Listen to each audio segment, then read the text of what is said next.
In this free training, I'm going to reveal some of my most advanced strategies that have allowed me to generate upwards of $4,500 in a single day at 22 years old. And before you say that this was just a fluke or that I somehow must have gotten lucky, here's many other people that have been able to replace the income they made with their job and even make upwards of $10,000 per month consistently with over 90% in profit. That client pays you $8,000 a month now. Yeah. And he's really good at it. Like, he's amazing. So it was like awesome. So 3 customers at the moment, right? Yeah. One is paying you 8K, and what about the others? One is paying me. Well, these are like continuous customers. One is 8K, one is 1K, and one is like almost 1K as well. The things you're going to see and learn today come directly from my paid program where I help people start profitable consulting businesses from home. Look, the hard truth is that if you keep relying on your job as your only source of income, you're walking on a financial tightrope. You're always one layoff, recession, or health issue away from disaster. According to Forbes, nearly 60% of Americans live paycheck to paycheck and struggle to pay their bills, and over 40% couldn't cover a $1,000 emergency without borrowing money. Not to mention that corporate layoffs in 2024 hit record highs in tech, finance, and even healthcare, even though these sectors were considered safe. And as we speak, AI is becoming more and more advanced by the day. So what's to say it won't come after your job next? If nothing changes, neither does your future, and you will most likely be made irrelevant soon. So this free training is your wake-up call. It's the first step towards building income that you can control, because if one thing is sure, it's that if you want to become financially independent, you need to find a way to stop trading your time for money. And that's exactly what you're going to get today for free. Now don't just watch this video to entertain yourself, or with 10 different tabs open on your browser, or with your phone buzzing next to you. Lock yourself in a quiet room, wear headphones, and grab a notebook and a pen, because this is going to change your life. So in this module, we're going to take a look at finding your niche and creating your MVO, which stands for Minimum Viable Offer, using artificial intelligence. Now don't worry if right now you don't know what this means. In just a few minutes, everything is going to become crystal clear. And remember, with this module, as well as with all of the other modules inside of the course, you want to focus on taking action after it. So don't just watch it to entertain yourself and to learn, to feel like you're making progress. Learn what you need and then actually apply it. Take action, because only by taking action will you actually get results. So first, what are you going to learn exactly in this module? In this module, you will learn how to identify your niche, so the group of people that you're going to sell to, and to create a minimum viable offer, meaning it's the first version of your offer that allows you to get started quickly. And so, as you can see, it can quickly start generating income for you online. And so this approach focuses on starting small, minimizing risk, and scaling effectively. So what a lot of people do is that they spend, years creating this super fancy product, and then they go to the market, so they ask people, do you want to buy it? And then nobody buys it. And they've wasted months, even, well, in this case, years of their lives. I just got off a sales call with a prospect who told me he wanted to take a year to build this course. And I explained to the guy, like, look, if you do this, your chances of not making any money, they're extremely high. Why? Because you don't know what people want in advance. Like, sure, you can have a rough idea, but I mean, if you just go and give people something that you spent a year working on, and then it turns out nobody wants to buy it, what's the point? You're just wasting your time. Which is why we want to first go and get some feedback, create an offer and test it before we even build anything. And I'm going to show you how to do it, and we are also going to explore how tools like ChatGPT or DeepSeek AI, which is open source, so it's completely free, or even Claude AI, can help you to streamline this process, making it faster and more effective. So in the first part of this module, we're going to understand your niche. So first, what is a niche? Because if we don't even understand what we're talking about, then we can't really take action. A niche is a specific segment of a market that caters to a unique group of people with particular needs or desires. Don't worry if this doesn't make sense, I'm going to give you clear-cut examples, so you know exactly what I'm talking about. Choosing the right niche is critical, because it allows you to focus your marketing efforts on a targeted audience, which increases the likelihood of success. So when you narrow down your audience, you can create content, offers, and messaging, even products and services that directly resonate with your market. that directly speaks to their pain points. So, for example, a niche or a market could be people who want to lose weight, people who want to invest in the stock market, people who want to learn video editing, young men who are onto self-improvement, men who want to get more dates, etc.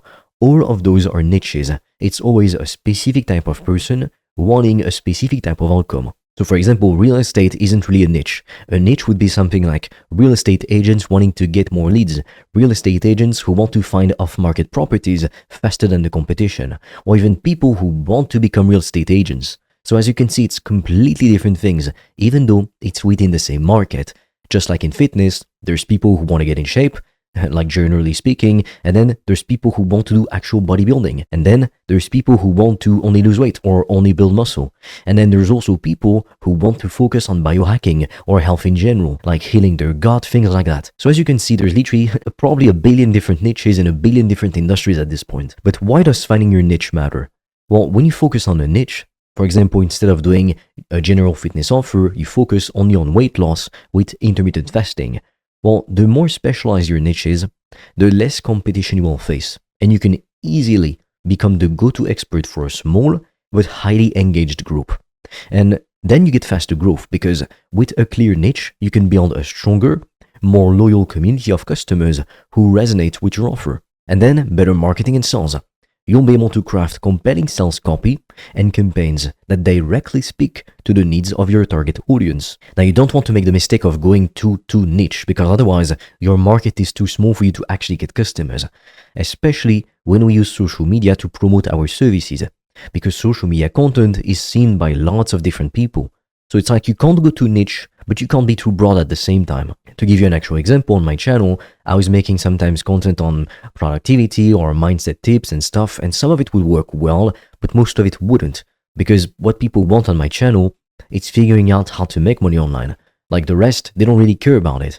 So it's like, once they become paying customers, I need to introduce them to concepts such as improving your sleep, such as improving your diet, not having mental fog, like being focused, being disciplined. Otherwise, people don't really care or pay attention. So it's like, regardless of your market, you have to give people what they want. Now, the biggest question is, how do you choose your niche? And step one is to identify your interests and your expertise. Now, I know you will hear plenty of people, even myself included, tell you not to focus on your passion if you want to make money. But that's because typically when people focus on their passion, they don't think about it like business owners think, you know? So it's like they create this offer which they think people want, but then no one wants it. So you don't want to do this. However, you can find a need, a niche, a problem around your passion. So it's like you work on your passion, helping people to solve a problem which they actually want to solve. Can you see the difference? And by the way, with the amount of time that we spend at work in a lifetime, even if it's just a few hours per day, let's say, wouldn't it be better to do something that you actually love? I mean, the worst thing in the world is to wake up in the morning, you hate your job. As I started to have more success in my life in general, I got to meet people who were making more money, and especially people with regular careers like, CEOs, CFOs, things like that. And a lot of them, they hate what they do. Like, it's not necessarily the work, but they hate the coworkers, or it's like they don't really love their work. Whereas you could get to wake up every morning and love what you do. So we have to take it into consideration. It's a big factor. But that's why the first step is to identify your interests and your expertise. And your interest, your expertise, it's going to be different for everyone. So you need to find a niche you will love and that you can actually sustain. So like long term, can you see yourself doing it for like at least 1 year? So you need to ask yourself, what am I passionate about? Like literally, what are you passionate about? And don't just watch this video and consume it. Like grab a piece of paper or a notebook and a pen, or create a Google document on your computer and write down the answer to these questions. This isn't theory. You're not just watching a YouTube video. You're here to make money, to build a real business that makes you a lot of cash. But to be able to make more cash more passively later on, first you need to put in the work. You need to build the income stream, and then it's so much easier to maintain it. Now, what problems do you know how to solve? So it's like, let me give you an example. Let's say you were able to get in shape or to become a pro athlete, or let's say you were able to overcome social anxiety. Well, that could be a problem that you solved in the past. Now, what skills or knowledge do you have that could help other people?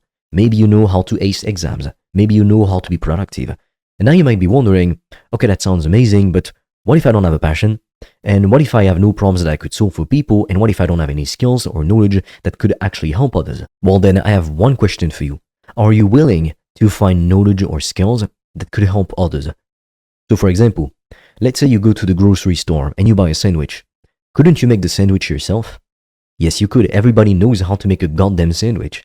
You buy some lettuce, you buy some ham, you buy some butter, and you buy some bread. That's basically it. Everyone in the world has the skills to make a damn sandwich, unless you don't have arms or hands, maybe. That's the only exception, I think. Even saying that, I mean, I'm not sure, because I bet we could find somebody who makes sandwiches with their feet. So it's like, I guess no one has an excuse anymore. But why do people buy packaged sandwiches? So as you can see, why do people most of the time buy this not so good sandwich instead of making it themselves? Because if they make it themselves, it's cheaper and it often tastes better. So why do they buy the more expensive, more less tasty, I guess, version of it instead of making it themselves? Well, that's because it's convenient. You just walk in the store, you get it, you pay, simple. You don't have to make it, you don't have to worry about it. It's easy, quick and simple, it's convenient. Now, technically speaking, on the internet, you can find any information for free, I guess. But the issue is, people don't want to spend years of their lives figuring out all the information themselves. That's why they watch YouTube videos. That's why they join programs and courses and communities. That's why they buy ebooks. Like, for example, it's kind of funny, but my father bought a whole book to figure out how to use Word, even though he could have just watched free YouTube tutorials, right? But the reason he did it is because he wanted convenience. He wanted all the information laid out step by step. Nowadays, with tools like AI, honestly, and with all the information that's available, you can just become the person who takes the information, packages it, like into step-by-step processes, and sell it to people. Now, if you do have a knowledge in fitness, health, relationships, business, anything, I suggest you pick this one. But if you don't let it stop you. Just pick something that you're interested in. And then, you'll package knowledge for other people.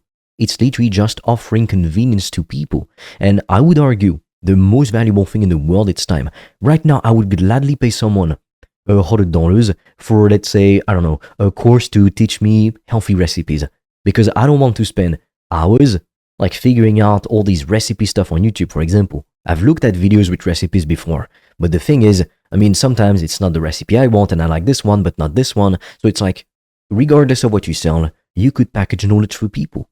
Otherwise, they have to like spend hours watching content or reading articles and doing it all themselves. So I suggest you come up with at least a few different things that you think you could sell to others and write them down. And then you can do these next steps for each of these. Let's say you have 3 ideas. Let's say you think you could do investing in the stock market, teaching fitness, and let's say, for example, dating.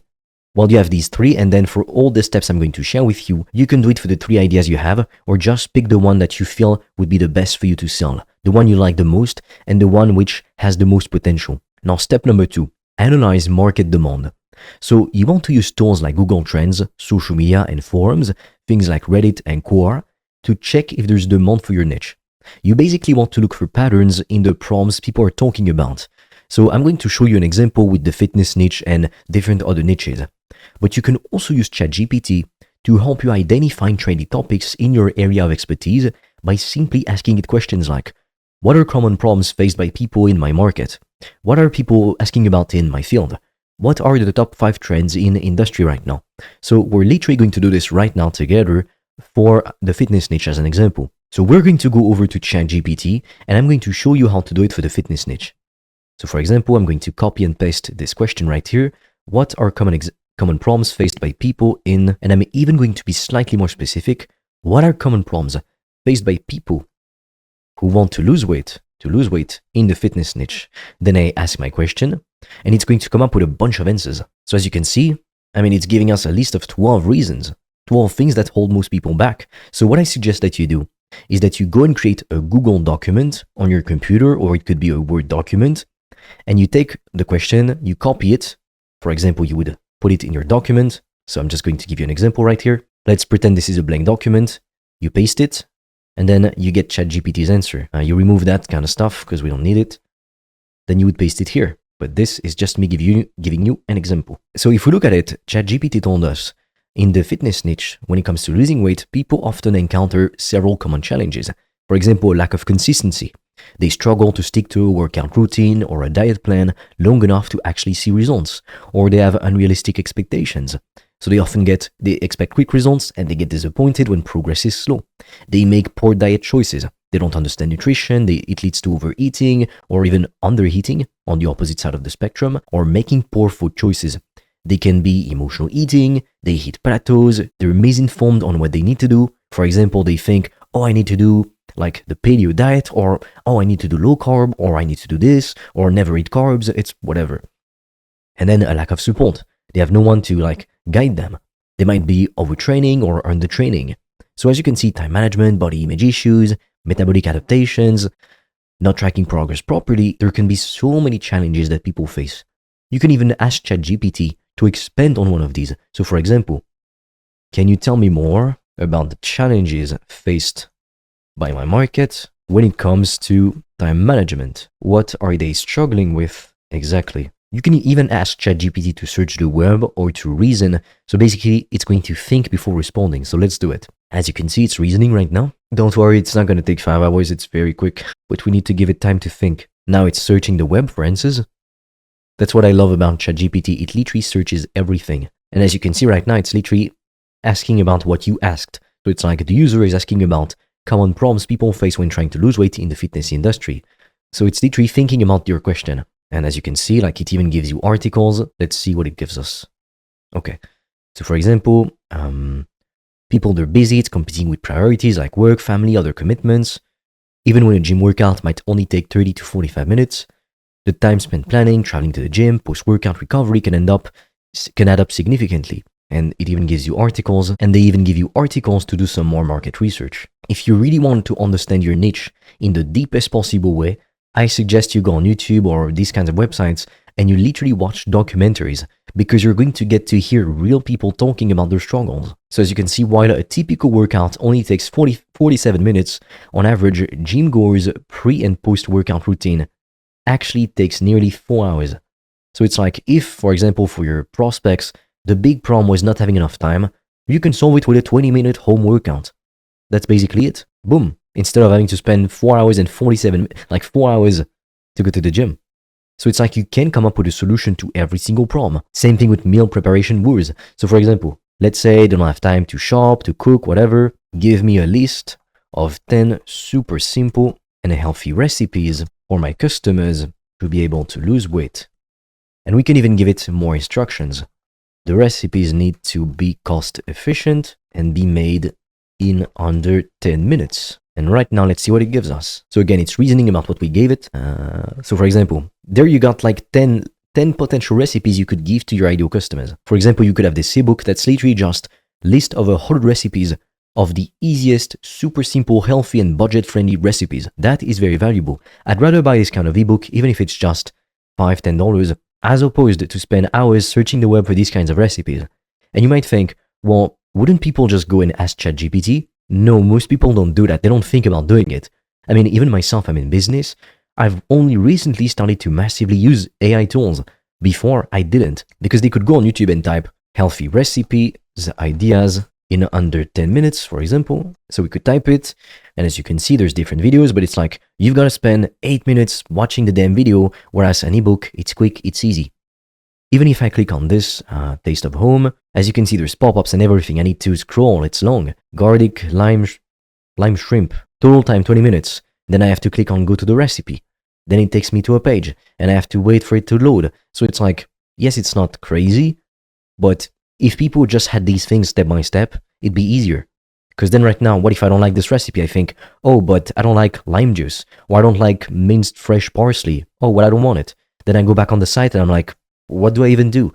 So it's like you save people time. So for example, avocado toast, Greek yogurt parfait, spinach and feta omelette, chickpea salad. There's lots of different things. And obviously, you could sell it as an ebook, or you could literally, for example, coach people on how to get in shape or lose weight. And as a bonus, you give them an ebook with 100 recipes, which are super simple to make in under 10 minutes, healthy and budget friendly. The list of options goes on and on and on. And you can do this in any market, any industry. It could be 10 tips or 100 ideas to invest in the stock market. It can literally be so many different things. Then the next question we want to ask ChatGPT is, what are people asking about in our niche? So for example, I'm going to create a new chat so it's not influenced by anything we talked about before.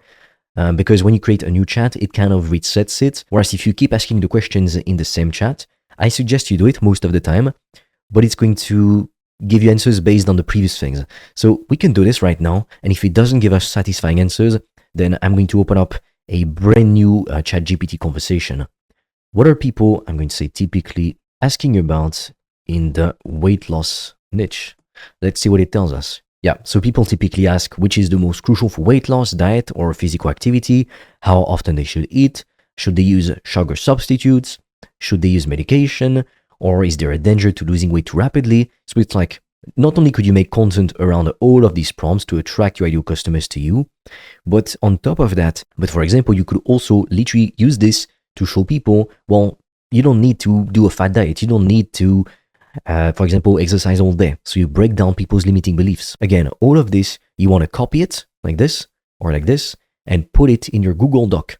And you can also use the sources. Now, the next question we're going to use to ask ChatGPT, it's what are the top 5 trends in the weight loss industry right now? And it's good to enable search the web because it's going to search all of the internet literally to be able to give you exactly what are the trends. So it's the same thing as like going on Google Trends. So the weight loss industry is experiencing several notable trends. Personalized nutrition through genetic testing. So I mean, if you made a video around that, for example, if this is the trend currently in March 2025, you could get lots of leads and lots of clients because you made a video on a trend. Or you could literally create a whole offer around it. Now, I recommend that you create an offer which is evergreen, meaning you can sell it all the time.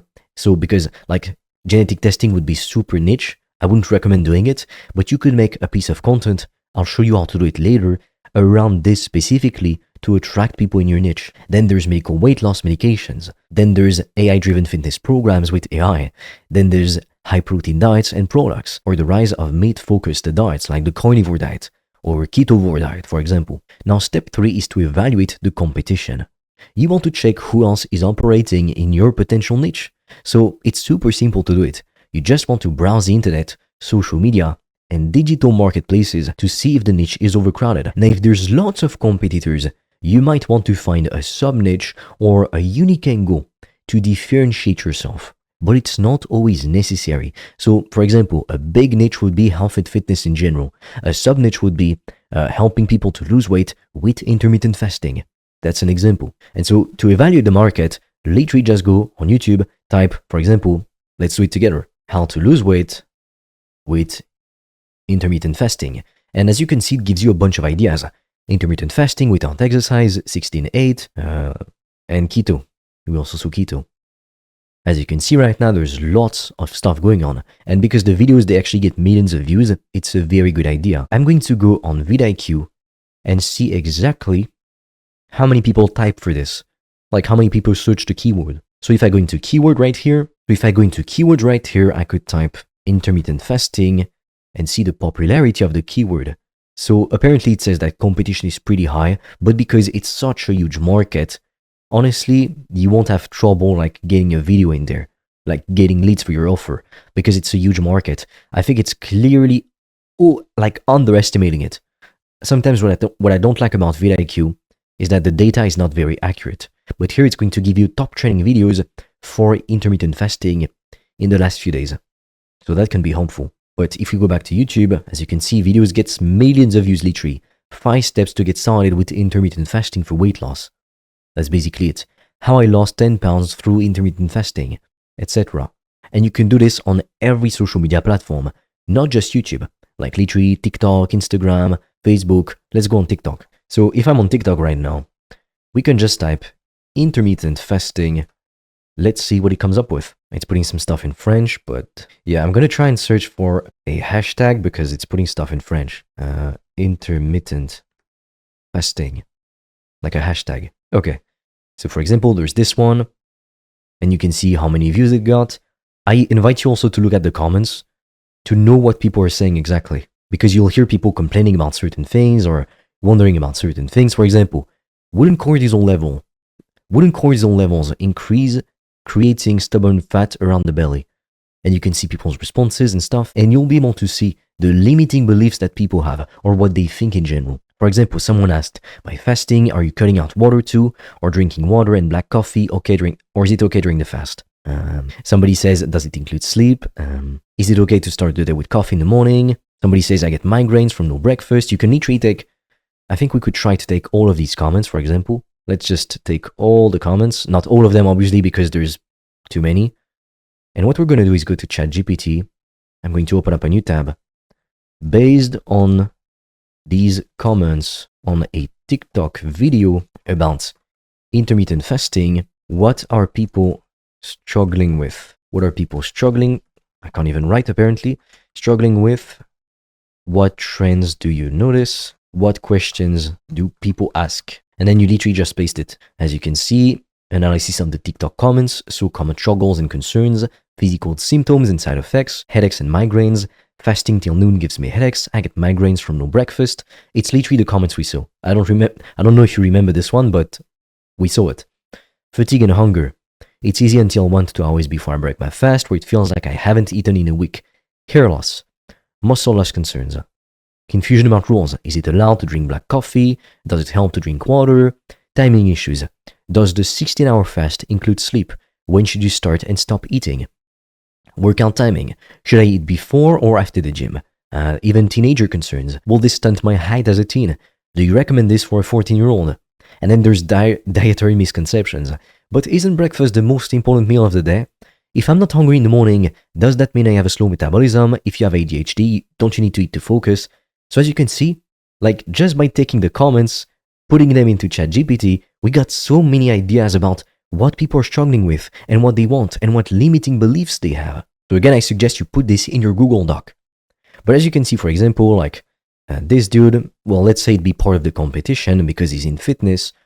What I suggest you do is you take the username, you put it in your Google Doc. So you copy this link, paste it in your Google Doc, and you're basically going to see like a list of all these competitors in your niche, what kind of content they make.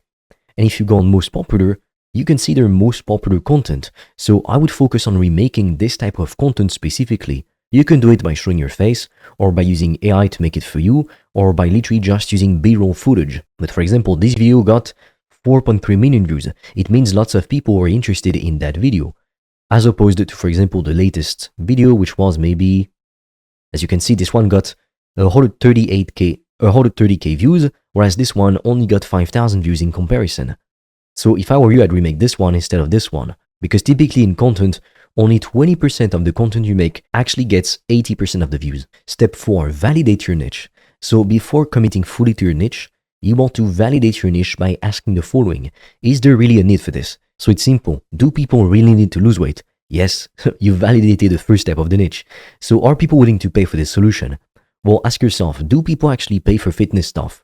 Yes, they do, because these influencers make lots of money. If you don't know, you can just ask ChatGPT. So we're going to do it. Can you provide something different or better? So for example, what angle could you use to make your offer a bit different? So for example, instead of going for the broad fitness niche, well, in this case, you help people solely with intermittent fasting, and then you scale up into fitness in general. But for example, help me figure out if helping people with intermittent fasting to lose weight is a good market by answering these questions. Is there a real need for this? Yes, there is a strong need. And as you can see, I mean, it talks about the TikTok comments we just gave it. People struggle with confusion about fasting rules, side effects, concerns about safety, sustainability worries. So it's like people have a need for it. They don't even know how to do it because they're commenting all these things. Then market trends indicate there is demand. So it literally searched Google Trends for you. You don't even have to do it yourself anymore. And even social media growth. Intermittent related searches and discussions are increasing.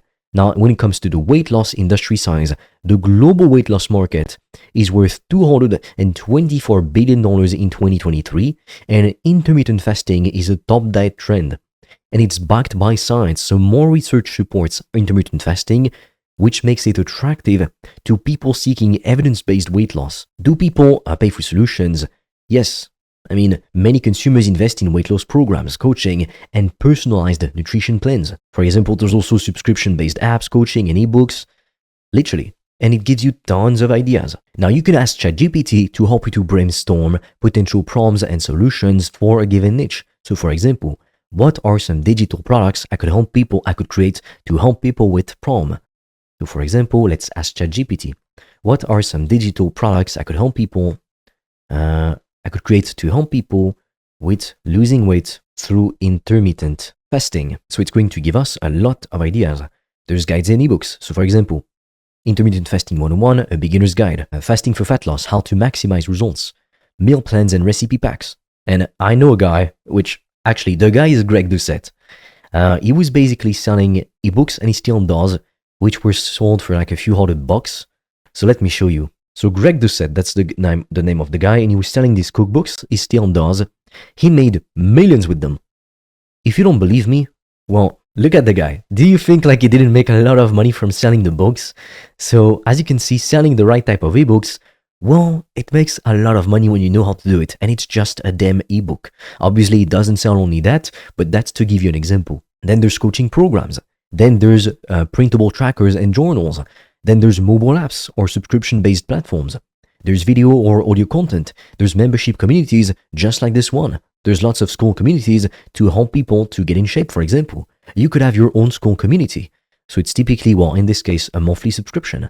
So as you can see, there's so many ideas. You could even do, like, ask me a list of questions to help me figure out which one I should sell. And then it's literally going to ask us a list of questions for us to see if we could sell this or not, or which one would be the best for us to sell. Now, because it's asking us a lot of questions, I would suggest just ask me one question at a time. And then it will give you a score at the end of it. Do you have personal experience with intermittent fasting and weight loss? Let's say yes in this case. Awesome. What was your biggest challenge? Well, I hit the limit of the free plan. So when that happens, what you need to do is just copy what you said, create a new chat. Obviously, I copied the wrong one. For example, we could just copy it again, ask ChatGPT to give me a list of questions based on it and to create a score and to tell me which one I should be selling. And then the step after that is to use ChatGPT, yes, again, or DeepSeek AI, it's basically the same thing, to research your niche. So ChatGPT or even DeepSeek AI can be an incredibly helpful tool when researching your niche. So for example, when finding customer pain points. So for example, we could take this, put it into ChatGPT. What are the top 5 challenges faced by people in the fitness industry? And in this case, people who want to lose weight. We could say in the fitness industry, I can't write it seems, in the intermittent fasting, and then it's going to give us the answers. Hunger and cravings, people typically struggle with that. Overeating, difficulty maintaining consistency, lack of nutritional balance, social and lifestyle challenges. So if I were you, I would copy all of this into my document. And then same thing, you want to do it for the next question. I'm not going to do it for every question because it's literally the process that you're going to do yourself. Otherwise, it's going to take this video is going to be 5 hours long. And the goal of these videos is to be as short as possible and action-packed because you have to do this stuff. So market validation. What products are people looking for in specific niche? Again, you put it into ChatGPT, get the answers, put it in a document. Identifying sub-niches. How can I focus on a specific sub-niche within the main niche, so for example, the fitness niche, to stand out? So it's literally the example I gave you. Instead of just going for weight loss in general, you can go for people who want to lose weight with intermittent fasting. And again, it's going to give you a bunch of different ideas. Now, what if you're thinking, but I'm not an expert? Again, people are not paying you because you're an expert. If you can deliver the information to them or the transformation they want, if it's coaching, people won't pay. And even if you can just deliver the information, people will pay for convenience. Now, if you think, I need to do something that has never been done before, this is thinking backwards.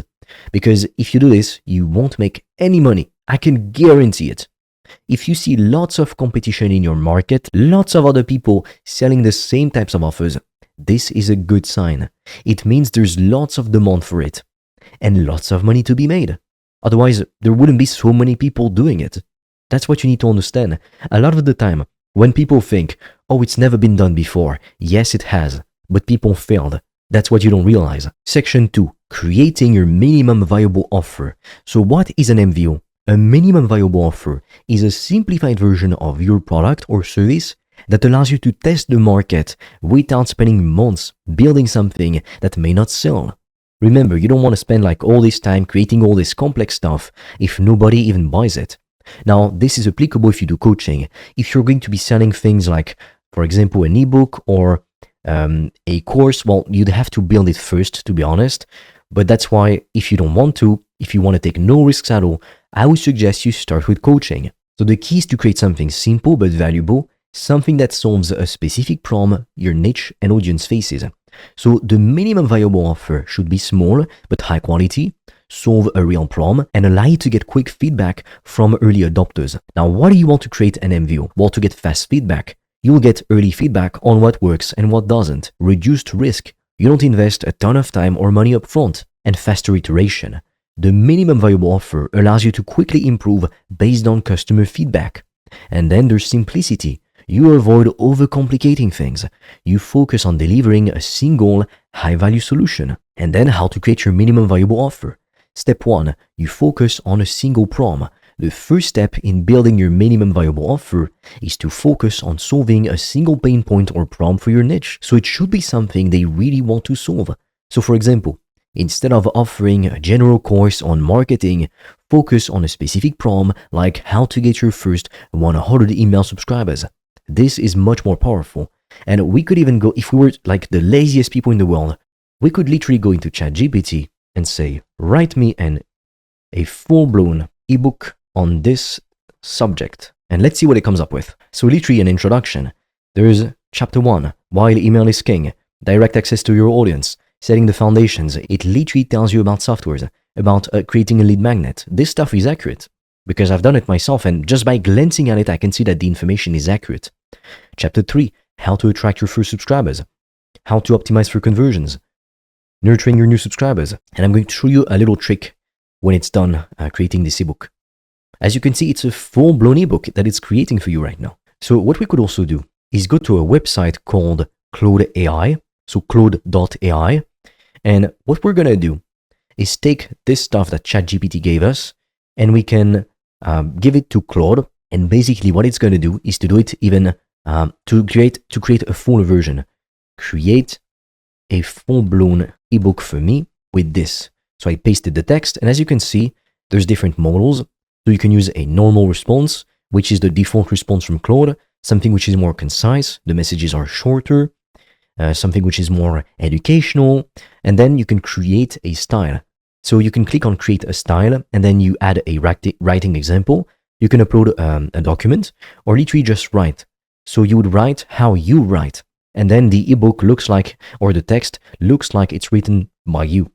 Me, I'm going to choose explanatory because I want it to be educational. So let's see what it comes up with. So as you can see, it got the instructions, and now it's going to create a full ebook based on exactly what we gave it from ChatGPT. So email has a broader reach than any social media platform with over 4 billion daily email users worldwide. That's crazy, as you can see. And it creates a full-blown ebook. And you could even turn this information into a course. So instead of recording it in an ebook, you record it, and that can be sold for a more expensive price because typically people, they might prefer courses because it's easy. You just click on watching the video, you don't have to read. When you're reading, it takes a bit of effort. Now, example 2. Let's say you're offering, instead of offering a generic fitness course on, well, fitness in this case, or weight loss, even though it's more specific, you could focus on a specific method. How to lose weight with intermittent fasting or the paleo diet, for example. Step 2. You want to determine the format of your minimum viable offer. So it can take many forms, including digital products like ebooks, templates, worksheets, coaching. It can be one-on-one or group coaching. It can be courses like mini courses or workshops, or like a full-blown online course. And then there's services, so freelancing services. But if you want my opinion, these are better to sell because you can have more skill. With services, the thing is, yes, you can make money with those, but you can make decent money. The issue is it takes a lot of time.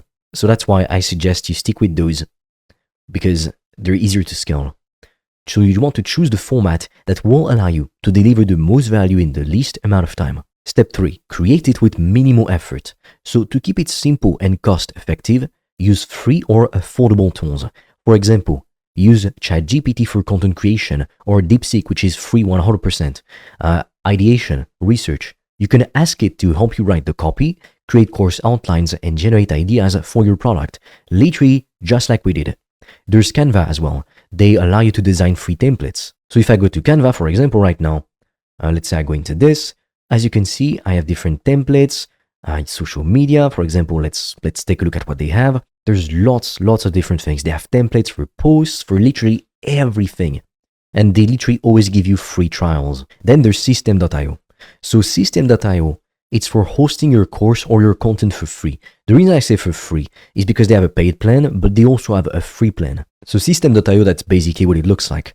So when you have your account, you've got this kind of page. That's the dashboard. You can see how many leads you got recently, how many sales you had, and who signed up literally live. And then there's score.com if you want to create a paid community.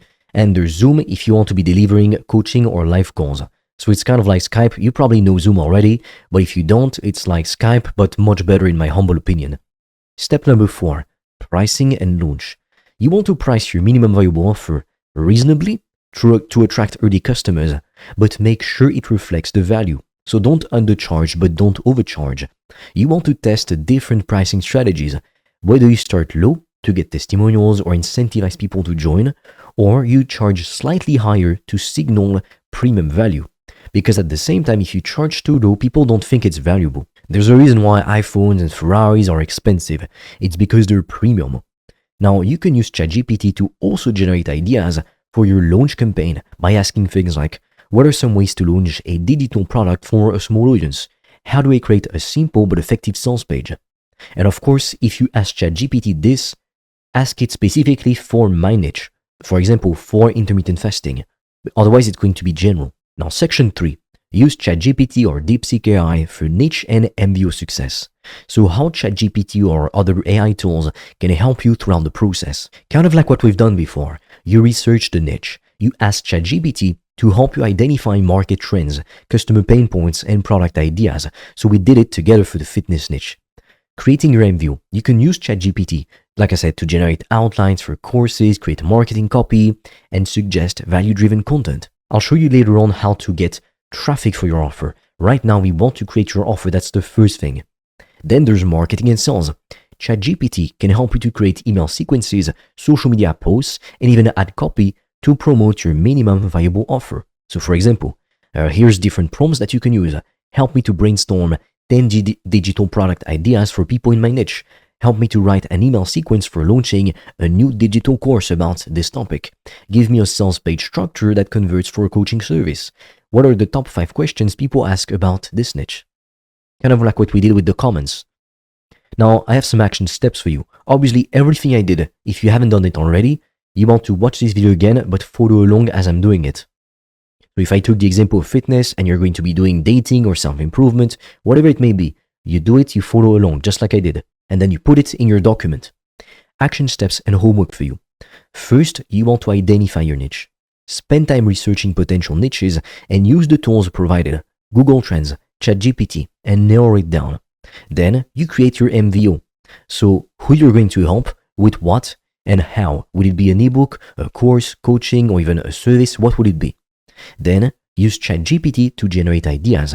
Use the prompts in this module to help you to brainstorm and have content ideas and market your offer. Now, you don't have to do this right now, actually, because I'm going to show you how to do it in the next modules. Now, I have a worksheet for you. You'll find all of these questions in the description just below this video so that you can use them inside of ChatGPT.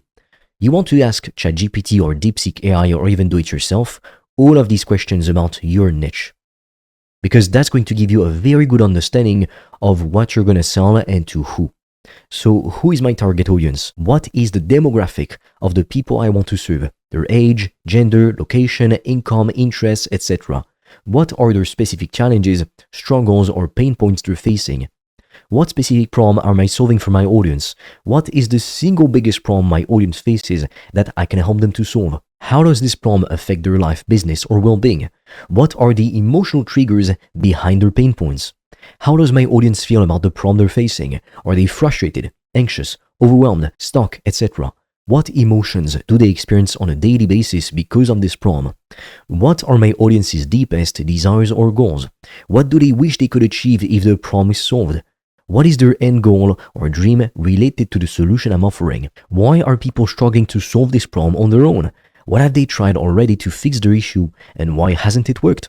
What are the barriers preventing them from reaching their goal? For example, a lack of time, resources, or knowledge. What are my competitors offering to solve this problem? Who are the main competitors in my niche, and what are they selling? What are the strengths and weaknesses in their offerings? How is my solution different or better than what's currently available? And this might come on later on, because when you're just getting started, it might not be better, but it has to be somewhat different. So what makes my offer unique? Or what do you want your offer to be unique about? Or what makes it more effective than other offers in the market? What specific benefits can you provide that other competitors don't offer? What language does my audience use when talking about their problems and their desires? What keywords, phrases, or common terms does my audience use when discussing their pain points or solutions? Where are these conversations happening? Social media, forums, or blogs? How can I help my audience feel understood and supported? What do they need from me in terms of empathy, expertise, or guidance? How can I establish trust and credibility with them in a way that makes them feel confident in my solution? How do I know if my niche is profitable? Are there enough people with the problem I can solve, and are they willing to pay for a solution? What are the potential price points for my product or service? Are people in my niche spending money on similar solutions? And then, what will I sell to my market? Is it digital products like ebooks and courses, one-to-one coaching, group coaching, or even done-for-you services? So put all these questions into ChatGPT, paste them in your documents, and with that being said, I will see you in the next module. But if you're part of that minority of ambitious individuals who's ready and committed to doing whatever it takes to become financially free this year, I invite you to click on the link in the description below and book a free call with me or my team. Together, we'll help you come up with a game plan to reach financial freedom in 90 days or less. But be quick, because we don't have enough spots for everyone. And with that being said, I'll see you on the other side. Welcome to Phase 2 Module 2, Meeting Your Worst Enemy. Now honestly, I don't really need to make a hyped up intro, because Phase 2, which is the mindset phase, is in my opinion the most valuable phase in the entire training program, along with Phase 4, the science of sales. Because you see, I always asked myself, what's the difference between one person who goes on to become a successful entrepreneur and to make millions, even billions of dollars, and someone who simply never even manages to generate a stable income for themselves? I want to be completely transparent with you at all times. And the truth is that some people who decided to join this program, they're not even going to get a single client. On the other hand, some other members of our community will manage to scale their business to $15,000 a month, $20,000 a month, $30,000 a month, and even scale their businesses to higher levels of wealth than that. And my goal with this training program is that each and every single one of you who decided to trust me and my team with your hard-earned money gets the best tools, the best tactics, and paradigm shift in order to increase your chances of success as much as humanly possible. I think that a lot of people who make training programs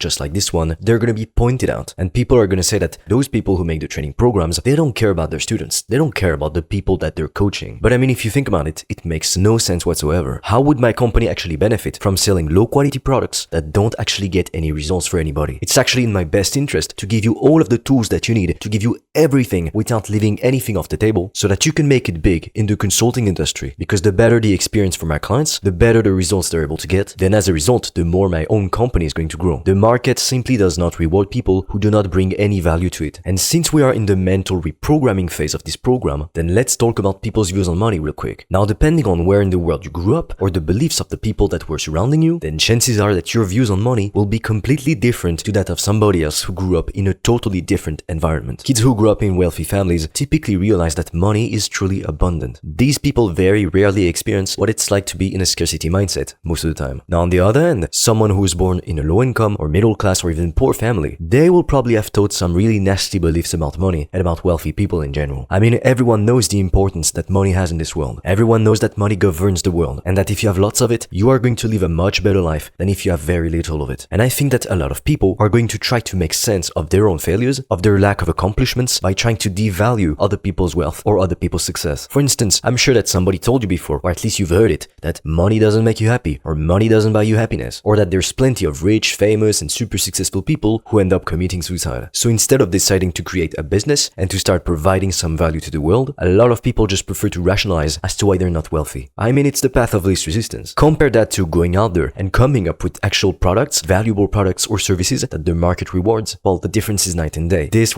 last option, it's much harder to do, of course. And truthfully, most of you in this program right now will have probably been taught that if you've got a lot of money, then you're a bad person, or that having lots of money is a bad thing, and that rich people are all crooks, or that they need to do immoral things to get their wealth, or simply that having a lot of money is bad from a moral or from an ethical standpoint. And lots of you will have probably been shamed by someone at one point or another for wanting to experience a better life for yourself, a life of abundance, even a life of luxury. I personally hate to label things as good or as bad, because the truth is that it's human beings who actually assess a judgment onto something. What I mean is that in nature everything is. There is no moral judgment attached to anything. For instance, we typically think that death is a bad thing, and that it's a tragical thing, a sad thing. But in nature, death is just a part of an ongoing process. It's not good, but it's not bad also, it's just what it is. And in fact, it's necessary. Like I said, it's part of a system, of a process that is always ongoing, and it allows the world to function as a whole. We can't have life without death. We can't have night without day. The world needs opposites to function. And I will have said this a bunch of times already throughout this program, but if you really want to get the most out of it, and you want to build a profitable, a successful consulting business, to do whatever you want. For some of you, it's going to be buying a Ferrari or a supercar, or living the dream lifestyle that you see on social media, with an abundant life full of luxuries, of travel, of doing whatever you want. While for some other people, it's going to be getting to 10k or 15k a month and providing for their family. For some people, it might even be living the digital nomad lifestyle and having the freedom of choosing their own schedule and not having to answer to a demanding boss. Whatever it is, if you really want to get the most out of this training program, I am asking you to keep an open mind throughout the entire process. Now, I'm not saying that you should agree with necessarily everything that I'm saying. In fact, I think it's best that you always listen to other people, to other points of view, but that you also draw your own conclusions, that you try some things for yourself to see what works and what doesn't work, and that you carve your own path instead of blindly following someone else's path. With all that said, here's what we're going to cover in this module. Why most people never achieve anything substantial in life, the dance with the devil, why the law of cause and effect will either make you poor and miserable or rich and fulfilled, how to get rid of bad habits once and for all and stop the madness of self-sabotage, and then discovering your own pre-mortem. So let's start with why most people never actually achieve anything substantial in life. 97% of the world's population earns less than 6 figures a year. Only 56 million people in the entire world ever attain the millionaire status. And together they share 46% of the world's entire wealth. And yes, it's true that some people are born in third world countries, while others are born in first world countries. Some people are born smarter than others, just like some people are born with brown hair, black hair, or some people are blonde. But I'm sure that you know at least a few people in your surroundings that have the potential to do so much more, to achieve so much more. But for some reason, they just never seem to achieve more. They just keep doing the same thing over and over again, getting the same average results. They just never tap into this improved, into this better version of themselves. When I first started to discover the world of online business at around 11 years old, I was asking myself, how come some people fail in life and in business? And how come some people just seem to succeed so effortlessly? How come some people seem to always lose, while some other people, they seem to always be winning? And the reason why I was asking myself this question is because at the time, I thought that if I understood what made most people unsuccessful, then naturally if I did the opposite of what they were doing, then surely I would become a massive success. After all, it does make a lot of sense. If you want to become successful, you're gonna have to do the things that most people are simply not willing to do. That's it. That's how the world works. Now, I want you to carefully pay attention the next time that you have a conversation with someone or with a few people. And then tell me, what is the first thing that you notice? What is the thing that all of these people have in common? What I've personally noticed is that most people are always focusing mostly on the negative side of things. They'll watch the news, or they will spend some time browsing social media and tuning into all of this drama that's going on out there. Drama that, by the way, does not even concern them in the slightest way. And so their conversations are going to reflect this. A lot of people are aware of the importance of having a good, healthy diet if you want to live a long, prosperous, and healthy life. However, not that many people are aware of the fact that your quote-unquote mental diet, as in the sort of information that you feed your mind on a daily basis, is equally as important as the type of diet that you fuel your physical body. Think about it. If you are caught up watching 15 different TV shows and movies, and you're constantly listening to politics or arguing with people on Twitter for whatever reason, then what will the state of your mind be like? I can tell you that these people's minds, they're all over the place. They cannot focus, they cannot sit straight and do some deep work. Impossible. They're constantly distracted and scattered brain, and they never achieve anything substantial. That's the sad truth. And the worst part is that because of the lack of results in their life, instead of rolling up their sleeves and getting to work, they just endlessly complain about how miserable their life is and how it's other people's fault, or the government's fault, or something else's fault why they don't have what they want in life. So as you may have guessed it, the reason why most people never actually achieve anything substantial in life is because they never take full responsibility for their results. So they find every possible excuse that they can to avoid doing the things that they know deep down they should be doing in order to become successful, and they constantly blame other people and their external circumstances to justify and to rationalize why they are not where they want to be in life. A lot of people just prefer to come up with a bunch of excuses to explain their failures as opposed to putting the hard work that is required if you want to build an incredible life and an incredible future for yourself. The truth is that making 6 figures, 7 figures, or even bigger numbers than that, it's not made for complainers and for people who don't want to put in the work, who don't take any responsibility, and who just expect to get rich quick or to make money by clicking on a button. And truthfully, I get it. Sometimes we are all going to complain and to blame somebody else or to blame our circumstances. Happens to me sometimes, it happens to even the most successful people, so it happens to everyone. For 99% of us, we have been programmed since our very early childhood to behave this way, to think this way. So unlearning this kind of behavior, it's gonna take some time. You cannot expect it to go away like overnight, instantly. So from now on, you really want to realize the fact that the reason why you're not where you want to be in life just yet, why you do not have the results that you want, is because of nobody but you. At the end of the day, you have to realize that no one is coming to save you. I know it can be tough to hear at first. It's a hard pill to swallow, but only you and yourself have the power to build a better life for yourself. I've personally found that you cannot be complaining and winning at the same time. So you're either complaining, blaming things outside of you to explain why you're not succeeding, why you're not winning, or you are winning and you are crushing your goals. And be honest with yourself. Which one are you closer to right now? So what I invite you to do right now is to grab a piece of paper and to write down, I commit to taking full responsibility for my life and for my results from now on. And then you want to sign it. I invite you to take a picture of it and to post it in our Slack channel in the group so that you can share your commitment with the community. And whenever you see someone posting a picture of their written commitment, congratulate them, encourage them. Like I said earlier, at Consulting Fastlane, we really are like a family. We are here to push each other higher, to help each other grow and to achieve the extraordinary. I don't pretend to know the secrets of the universe, nor do I know how many lifetimes we have access to. But regardless, I will live as though this life is my only life, because for all I know, it might very well be the case. And I think that the saddest thing that can happen to someone is to be on their deathbed full of regrets because they didn't want to do the things that they really wanted to do for such a long time. And now guess what? It's too late. So if you're someone with the tendency to procrastinate, and I mean I get you because I used to be just like that, stop missing out on life. Please, do yourself a favor and just stop. Commit to yourself. Commit to building that dream life that you've always wanted. At the end of the day, like I said, no one is coming to save you. And it is your choice and your choice only to make. It's up to you. Now that we've seen why most people never actually achieve anything substantial in life, let's go dance with the devil. And for you to understand what I mean by dancing with the devil, let me share a personal story. When I got started in the world of online business, I fell for the trap of the hustle culture. I'm from Europe. I was born in France, in fact. And there, the hustle culture is a lot less prevalent. But on the English side of the business world, with all the Gary V's, the Grant Cardones, and all those 5 a.m. morning routine people on YouTube, it looks like everyone and their mother is working 16 hours a day and doing yoga, meditation, going to the gym. But that's not the reality for most people in the world. Social media is really a bubble. And in reality, there's no way that you can do 16 hours of focused, deep, productive work in a given day. I tried, it's not possible. We only have 24 hours in a given day. There's only so much that we can do by ourselves in one day. And truthfully, I don't know about you, but oftentimes I don't have the mental nor the physical energy to do it all. That's why people build teams. If we could just do it all by ourselves, then most people would, I think. But when I first got started in my entrepreneurial journey, I really thought that unless I followed the gospel of the hustle culture to the T, that is work as many hours as you can without burning out, like you get as close as possible to burnout, but then you just stop a little bit and then you keep going and you make everything in your life about work and about making more money. And I mean, to be fair, I will say that I have a tendency to lean more on that side of things, as opposed to being someone who's more spontaneous, who can relax, chill out, have fun, and enjoy life without having to worry too much. That doesn't really look like me. But the hustle culture mentality, it did not serve me at all. I thought that if I really wanted to be successful, then I had to outwork everyone. I had to get up at 5 a.m. or sometimes even 4:45 a.m. so that I could work 3 more hours or 2 more hours per day, even on the weekends, and get ahead of most people that way. And while that can work as a short-term strategy, long-term it's gonna kill you. And like I said, it might be the case in some industries, like in the early days of building a startup, or if you plan to code the next Facebook, then of course the circumstances are very different. But for what we are trying to achieve here, that's not necessary. And in fact, it's counterproductive. I assume that for most of you who decided to join this training program, your goal is not to become the richest person of the graveyard, but rather it is to live life on your own terms, to work for yourself, to have financial freedom, time freedom, and location freedom. Not working 16 hours a day until the day you die. No. Personally, my philosophy is that I want my business to work for me and to enhance my personal life, not the other way around. I do not want to become enslaved to my company, because otherwise I would be creating more of a job than a job for myself. So what's the point? This is ironically what a lot of startup entrepreneurs do. And so as I was trying to navigate the complicated world of online business and to become very successful, I would try to do everything right. I would try to wake up before 5 a.m. or sometimes I would wake up at 5:30. I would go for a run. I would follow a strict diet. Sometimes I'd also do intermittent fasting. Then I would reach out to 1,000 potential customers a day. And keep in mind that at the time I had no one to help me, no team members. It was just me working. I would take on the sales calls myself, do the work myself, do everything myself really. And I would keep going until 9, even 10 p.m. Like sometimes I would be checking my email email or my responses from the leads at 10 p.m. and then go right to bed and wake up and do it all over again. I mean, it was a hell. And while this period of my life taught me a lot about myself, because it showed me that I can push myself, I can get myself to do things. So in a way, I started to like myself more as a person, because it showed me that I can rely on myself in hard times, that I have what it takes. It showed me that I have the mental and the physical fortitude to go through all of this. But at the same time, I was not nearly getting the same results that I am now. I am experiencing more growth than ever in my company. I'm also in the best shape of my life. I can see my abs, which it sounds silly, but it was a dream of mine for a long time. And truthfully, one of the things that held me back for so long, it was self-sabotage. And I think that a lot of you watching this right now are going to be able to relate to this. Because from my own experience, after having conducted lots of sales calls with entrepreneurs, with beginners, intermediates, and advanced entrepreneurs in fact, most of them admitted that they had issues with self-sabotage. And that this was the reason why they were not at the level they wanted to be at. At some point in my life, I started to notice patterns. I would follow through on all of my good habits for 3 to 4 days, but then on day 4 or 5, I would let it all go and go right back to instant gratification or to silly behaviors because the pressure was too difficult to handle. So there I was, dancing with the devil. And this phase of my life was one of the most devastating, one of the most horrible phases I had to go through. And I've been through a lot of shit growing up. I would build towards my dreams and then crush it all back down. A lot of people in this business, they're constantly looking for new shiny objects, for new LinkedIn automation softwares and things like that, because they genuinely believe that these things are going to solve all of their problems and that finally they're going to be able to make a lot of money and have the business of their dreams. But if you look at my YouTube channel, I don't make videos like 10 ways to book more meetings or the best way to do outreach, because that is not what guarantees success. Instead, I make videos on timeless concepts that are going to transform the viewer internally rather than giving a band-aid solution. So think about it this way, most people are climbing this big mountain and at the top there is everything that they have ever wanted. All of the success, all of the freedom, everything they want. Yet they're looking at what's the best shoes they can buy instead of realizing that they are carrying all of this weight that is dragging them down. And that extra weight is their doubts, their limiting beliefs, their insecurities, their past trauma. So if they simply decided to get rid of all of that extra weight they're carrying, all of a sudden they would be able to climb the mountain so much faster and with so much more ease. And they would get to the top faster than literally everyone else. And chances are, you yourself are dancing with the devil as you are watching this video right now. So the first step to put an end to this masquerade is to become aware of it. You cannot solve a problem if you're not even aware of its existence in the first place. It doesn't make sense. And I personally think that if more people had more awareness on things in general, then 80% of the problems that we have in the modern world, they would not even exist. But coming back to business, if you really want to make a lot of money in business, you have to learn to understand yourself and to understand other people, because business is all about people. And believe me, if you learn about psychology and about social skills, that is going to make you a lot more money than any business tactic ever will, because those are timeless principles that you are going to be able to apply to literally anything that you do in life. So for instance, if later down the line you decide to start another business, a software company or an email company, whatever, those principles will still be there to guide you. So I really invite you to take a notebook and to start tracking your destructive behaviors and your bad habits. Ask yourself, what is preventing me from moving forward? And write down a list of all of the current bad habits and destructive behaviors that you have at the moment that are preventing you from reaching your goals. For instance, bad habits could be that you have a tendency to be a people pleaser, or that you procrastinate a lot on doing some outreach, for instance, or that you spend all of your time playing video games or watching TV shows, or that you have the tendency to attract and to surround yourself with toxic people. Later on in phase 2, we're going to talk about relationships. Now let's talk about why the law of cause and effect will either make you poor and miserable or rich and fulfilled. So do you remember how we talked about the compound effect? All of the small choices that you make on a daily basis compound over time. If you work out today, it won't really do that much for you. Now multiply that by 365 and you will have worked out daily for a year straight. Do you really think that your body won't look different or that it won't be more athletic after 365 workouts? Unlikely. And in that same spirit, procrastinating right now, procrastinating today, it might not look like it's a big deal. After all, you can just do it tomorrow because it's just one day. It doesn't really make that much difference, right? Well, it's been shown time and time again by many scientific studies, and you can look them up online, that people who put things off today, they're more likely to put things off tomorrow, and in the end, they never actually do the things that they need to do. So they never reach their goals and they stay miserable and unhappy. I think that what I'm about to say is really going to be an eye-opener for most people, because it really was for me. But you have to realize that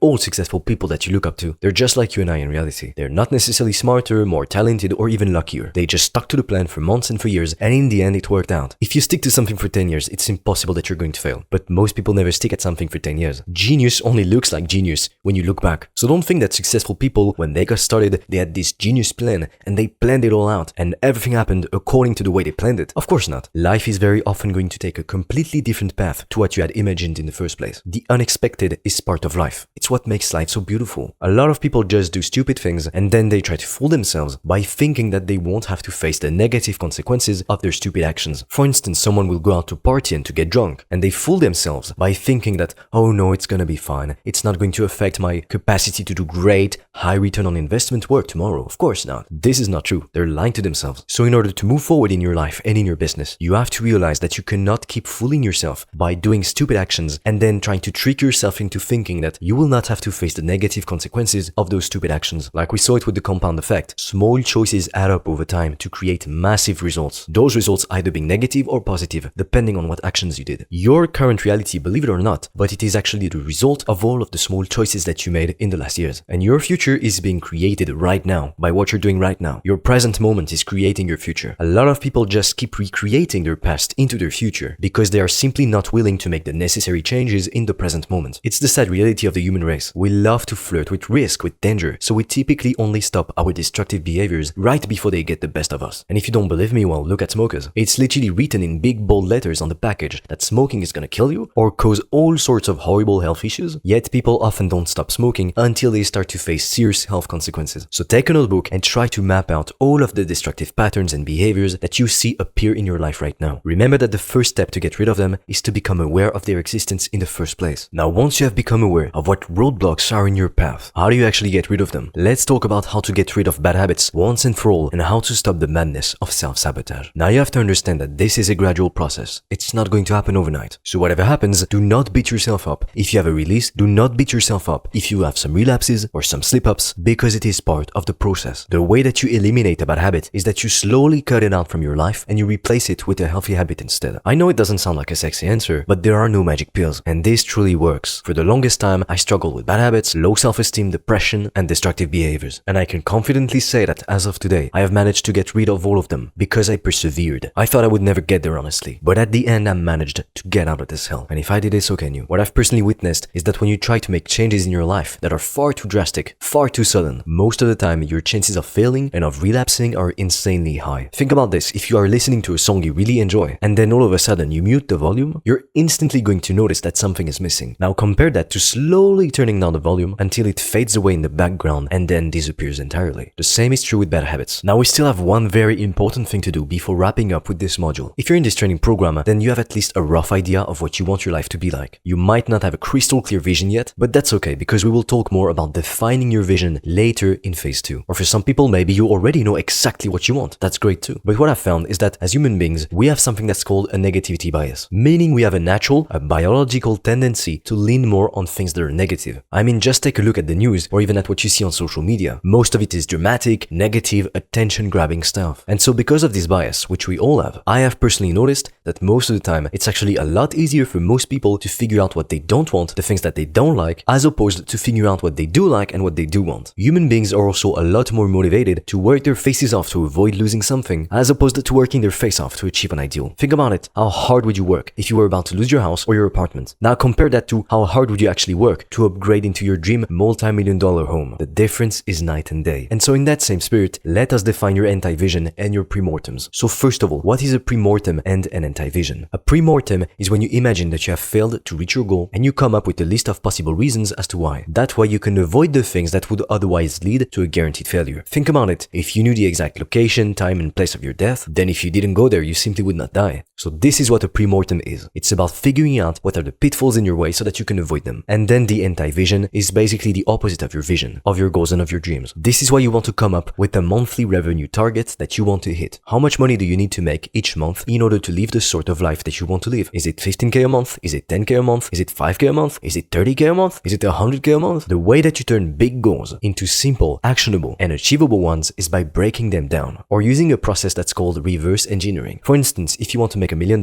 if you sell a product that is worth $1,000, you only need to sell it to 1,000 people to make $1 million. In that same way, do some research to figure out how much your ideal life would cost you on a monthly basis. So now that you've got your monthly revenue goal, for the sake of the example, let's say that you want to get to 15k per month with your consulting business. Let's create a pre-mortem and an anti-vision together so that we can figure out in advance everything that could go wrong so that success becomes the only choice. So what could prevent you from getting to 15k per month with your consulting business? Constantly comparing yourself to other people and not being willing to focus on your unique journey instead? Not reinvesting your money in the business, like hiring people, getting better softwares, and instead blowing it on stupid things? Being hooked to instant gratification, having lots of bad habits, trying to copy other people's strategy when you've got no idea what is actually happening on the back end, not reaching out to enough other people and not pitching enough people, or selling an offer that the market is simply not interested in. So as you can see, if you avoid doing all of these things, you literally make it unreasonable not to succeed. So I invite you to create your own pre-mortem. Take the time to really ask yourself, what are the potential things that could make me fail? Remember that the first step to anything is awareness. It's a lot easier to avoid making the deadly mistakes that you are aware of compared to avoiding mistakes that you don't even realize you're making in the first place. And then what you want to do is that you want to write the anti-vision for your life. The anti-vision is a process often used in sales. It's designed to show the prospect everything they're losing out by refusing to make a change. It shows the prospect just how bad their current situation is and how much worse it's gonna get if they don't take action right now to fix their problems. We will define your vision, your dreams and your goals later on, but for now I really want you to script in detail your anti-vision. What will your life look like if you don't move forward? If you don't work hard to make your dreams a reality? What will your life look like if you keep up the destructive behaviors and the bad habits? Write it all down and see just how inspiring it can be. In the sense that it's gonna drive you to work relentlessly to avoid this horrific scenario at all costs. And to be completely honest with you, it was the case at some point in my life. For some of you, your anti-vision is gonna be terrifyingly close to your actual current life. But you know what? That's a good thing. It means that you have nothing to lose and everything to gain. So the action items for this module are to figure out your own pre-mortems and to script your own anti-vision. With that said, I conclude today's module and I will see you in the next one.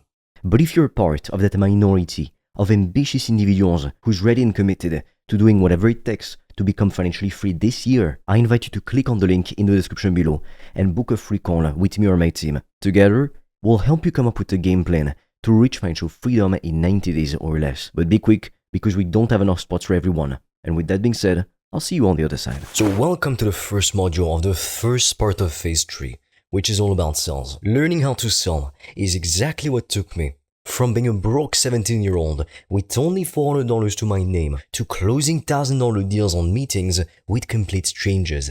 Honestly, if you had met me 5 years ago and you told me I would be collecting payments for thousands of dollars from complete strangers, even though we've never spoken before, I wouldn't have believed you.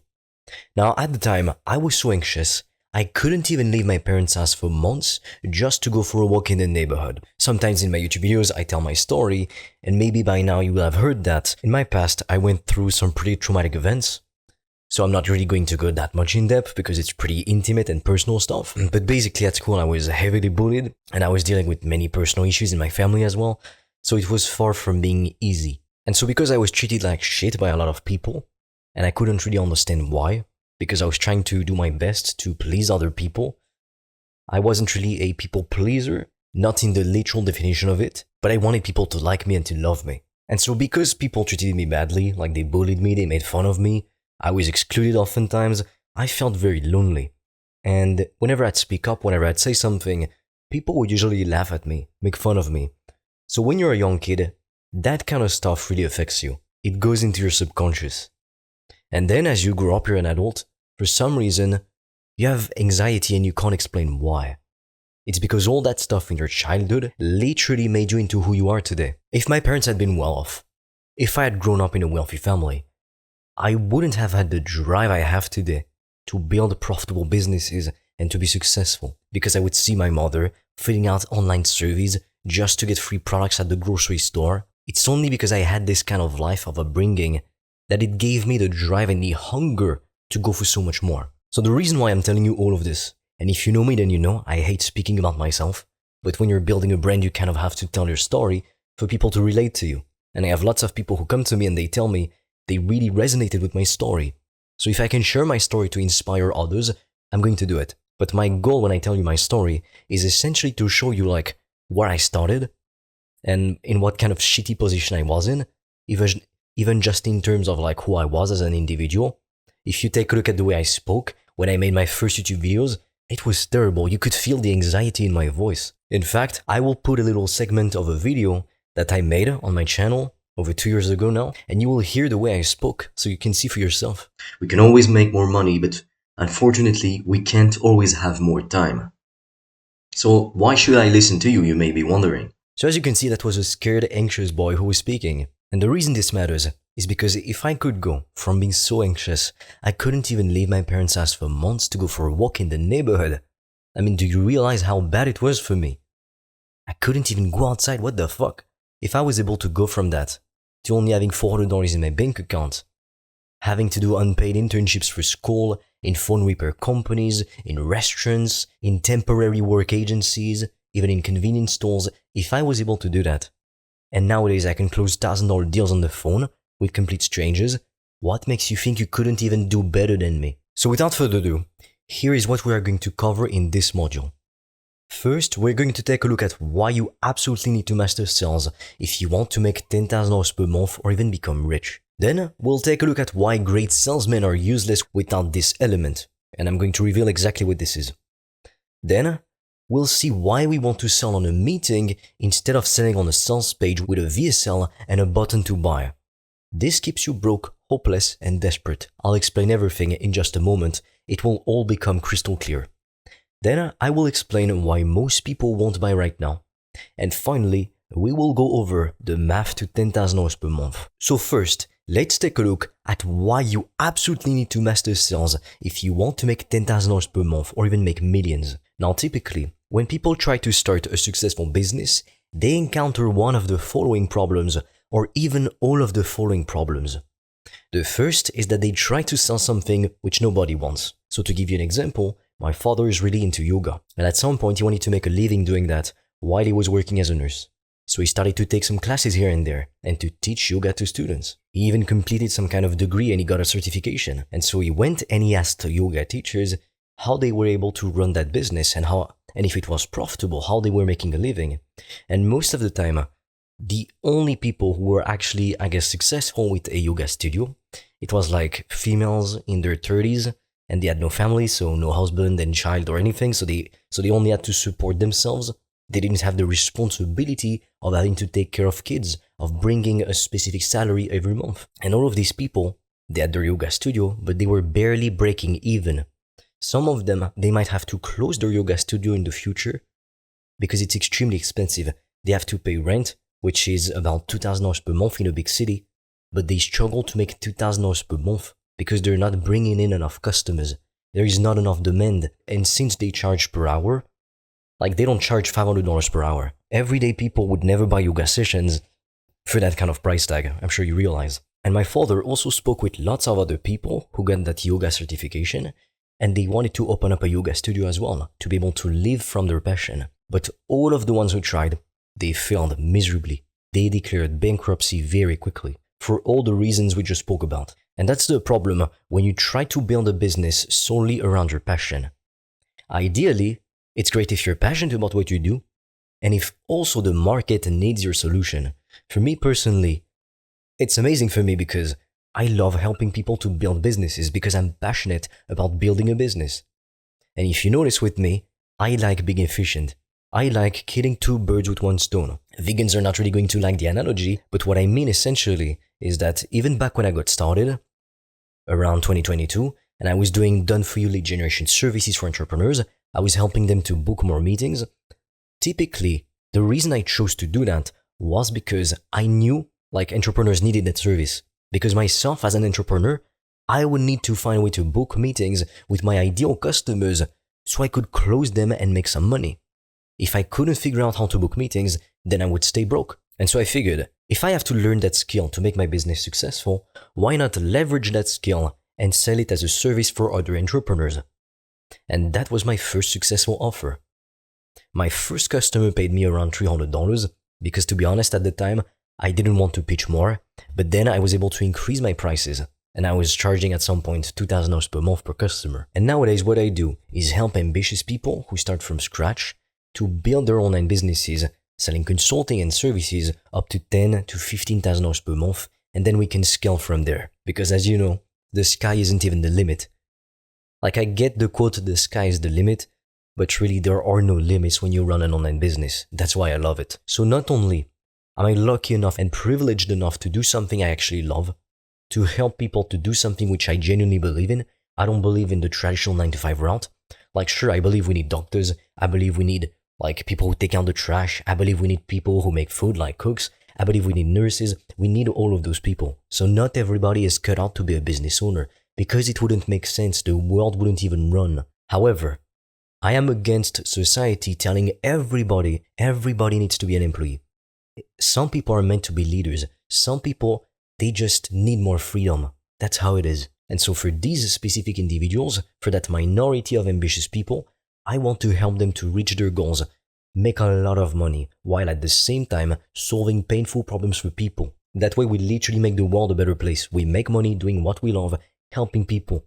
Isn't that amazing? And this is also great news for you, because everything I share with you inside of this training program, I've tried myself, I've done myself, and I still do to this day. So I'm sharing with you industry secrets that even some of the biggest gurus you can think of right now are not even willing to share with you. So they make you pay thousands of dollars for their courses, but they're going to tell you to do the opposite of what got them to where they are. Now sure, if let's say somebody's a millionaire and they told a beginner, well, just invest $100,000 or $1 million in real estate, that's very bad advice, because the beginner can't do that, nor should they start there. But telling somebody, oh, just send out cold emails every single day, thousands of cold emails a day, and you will get customers that way, when all they do is use paid advertising, for example, that's super hypocritical.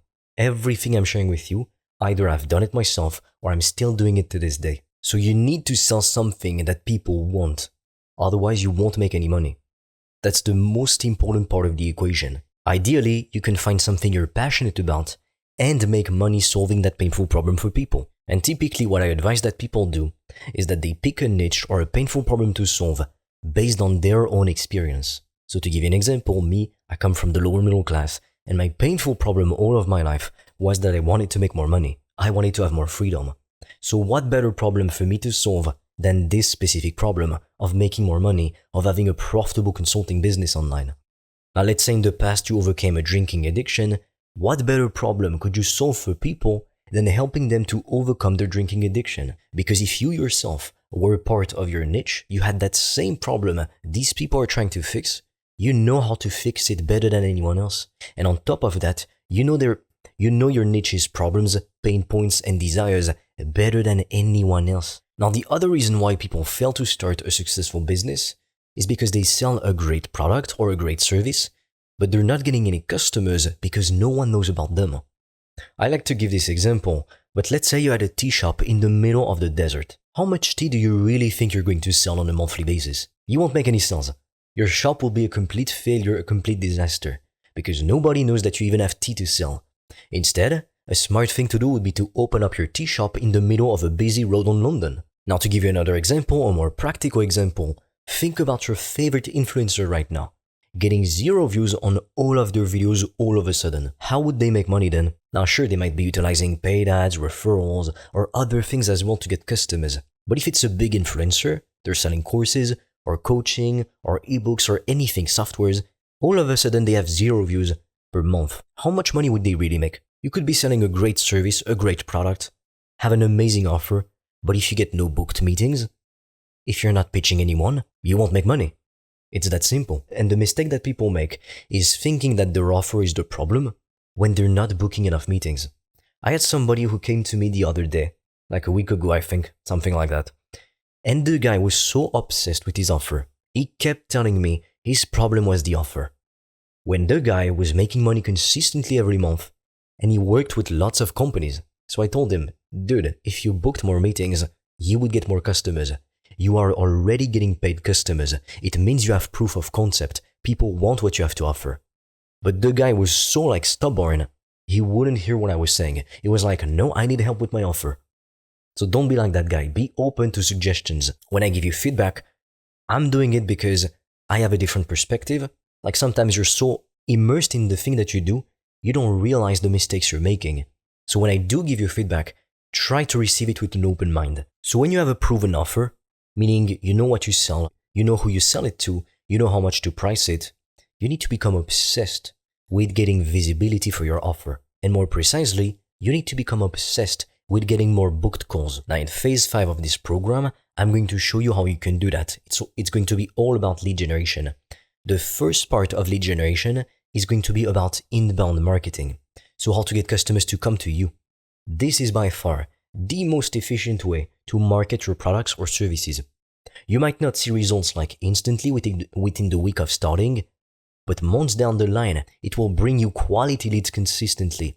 And the stuff I'm going to share with you is the stuff that allows me to wake up and see that I've booked 6 new meetings with my ideal customers. And that's the stuff that the big gurus are not willing to tell you. And in the second part of phase 5, I'm going to show you how you can get customers and leads and book meetings using outbound marketing techniques.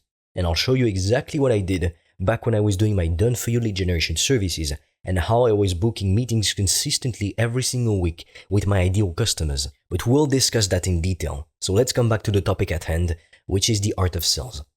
Now, the other thing that typically prevents people from running a successful business is that they're selling the right thing, but they're selling it to the wrong people. So you could be getting visibility, you have a good offer, but you're not making any sales or you're not booking meetings because you're selling it to the wrong people. Just picture for a moment trying to sell meat to vegans. Your offer isn't bad. Some people do buy meat. Of course, some people love meat. There's plenty of recipes with meat. However, if you try to sell meat to vegans, no matter the quality of your meat, the quality of your marketing, it simply won't matter. You won't make a single cent. So you need to have all of these elements. You need to have the right offer, sell it to the right people, get enough visibility, enough attention from your ideal customers, book enough meetings, and pitch enough people. If you can do these things successfully, you will become extremely wealthy. Like you can make $100,000 per month, you can make $10,000 per day. There's no limit. And if you're able to get one customer, you can get 10, you can get 100, you can get 1,000. All you need is to get that first customer and you have proof of concept. It means more people like that would be willing to buy from you the same thing. And so the problem when you're selling the right thing but to the wrong people is that you can stay stuck for a very, very long time thinking that the problem comes from your offer when in reality it's not the problem. It's just that you're not putting your offer in front of the right people and so your message doesn't resonate. So in order to make $10,000 per month and scale even further than that, make $10,000 per day, you need to follow the 3 following elements. So you need to sell the right thing to the right people and to communicate the value that you offer properly. Not doing that is, like I said, trying to sell meat to vegans and telling them that if they eat this meat, it'll make them real strong and allow them to become better hunters. So it's a stupid example, but you get my point. You're selling something to people that they don't want and promising an outcome they couldn't care less about. In fact, they're gonna hate you for it. And that's exactly why this offer is extremely bad. It's horrible. You're selling something to the wrong people and telling them something they absolutely don't want to hear. And while it might sound like it's a stupid example, you would be surprised to see how many aspiring consultants and business owners actually fall for the trap. Like, to give you an example, I had a guy try to pitch me creating a Discord server for me. And I didn't care because guess what that's going to do for me? I don't want a Discord server just for the sake of having one. Plenty of people also come to me to try and pitch me video editing. So they come at me and they say, hey look, I can edit better videos for you. And okay, that's great, but what's the outcome behind that? Why should I care? It's all great and nice to have fancy animation in your videos, but if it doesn't reach more people, if it doesn't lead to more clients, what's the point really? So they're selling something to the wrong person and they're not communicating the value of what they have to offer properly. Now, especially if you're targeting business owners, you have to realize that they get pitched 24/7.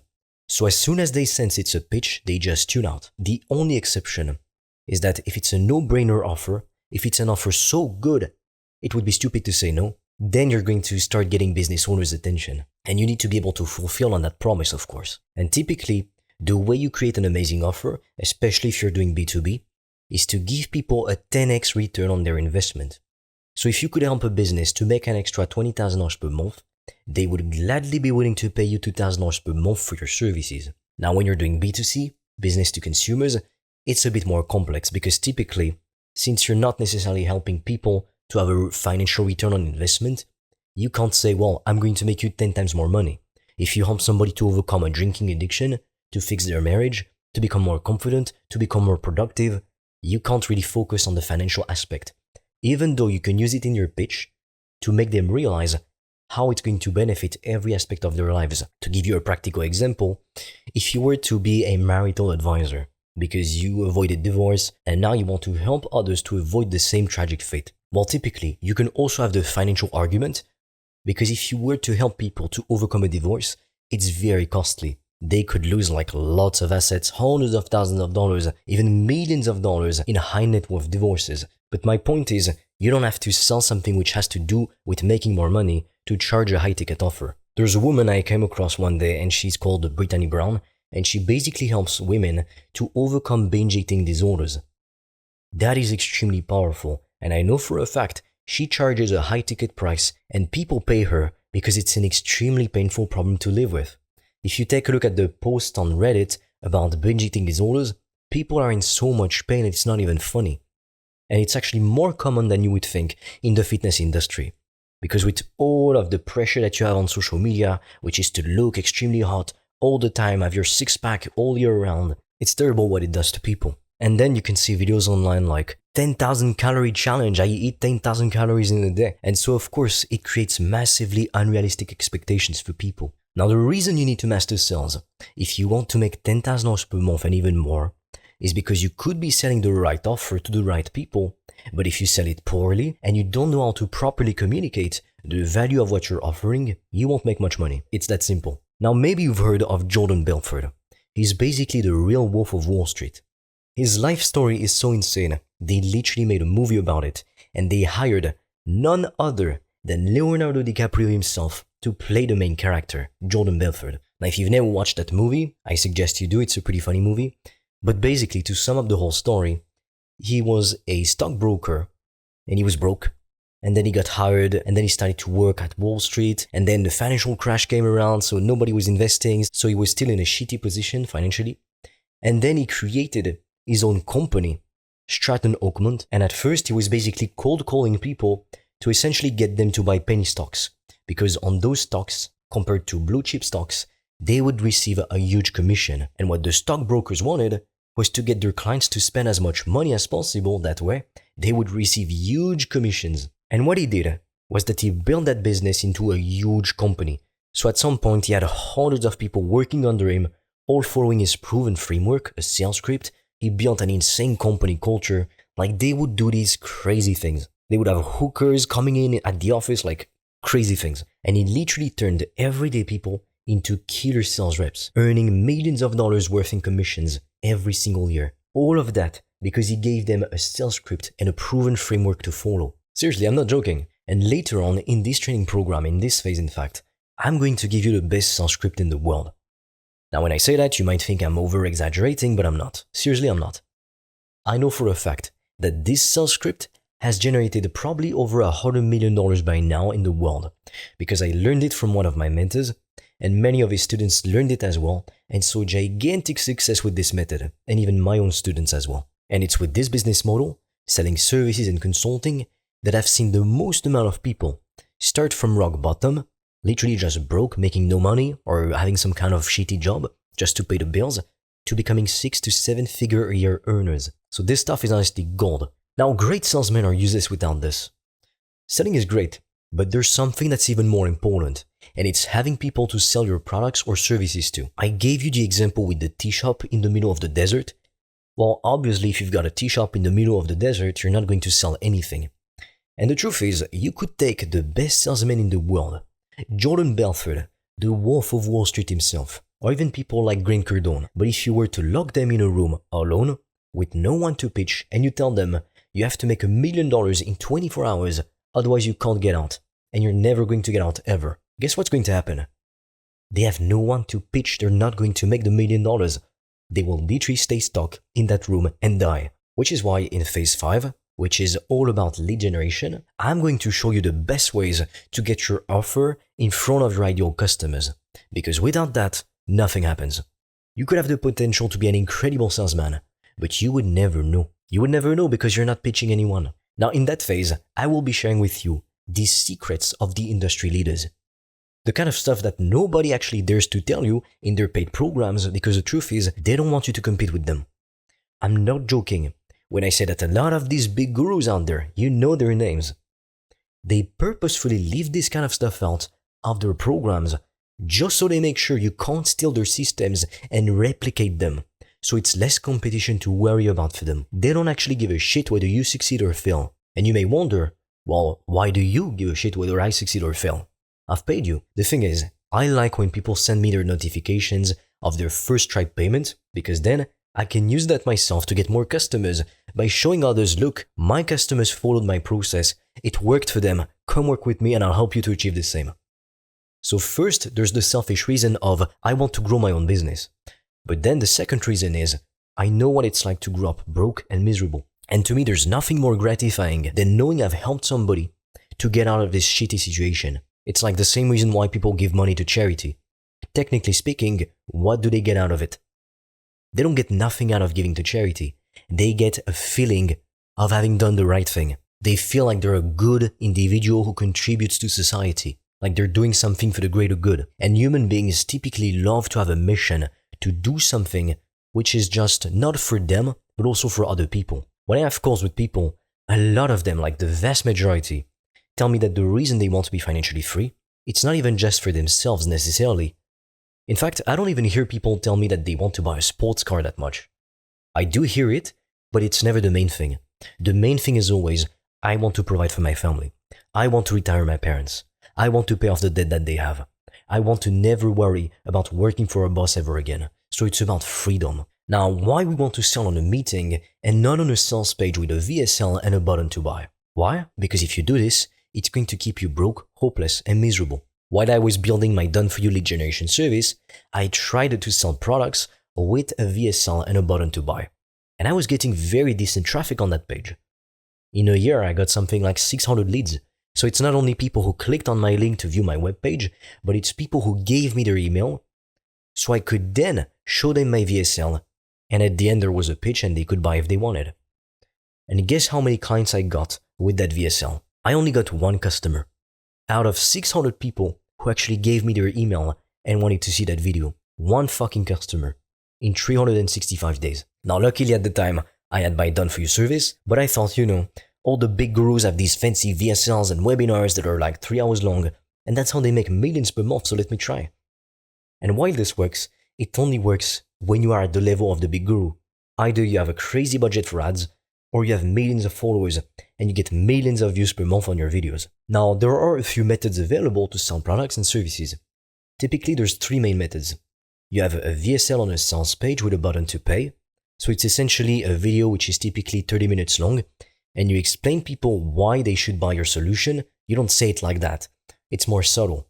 But for example, for me, if I were to have a VSL, I would need to make people understand that consulting is the best business model, not dropshipping, not Amazon FBA, not some crap.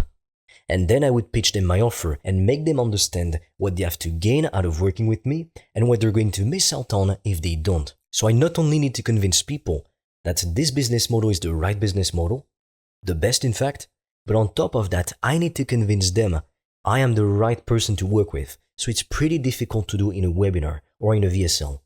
And then typically you can have webinars, which are typically the same thing as VSLs, but they're usually 1 hour to 1 hour and a half. And like the last 30 minutes, it's typically question and answers. And oftentimes the first webinar, it's actually a live presentation. So people typically run ads to a page with a webinar, a training, and then some people will buy at the end because there's a call to action to buy with a special offer, usually like a $500 discount. Now, of course, it depends on how much you sell your offer for. You're not going to have a $500 discount if you sell something for $500. That's it wouldn't make sense. And both these methods work, except that conversion rates are extremely low, 0.5% up to 2% at most. So what this means is that if you want to make these methods work, you need a lot of visibility.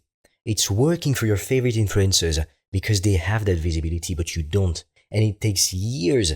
It can take you 5 years to get to the point where you have that much visibility. And that's 5 years full time. So for beginners, that doesn't work. But there is a third method, luckily, to sell products and services, which converts even better than the VSLs and webinars. And that method is to conduct a 30 to 45 minute meeting. And when you use a proven framework, a sales script, you are able to convert complete strangers who have never spoken with you personally before into paying customers who literally pay you thousands of dollars. So what I see a lot of people do is that they see their favorite big guru using a VSL and a webinar and sell thousands of dollars worth of courses every day. And so they think, wow, this is great. It makes a lot of money, so let me do the same. Except that you try and you fail miserably. And you keep trying because you think, oh, it's just a matter of time until I succeed. But then time goes by and nothing changes.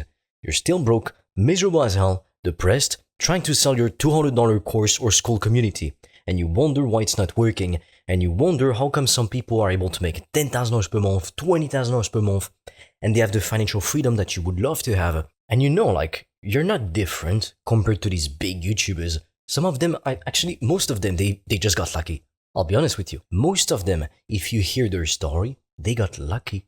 They had a video blow up. I've had some videos on my channel get 5,000 views, 2,000 views, whereas typically my average videos for now, they get 200 views. And it's like, what did I do differently? Nothing. It's just that the video got shown more to people because maybe people liked it more. The topic was better. It's like sometimes you don't even necessarily know why. Now, don't make me say what I haven't said. If you want to be lucky, you have to make yourself lucky. So typically these big YouTubers that you see, for example, they actually made hundreds of videos before they popped off and got lucky.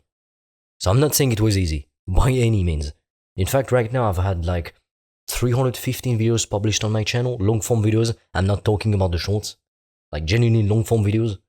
And those take a lot of time to make. And the reason this works for the big gurus, the reason why they make thousands of dollars per month selling courses and programs and coaching, even services, is because they have a huge amount of leverage. They usually have a crazy budget for ads because they make a lot of money with their audience, but they also get millions of views on social media, and so they print free money, and they can use that money to reinvest a huge part of it into paid ads and scale the business even more.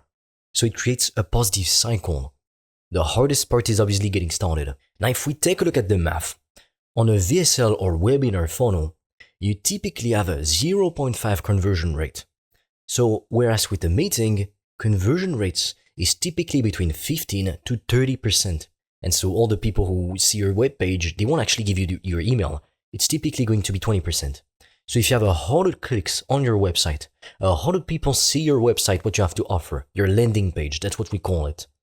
Only 20% give you their email. So it's 20 people who get to watch your video. Whereas if you had 100 booked calls, you actually have 60 sales calls. And let's say you're really bad at it, you only close 10%. Like the conversion rate is typically, like I said, on average between 15 to 30%. But let's say you suck at sales, you are the worst sales guy in the world, you have no script, you're doing bullshit, you close 10%. You still get 6 customers. Now, if every customer pays you $500, you've made $3,000. And $500, it's the lower end of the range. If you charge $1,000, you've made $6,000. If you charge $2,000, you've made double. Whereas with a webinar page that converts at 0.5%, you would need thousands of leads to actually start making a few sales. So do you understand now why booking meetings with your ideal customers and having a sales script is the way to sell them on your offer? So when you lack visibility, because you're still a new fish in the pond, the new kid on the block, you need to utilize the method that allows you to get the highest possible conversion rates with the little visibility you've got. When I publish a video on YouTube, I don't control how many views it's going to get. If you see me often remaking the same types of videos with similar titles and thumbnails, it's because I want to make more of the content that works and that brings me leads and customers. So if you only had 100 people in a month who come across your offer, here's how many customers you would get with each method. Let's say you get 100 leads, 100 people give you their emails every month. If you have a VSL and a webinar, and you convert luckily at 0.5%, you most likely won't get any clients because you don't have enough visibility. Now, if you were to hop on meetings, if you closed 20% of 100 calls, that's 20 clients. So if you sold something for $500, you would make $10,000. If you sold something for $1,000, you would make $20,000. So I really hope that by now you understand why it's crucial that we sell your product or service on a meeting and not through a webinar or VSL, at least not right now. Not to mention that when you sell your products with a VSL or a webinar, you have no way of getting direct feedback from the market. So unless you've spoken to lots of people in your market, you don't really know what they want and what they feel is holding them back from getting the thing that they want.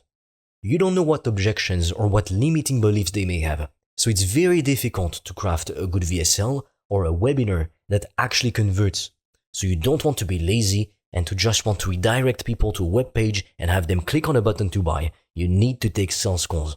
And when you've done 1,000 sales calls or more, if you want to scale further, utilize a VSL or a webinar, By now you will have spoken to hundreds, if not thousands of people, so you will know exactly what to say in your video to actually make it a killer VSL or webinar that will convert complete strangers into paying customers and for high ticket prices. Now typically when you sell something for more than 1.5k, you do sales calls. If you're going to utilize a VSL or a webinar, the most you're going to be able to charge is typically 1.5k.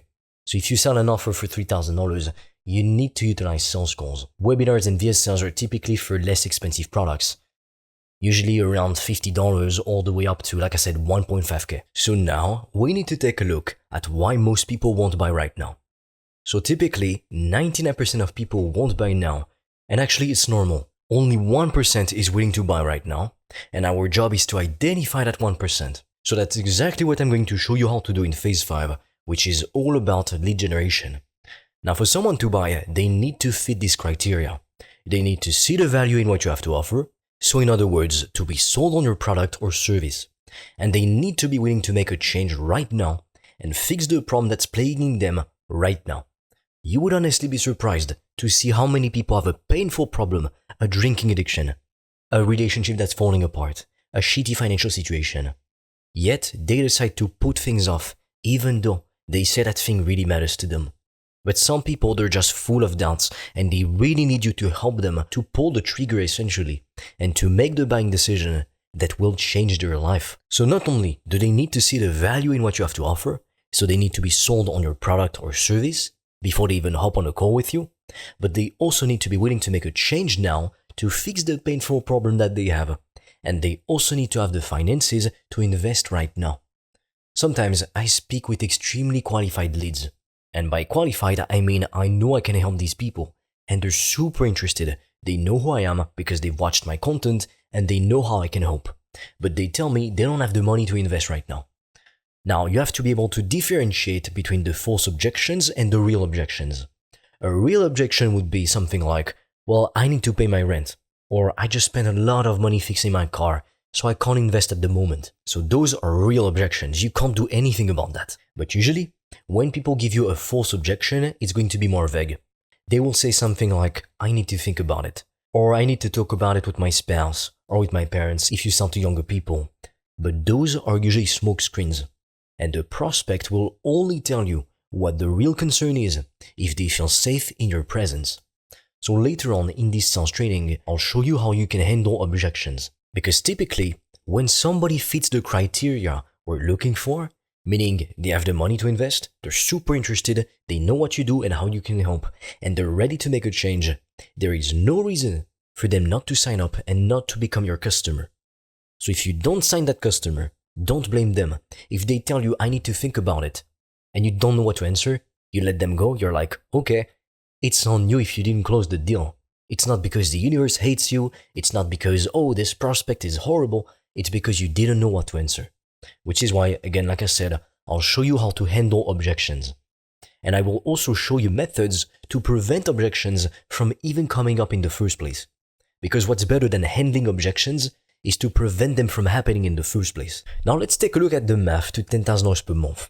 And I'm going to give you a few different examples. And you can tailor it to your offer. So let's say you decided to sell copywriting services to content creators to help them to create more engaging video scripts, which will in turn help them to get more views on their content, which will increase their visibility and give them more customers. Let's say you're going to price your offer at $1,500 per month. So in order to hit $10,000 per month, you need 6.6 customers. So let's make it 7 for the sake of the example. Meaning, you only need to close 7 customers at $1,500 to make $10,000 per month. So if you sign customers for a minimum term of 3 months, you only really need to find new customers a few times per year. Let's say you were able to book 80 calls a month with your ideal customers. Not everyone who books a call will actually show up. No shows are part of the process. In fact, the first sales call I ever booked for my done-for-you lead generation, it wasn't for my done-for-you offer. It was for my productivity coaching offer. The very first consulting offer I ever tried to provide for people. The guy said he was super interested. He literally told me in my Instagram DMs he needed my help personally. So he booked a call with me and I was hyped. I got my first Calendly notification for booking a meeting. It felt amazing. And then at the time of the meeting, the guy doesn't even show up. And yet, that didn't prevent me from having $1,000 days later down the line. Because I didn't give up, I kept at it, and eventually I cracked the code, which is exactly what I'm sharing with you in this training program. So you have to accept that no-shows are a part of the process. The average show-up rate is typically between 50 to 75%. Sometimes it can even be as high as an 80%. So let's take 50% as an example. Out of the 80 calls you booked, only 40 show up. Out of the 40 people you have a conversation with, only 20% turn into paying customers. That's 8 clients closed through 1.5k. You literally just made $12,000. Now let's take another example. You help people to overcome an alcohol addiction. This problem is ruining their life. It's something they would be willing to pay a lot of money to get rid of. And in the past, you yourself struggled with a drinking addiction. So you know how to overcome it, you know how painful it is, and you know how much it would change people's lives if they were able to finally get rid of this painful problem. Let's say your coaching package is priced at $2,000. So if you wanted to make $10,000 per month, you would only need 5 clients. Let's say you were able to book 50 calls with your ideal prospects. And let's say you have a show-up rate of 50%, meaning 1 out of 2 people actually show up. So you take 25 meetings per month, 20% buy, which means you get 5 clients at $2,000 each. So you've just made $10,000. And that's the math to making $10,000 per month with a consulting business. So as you can see, you only need a few customers, and it's much more effective to sell people on your offer using a meeting as opposed to trying to sell it through a VSL or a webinar funnel. Keep that for later, because before you can even think about making millions of dollars per month, I mean, let's be realistic for a moment. First, you need to make 10k per month. Take it one step at a time. What gets you to 10k per month won't get you to $1 million per month, or at least you would have to do it differently, but that's why you want to take it one step at a time. Now in the next few modules, I'm going to explain the difference between inbound versus outbound sales and why we have to sell differently, whether it's inbound or outbound. They don't close the same way. And then I'm going to share with you the attitude of successful salespeople because it's extremely important. So don't miss any of the modules. Watch them all in sequential order, multiple times if you need. And in fact, the people who really see success, they keep coming back to the modules over and over again. And then I will show you how you can overcome your fear of selling. Take it from me. I was this anxious guy who was so afraid he couldn't even go for a walk in the neighborhood, leave his parents' house for months. And I procrastinated working on my first consulting offers for more than 7 months because I was afraid of rejection and of selling. So if I could overcome my fear, my paralysis, and I couldn't even go for a walk outside, I mean, do you realize how insane this is? Chances are you can do better than me. Definitely. So with that said, I am waiting for you in the next module. But if you're part of that minority of ambitious individuals who's ready and committed to doing whatever it takes to become financially free this year, I invite you to click on the link in the description below and book a free call with me or my team. Together, we'll help you come up with a game plan to reach financial freedom in 90 days or less. But be quick, because we don't have enough spots for everyone. And with that being said, I'll see you on the other side. Welcome to part 3, module 3 of this sales training, the lead quality myth. So in this module, I'm going to share with you like the biggest myths most people have about the quality of their leads. If it doesn't really make sense right now, don't worry, because in just an instant, it will become crystal clear for you. So in this module, here is exactly what we are going to cover. Why lead quality is actually a myth, and why it's preventing you from getting your first clients and scaling to $20,000 per month and even beyond. And then I will also explain why sales are different when you're making 0 to 20k per month compared to when you're making beyond 20k per month. Then we'll take a look at the only 2 activities you should be focusing on at this stage. And finally, we'll go over your new obsession. So that will be the thing you need to obsess over right now. Nothing else matters. Everything else is a distraction. Everything else is irrelevant. So the first thing is why lead quality is a myth and why it's actually preventing you from getting your first clients and scaling to 20k per month and even beyond. So to give you a bit of context, back when I was doing my Done For You lead generation service for agency owners, coaches, and consultants back in 2022, so almost 3 years ago when I'm recording this right now, a lot of people, they would hop on a call with me and they would tell me the reason they weren't able to scale their business, according to them, it was because they were getting the wrong type of leads. So the leads weren't qualified, lead quality was low. And at first, it makes sense. I mean, if you listen to it logically, you think, oh, okay, well, technically speaking, if you speak to lots of unqualified leads, you're probably not going to make any money. It makes sense. Because if you're speaking to people who genuinely cannot afford to pay you for your services, then you probably won't close the deal. I mean, for instance, because I make YouTube videos and it's about how to make money, sometimes I have 16-year-olds from India who can only afford to invest $20 in their business who try to book a call with me. And so I know that it's not going to be a good fit for either of us. So my best way to help these people is to make free, valuable step-by-step videos on YouTube. But when you're speaking to business owners, or if you're targeting busy executives, if you're targeting people who are older, in their mid-20s, in their 30s, 40s, and beyond, they almost always have the money to pay you, especially if they come from first world countries. And like I said, if you are targeting business owners, they always have the money to pay you.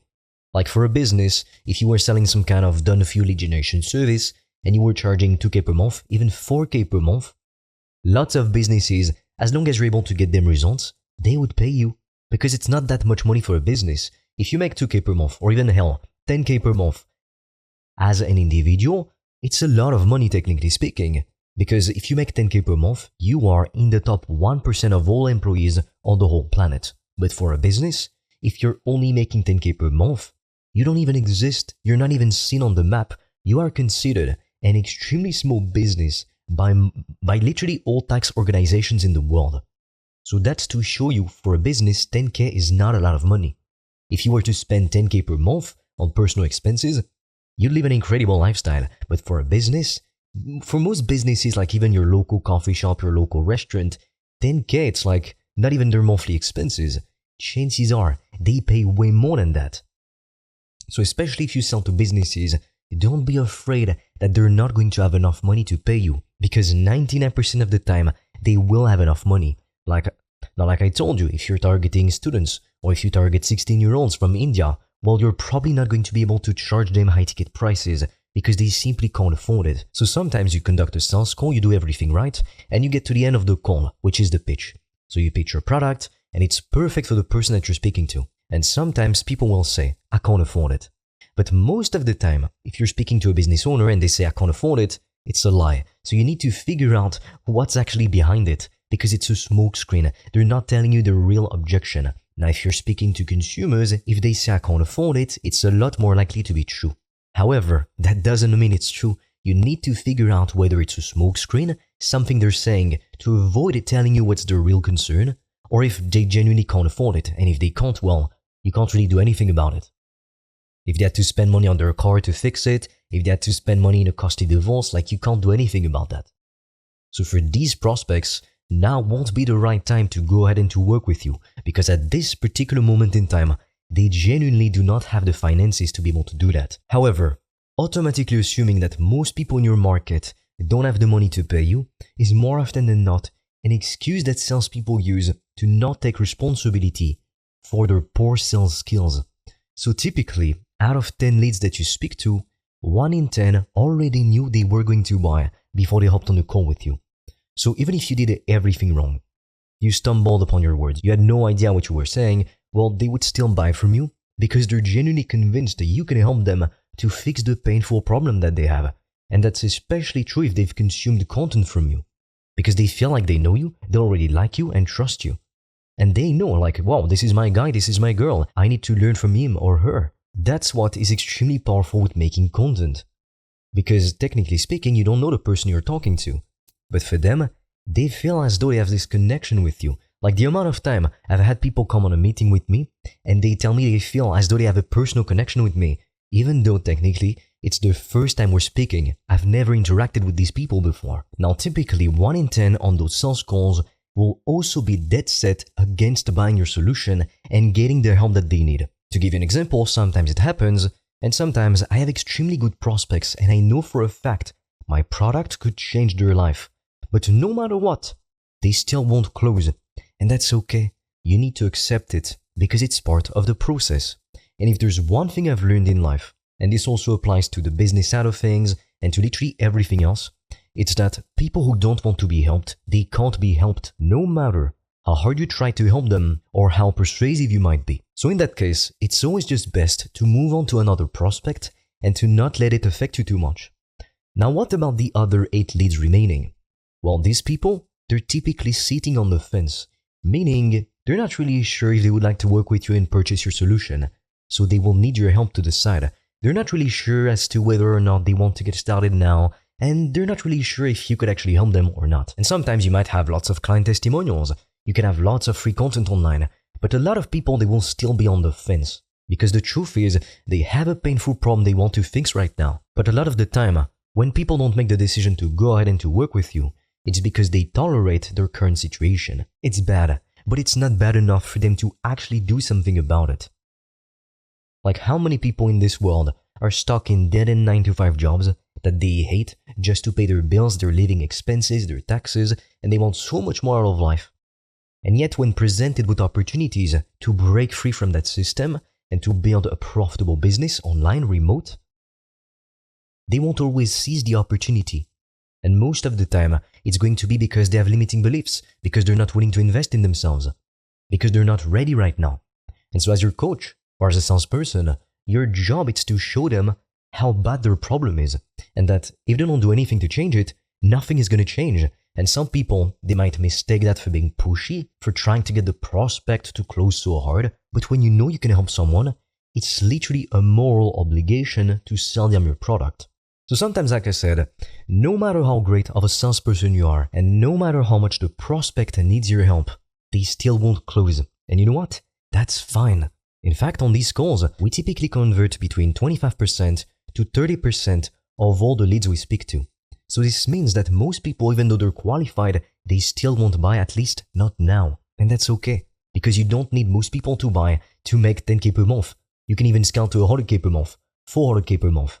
There are no limits. So if somebody says no, well, that's fine. We want no's and we want yeses. But what we don't want, it's maybes, things that stay stuck in that limbo zone. Because it doesn't even benefit us or even the prospect themselves to not make a decision. At least when you make a decision, whether it's a yes or a no, you put this matter to bed.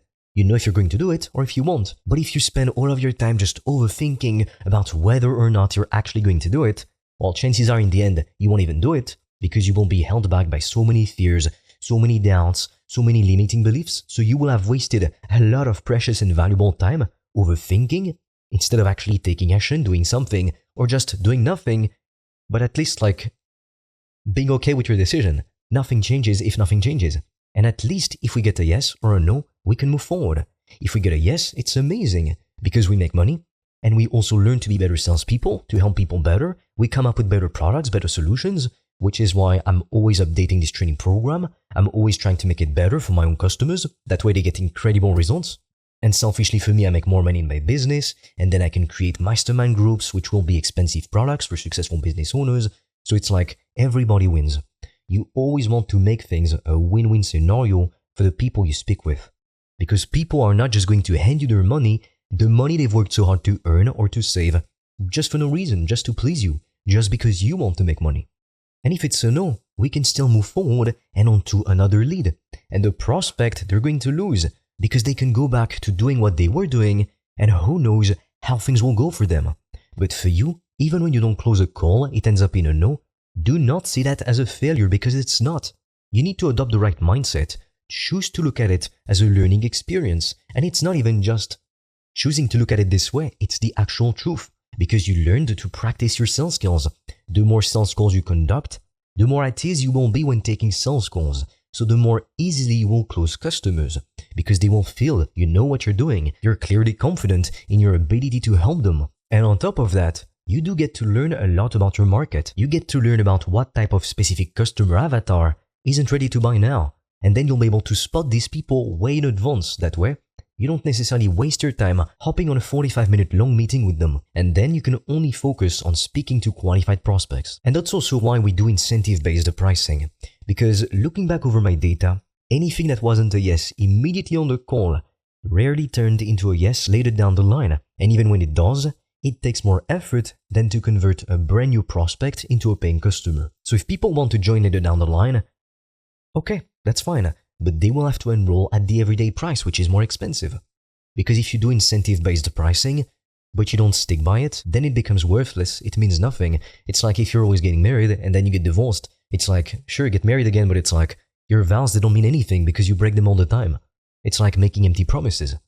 So if you're going to do incentive-based pricing, which you absolutely should, because you need to give people a reason to buy now, to fix the painful problem that they have now, not in 3 weeks down the line, not in 3 months down the line, not 10 years down the line, because most of the time, people have that painful problem and they stay stuck for months and for years when you could have helped them. Now, why sales are different when you're making 0 to 20k per month compared to when you're making 20 plus k per month?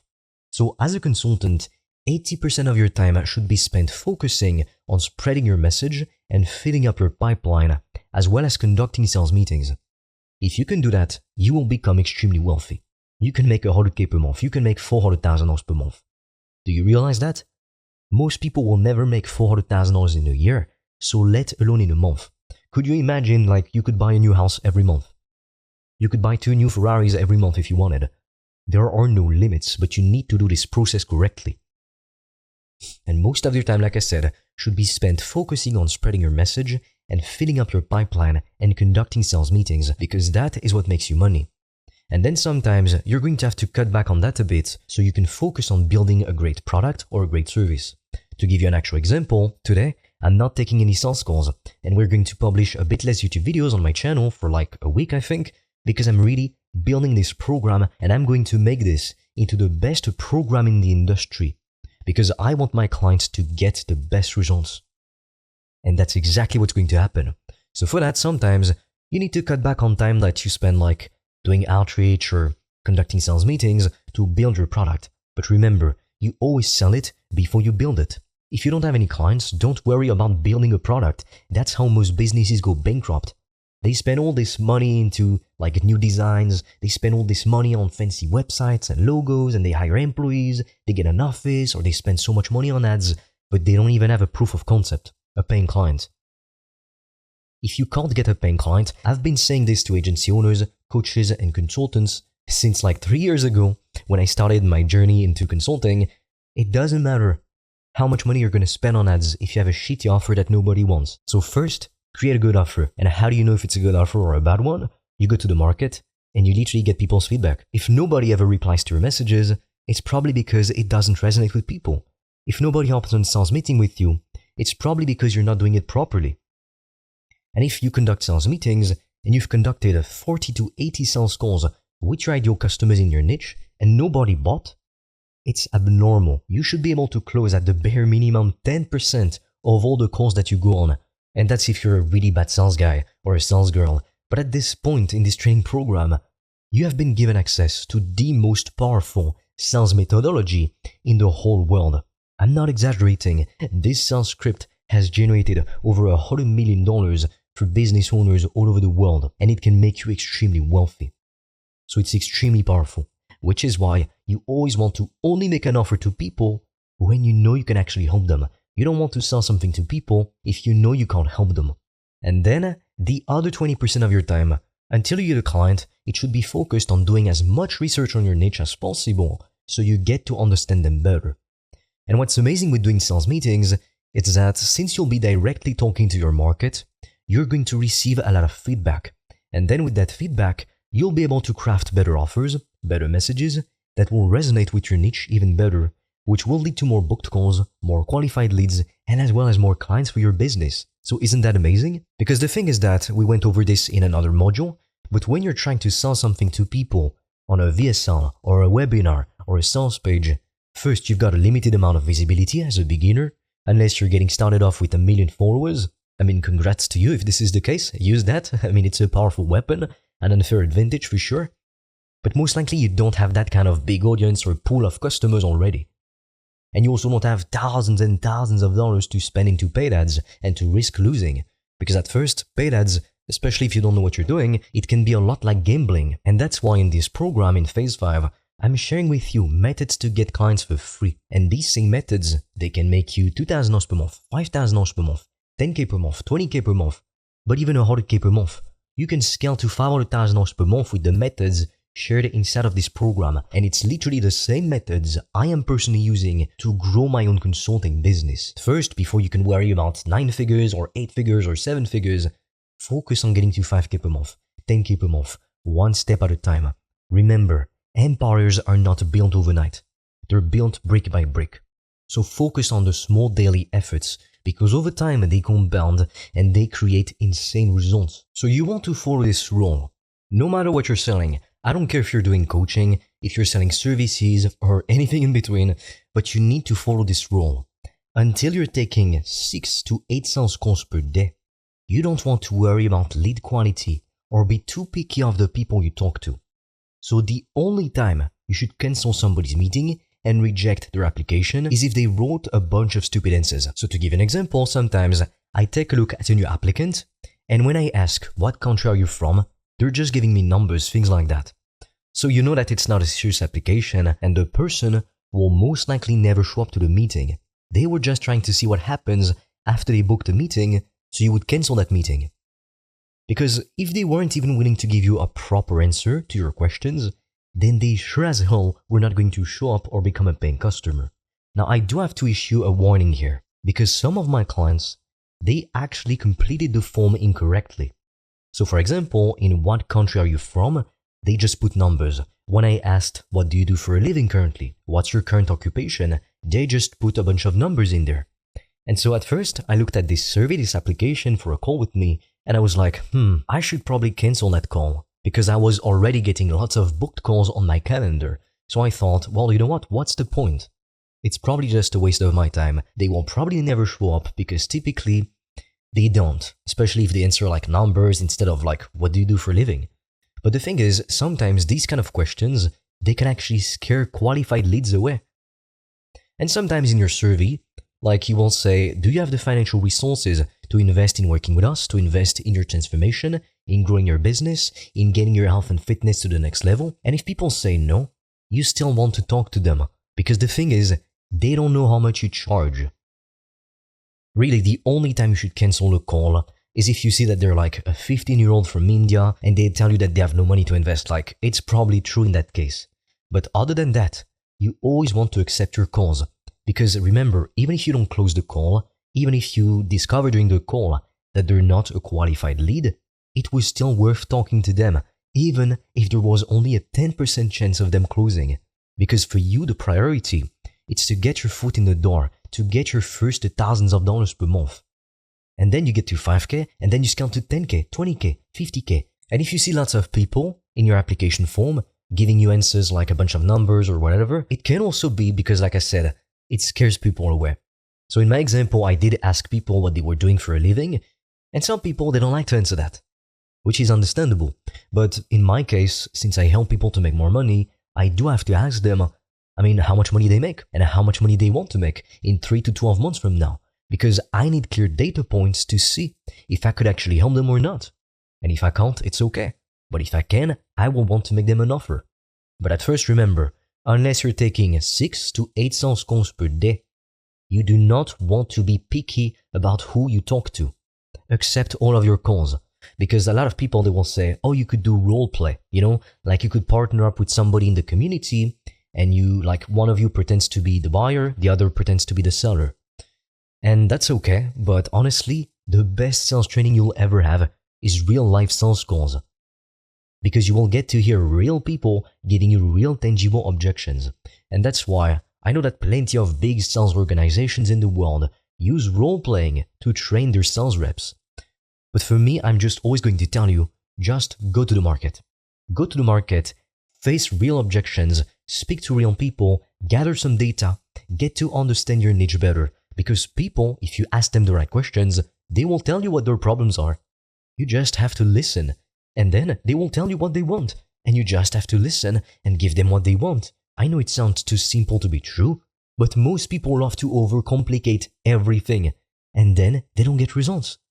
When more often than not, what works, it's actually the boring fundamentals. These videos for a lot of people, they could be considered boring.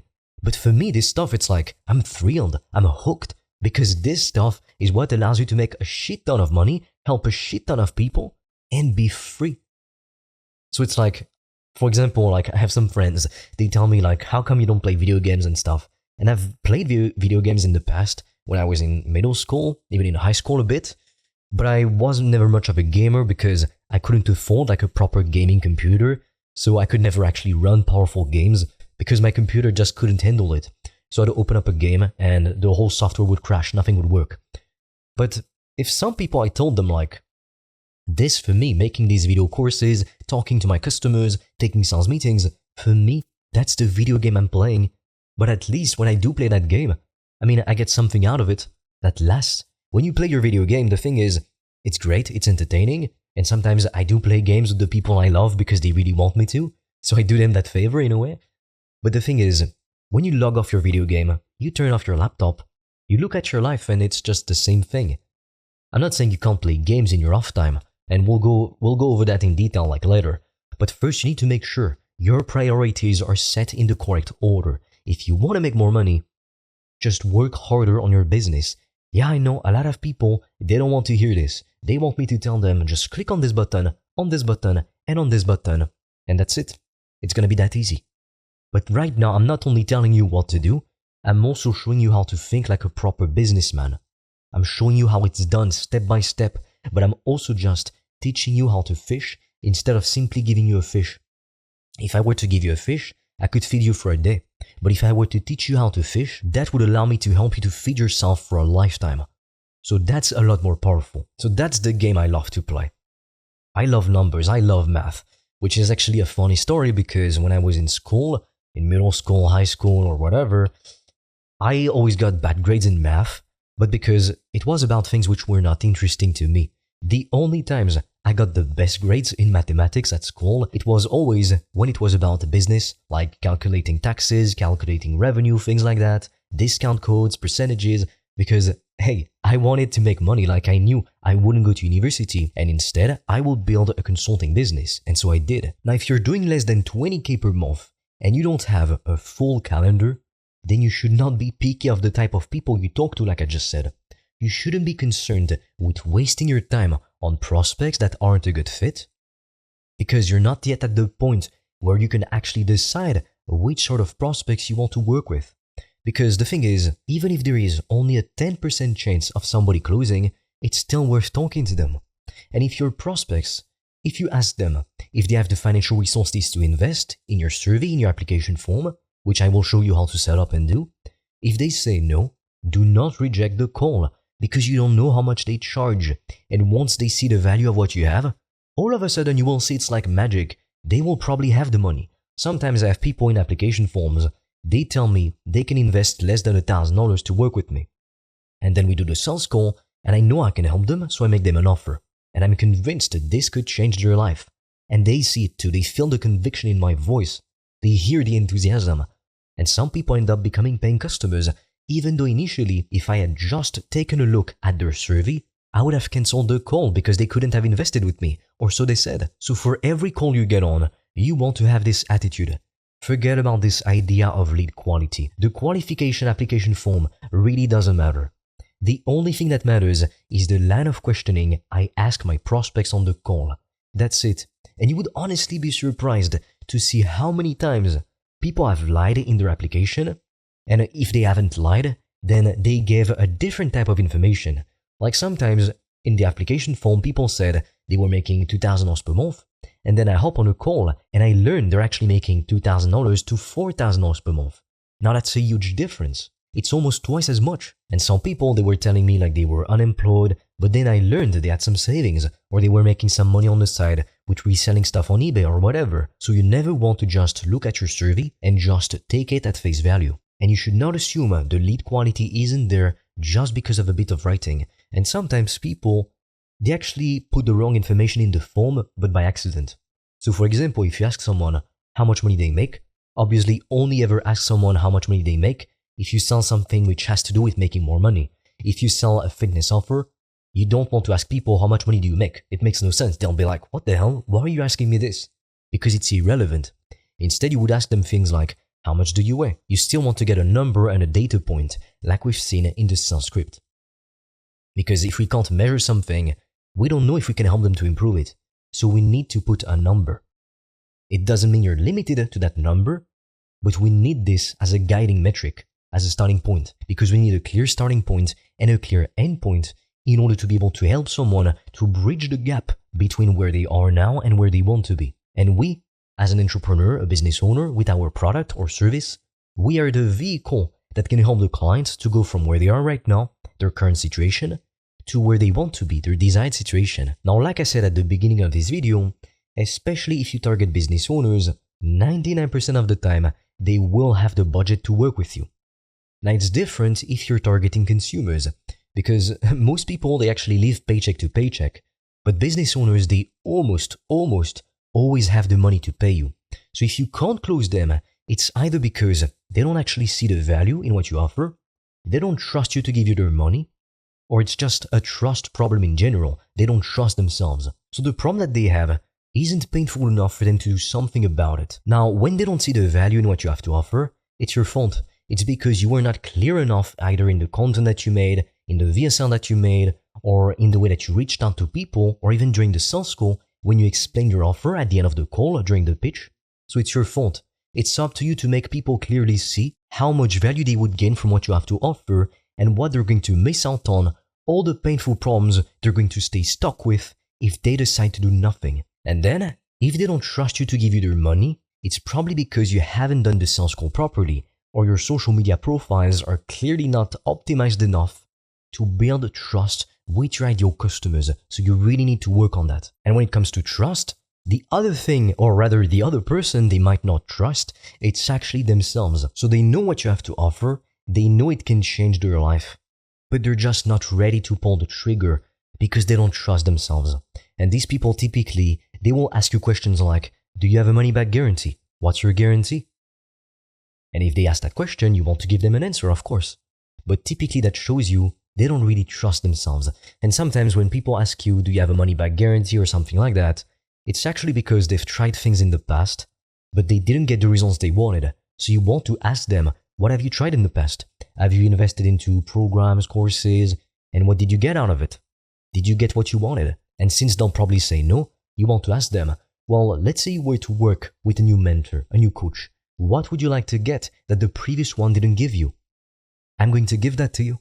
But when somebody doesn't trust themselves, you need to really give them a boost of motivation because that's what they need. Sometimes I've had prospects with me on the call who were extremely qualified and they were about to buy, but at the last minute, they tell me, I'm sorry, I can't do this. And most of the time, I'm still able to close these clients because I'm making them see, look, you've got nothing to lose. And if you don't change, if you do nothing, you will stay exactly where you are. And when it's too painful, people are just like, okay, you know what, fuck it. And then they pay right on the call. And then they turn out to be amazing clients who get amazing results. But that's why you really need to get people to trust they can do it too. And the way you do that is by really making them understand that the problem that they have is terrible and it's not going to get any better. It's only getting worse and worse and worse. You need to make them understand that. It needs to be extremely clear. Now, if you can't close that lead, it can also be because the problem that they have, it's painful. However, let's face it, it's not painful enough for them to actually go ahead and do something about it. So they retreat to fine, meaning they stay all comfortable in their comfort zone. That's it. But if they do that, nothing is ever going to change. You probably know the saying, you might have heard me say that by now, but nothing changes if nothing changes. But sometimes people live in this kind of delusional world because they genuinely expect something is going to happen out of nothing. They're just constantly waiting for this one magical event that changes their whole life. But guess what? Let me give you a spoiler right now. Your life will only ever change if you make it change. And it's the same for your clients, for your prospects. You need to make them understand that. But on the call, through our line of questioning, it's our job to make sure the prospect understands the seriousness of their situation. Because if they don't, they will go back to doing whatever they were doing, and so nothing is going to change. They will still have this painful problem unresolved. And on the sales call, your job is to make sure that your prospect sees the value in what you have to offer, trusts you to give you their money, and technically, you want to do that before you hop on a call with them to warm them up and to show them that you know what you're talking about. And when they don't trust themselves and they're full of doubts, you need to be confident enough in your offer to infect them with that same level of confidence. Because people can sense your energy, even though it's through a call. If you're clearly confident in your offer, you know you can deliver, you know you can help someone, they're going to feel it and sense it. And let's say right now you still don't have any customers and you're not so confident in your ability to deliver for your clients. Well, you need to find a way to become so confident in your ability to figure things out along the way. And the best way that you do that typically is by simply understanding your market. You want to understand your market so well, you would be able to write a diary from their point of view. So if they were to stumble upon it, they'd look at it and be like, oh my God, did I write this myself? Because it's so accurate, it's exactly me. This is my current situation. Those are my problems, those are my desires. That's how well you need to know the market, which is why in the first phase of this program, when we work on picking your niche, crafting your offer, technically speaking, the best niche you can work with is a niche you are a part of yourself or were a part of yourself in the past. So sometimes it's kind of funny, but people will be like, oh, well, you teach people to start a consulting business and you make money doing that. Well, yes, because if I had an e-com company, how could I teach you to start a profitable consulting business when I have no clue how to do that because I have an e-com company? So it makes no sense. What I can teach you, however, it's to sell services or coaching offers profitably on the internet remote, because that's what I know how to do. It's like telling a personal trainer, oh, well, it's weird because you tell people how to get in shape. It's like, yeah, what else would they do? They're a personal trainer. But that typically also comes from people's limiting beliefs because they think you can't make more money. They think, oh, it's all a scam, it's not real. And I'm sure that some of the stuff I'm sharing with you in this program, it's blowing your mind. Sometimes I have people who tell me like they're afraid that their clients are not going to be willing to pay them like $1,000 and beyond for their services or coaching offers. But later on, in one of the next modules in phase 4, I'll be sharing with you how you can overcome your paralysis and let go of all of your limiting beliefs. Because I want you to understand this one thing. Most of the time, what's actually going to hold you back, it's not a real tangible obstacle. And I will never say this enough times, because what kills most people's dreams, it's not a lack of IQ, a lack of intelligence, or a lack of work ethic. It's almost always doubt, fears, anxiety, things which aren't real. It's like, to give you a few examples, when I signed my first client, high-ticket customer, who paid me more than $1,000, I was so thrilled, like it felt amazing. But then I started to get scared that I wouldn't sign more. So it was my brain trying to hold me back. And to some degree, I couldn't prove my brain wrong. But the day I got another customer, which happened to be just a few days later, because everything snowballs, once you're able to get your first client, you typically know your market, you've got proof of concept, you're confident in your ability to deliver, that all the other clients, they come fast, like everything compounds. So the hardest client to get, it's the first one, but it's not because it's harder technically, like on the technical side, it's harder because of your limiting beliefs. And you will be your worst enemy or your own best friend. It's like one day, a few years ago, my best friend of the time told me something which is extremely wise, and to this day I still remember it. He said, if you're against yourself, you can't win. You can never win. And that makes complete sense. And at the time, I was struggling with so much self-sabotage. And it's not like he told me that and then my life changed immediately, because that would have been too easy. It took me years to become the man I am today, and it took me years to finally just be disciplined, get the work done, stop just messing around, stop listening to my fears. Because, yeah, I have this recurring theme where it's like, I know I can work hard, but it's like, for some reason, I'm always scared that things won't happen. And if this is you, you have to know it's just your brain trying to trick you. So you can't listen to that fear. You can't listen to your doubts. You need to put in the work. So when you're able to get your first clients, things snowball from there. And the way that you essentially get rid of limiting beliefs, but we'll go more in depth on that in one of the next modules, it's by literally proving your brain wrong. So first, to destroy your belief, you have to open your mind to a new possibility by questioning that belief. For instance, in dictatorships, people almost never question their beliefs because they're too afraid to do so. And that's how the government stays in power and controls the masses. But a few individuals, maybe something happens in their life, maybe they were lied to, something happens. Or they just have some kind of natural tendency to just question everything. But something happens, and the point is, it makes them question the beliefs they've been taught by society. And then, it unsettles them at the very core because they think, wow, my entire life is a lie. And then it opens up a world of possibilities. They might go in denial for a bit. They might try to deny that, oh, well, this was just a lie. Like, we can actually be free. I'm just giving you random examples, but you get my point. It's like if you've ever watched the movie The Matrix, everybody refers to this world or the system, 9-to-5 jobs and corporate careers as the Matrix. And to some degree, it's true. But basically, Neo, the main protagonist in the movie, he's living his everyday life, and his life isn't that great, but it's an average life. And one day something happens, and he discovers, wow, this world is a lie. We're actually living in a big simulation. And at first, he doesn't want to do anything about it, like he's scared. He'd rather stay in the delusion of this comfortable, illusional world.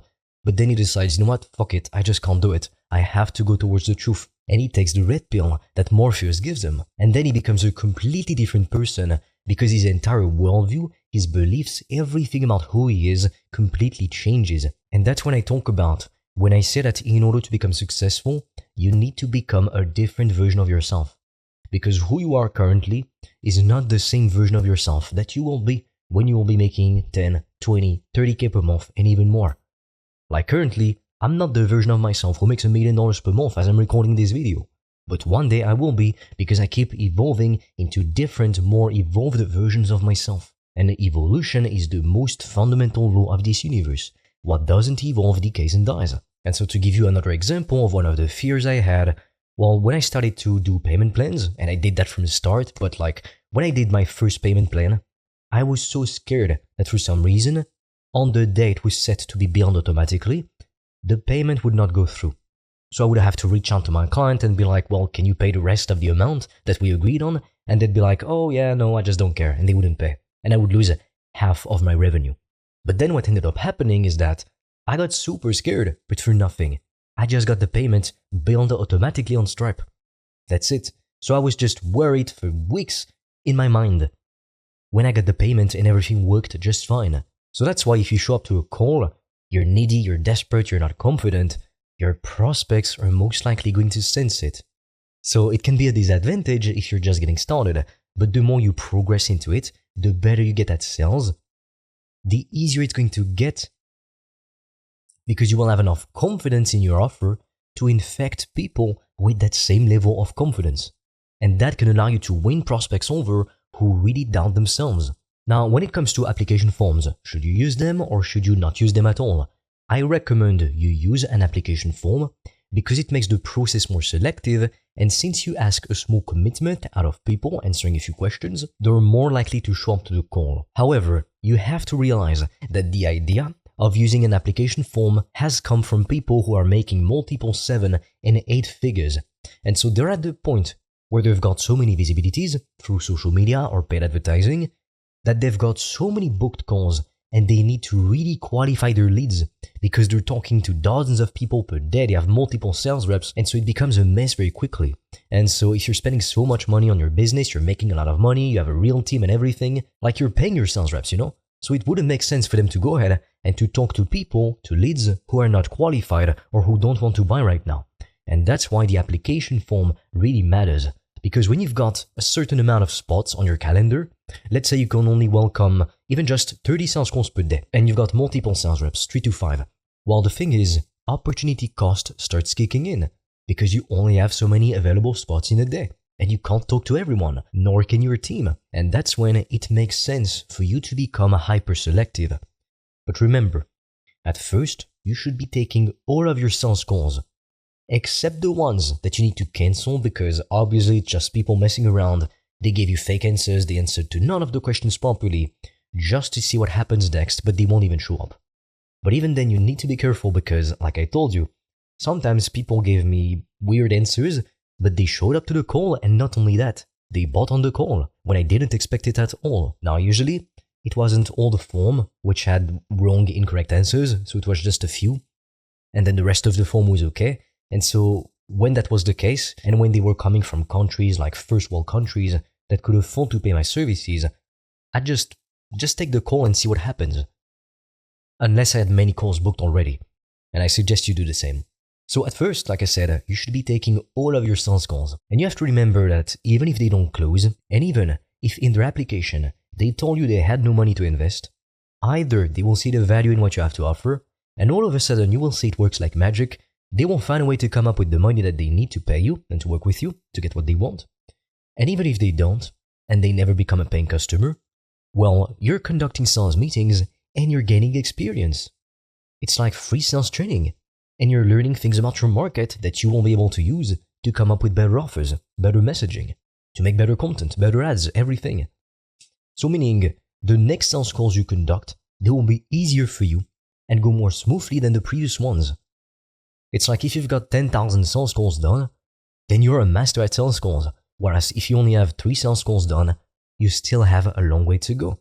Even myself, I'm always in the process of refining this method, because you could technically speaking binge watch all of the modules inside of this program in a week if you were already committed, but what is that going to do for you? You'll be overloaded with so much information. If anything, it's actually going to give you analysis paralysis. That's why it's best if you just take it at your own pace. Complete the action items, submit them in your private chat with your assigned coach, and so then with all that training, when you're talking with more qualified prospects, you'll be able to pitch them confidently without sweating over it and stumbling upon your words. So now that you're at this point in the training program, you should have your niche, you should know what their problems are, what their goals are, what keeps them up at night, and you should also have your first offer and message. By now, you should have also gone through the entire sales training, and you should have access to the best sales methodology in the world. So I'm not even joking. This sales script has generated over $100 million in the world so far for business owners. So it's an extremely powerful weapon that must be kept in the right hands. Because if it were to end up in the hands of the wrong person, that person could do a lot of damage with it and sell stuff to people who don't even need it. So now, there's only 2 activities you need to focus on. And this is where things get really interesting. Number 1, traffic, and number 2, sales. Without these 2 elements, you will not make any money. And that's why people struggle forever to build profitable businesses, because they don't understand how to get traffic and how to sell. But in this phase, you got access to the best sales training in the world. And in the next phase, you will get access to the best training in the world to get in front of your ideal customers and to book sales calls on autopilot. So that's what you really need to focus on. Getting more eyeballs in front of your offer, and then sales. Making as many offers as possible to people. The more conversations you have with people, the more sales calls you have, the more money you're going to generate. It's really that simple, yet people love to overcomplicate it.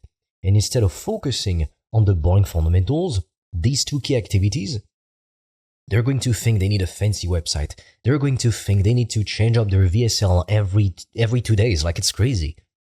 When if you do these things correctly, you will make so much money. Most people in your surroundings won't even believe it. They'll be like, what are you doing? Is it illegal? Like, what's going on? Because it's crazy. But you need to be able to stay focused and to not get sidetracked on the many things that you could potentially do, but that don't actually matter. So remember what we said in one of the earlier modules of this phase about sales. It doesn't matter how great you are at sales if you have no one to pitch, if you're speaking to nobody. If you don't have any sales calls, you don't have any conversations with people, you're not DMing people making content, like you could put Jordan Belfort or Grant Cardone in a room with no one to pitch and tell them, go make $1 million in 24 hours. You also give them no access to the internet, no telephone, nothing at all. Well, it doesn't matter how great they are at sales, because they're probably not going to make any money at all. And that's why getting traffic is a crucial part of the process. And it's step number 1. So you probably ended up joining this training program and working with us because originally you stumbled upon one of my many YouTube videos and one day you clearly saw, okay, this guy, he's got the expertise in building businesses and I want to learn from him. Some people, they come to me, they tell me, they relate to my story, like I get this a lot, and they feel a personal connection with me, even though I've never spoken with these people before. So it's crazy. But if they had never seen my videos, then they wouldn't have known my business, my product, and they wouldn't have known I can help them. And so back when I was doing my Done For You lead generation service in 2022, unless I reached out to my leads, offered them some free value, then they would have never heard of me. And even back then, I was leveraging content. The first videos I posted on my YouTube channel, it was a few video sales letters that I would typically send some of my prospects before and even after they booked a call with me. So I see so many people who want to build a profitable consulting or service business overthink about service delivery or their fears of sales, or what happens if a payment fails, or how to legally set up their business and everything, what type of company to set up, when to get an accountant, and they're worrying about so many imaginary problems, like the fear of not getting a client, the fear of having recurrent payment that fails. And to be completely honest with you, business, it's just mathematics. So statistically speaking, you will have some people whose recurring payment fails. Statistically speaking, if you've got 1,000 customers, some people will be nightmare customers. It's just gonna happen. So the best way to get over that fear is to just accept that one day you'll probably have to deal with this problem. But it's no use worrying about it until it actually does. Because all the time that you spend worrying about imaginary problems, it's time that you can't put into fixing real tangible problems which you need to fix right now. So don't get sidetracked worrying about imaginary problems. I will never say this enough. Remember, you can only ever face two types of problems: real, tangible problems and imaginary ones. Never let any kind of obstacle prevent you from getting what you want, and especially if it's an imaginary problem. For example, every time I'd get a client, I'd be super scared that this would be my last client I'd ever get. So I would go into panic mode and I would start to overthink everything, to think that my content isn't right, my outreach isn't right, when none of that was the case. I just needed to stick to it. So then I could manage to calm myself down because I'm still a pretty logical, pretty rational person. And so I would stick to the process, even though I felt like shit. I felt depressed because I didn't believe in it anymore. I was too scared. But because I forced myself to stick to the process, I stayed disciplined. Even though I had a lot of doubt in my mind, so many fears, I got more clients. And then I got more clients. And I closed the thousands of dollars and thousands and thousands and thousands of dollars. When initially, remember, I was a kid who was so anxious he couldn't even leave the house for months just to go for a walk in the neighborhood. I mean, literally, that's how bad it was for me. So if I could go from that to closing $1,000 deals with complete strangers, people I've never spoken to before, what makes you think you couldn't do the same? In fact, you joined this program probably because me or a member of my team conducted a sales call with you. So not only does that show you people actually buy on calls, but it shows you if I could do it, you can. There's no excuses. And most of the excuses you'll have, they're just excuses. They're lies that your brain is projecting just to keep you in your comfort zone. But if you stay in your comfort zone, nothing is going to change. I can give you the best sales methodology in the world, the best training ever, but if you do nothing with it, nothing's going to happen for you. It's the sad truth. So remember, even if you have doubts, even if you're scared, even if internally your life is horrible, you're dealing with many issues, stay disciplined regardless of how you feel. Be like a monk. The monk doesn't care if they don't want to meditate. They will do it. And then they do it and they feel amazing. They feel proud of themselves. They've accomplished maybe enlightenment or whatever. They've done what they wanted to do. Well, in business, it's the same thing. You'll never stop having that fear of not signing clients until you sign a client. You'll never stop having that fear of, let's say, recurring payments failing until you get recurring payments successfully month after month. So the only way to destroy your fear is to take action. The more time you stay in your mind thinking about it, you stay all stuck in your head, the worse it's gonna get. And that's why when people tell you, oh, can I just call you back tomorrow? Can I just have some time to think about it? It's a smokescreen. You need to figure out what's underneath it. Because the more time you give to people, if you're oh, okay, just you have 7 days to join, like I was at first, it's a huge, stupid mistake. Because most people, even though it's the right thing for them, they wouldn't join. Because now they would have 7 days to doubt everything. So of course it didn't work. And that mistake cost me $10,000. So it was worth a try, definitely. But do not do this. The offer has to be valid on the call and now only. So the problem really, it's not having doubts and fears. Because everyone has those. In fact, if you didn't have any doubts, any fears right now about the whole process, you wouldn't be human. That's the truth. But the problem is in letting your doubts and fears eat you alive and prevent you from taking action. At some point, I saw a video by Alex Hormozy a few years ago, and he said something like, successful people, they don't have less fear than you do, they just have more courage. And it hit me like a ton of bricks, because I figured, oh wow, it's just me, I'm bullshitting myself. I could be doing so much more, but I'm not because I'm afraid. And instead my brain is telling me, oh, well, it's not actually a problem, and it's like, successful people have something that you don't. All of those were just lies told by my brain, manufactured excuses that were manufactured just so I would stay wrapped up in my comfort zone in this warm, cozy blanket, so to speak, and then do nothing. Because your brain is mostly short-term oriented. The prefrontal cortex, which is the part of your brain responsible for logic, for reasoning, for being analytical, that part of the brain is much more recent than the limbic cortex, what people call the lizard brain, the monkey brain. And that's the part of your brain that cares about making you survive right now.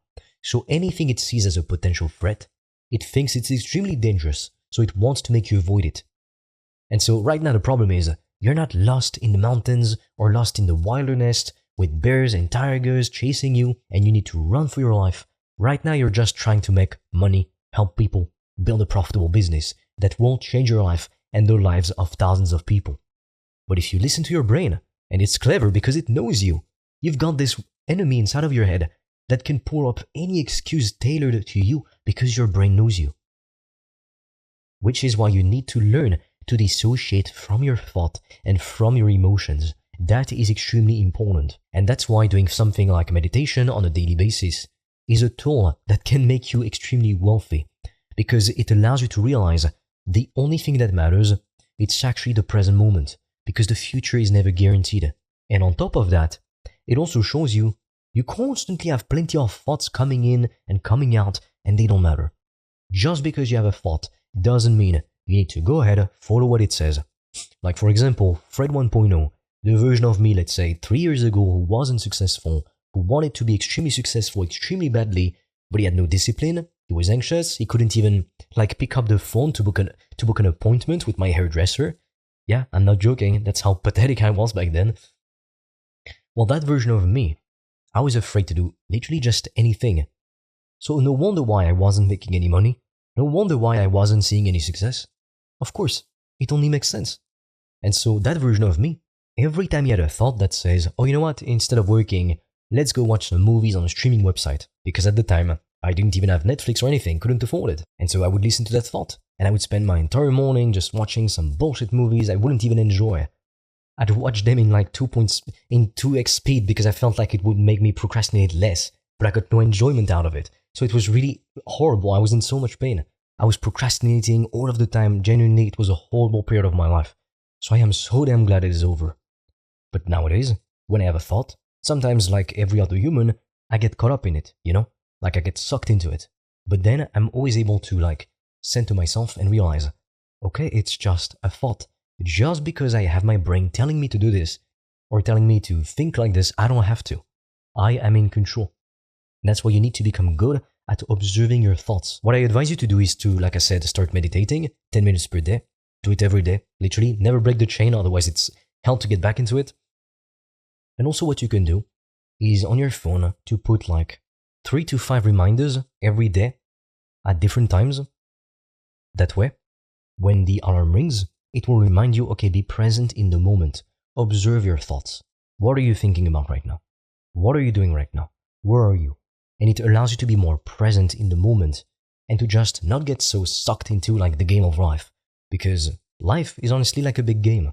But we get so immersed into our own emotions, we can't see things clearly anymore.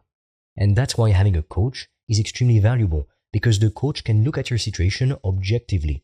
Because the coach doesn't have your emotions. If I look at your situation, let's say it's an example, but you're laying on the couch all day, you're depressed, you don't want to do the work because you're scared it won't work. If you're alone, it's very difficult to get out of it. Because you have to coach yourself, and that's hard to do. Most people, they struggle to do it.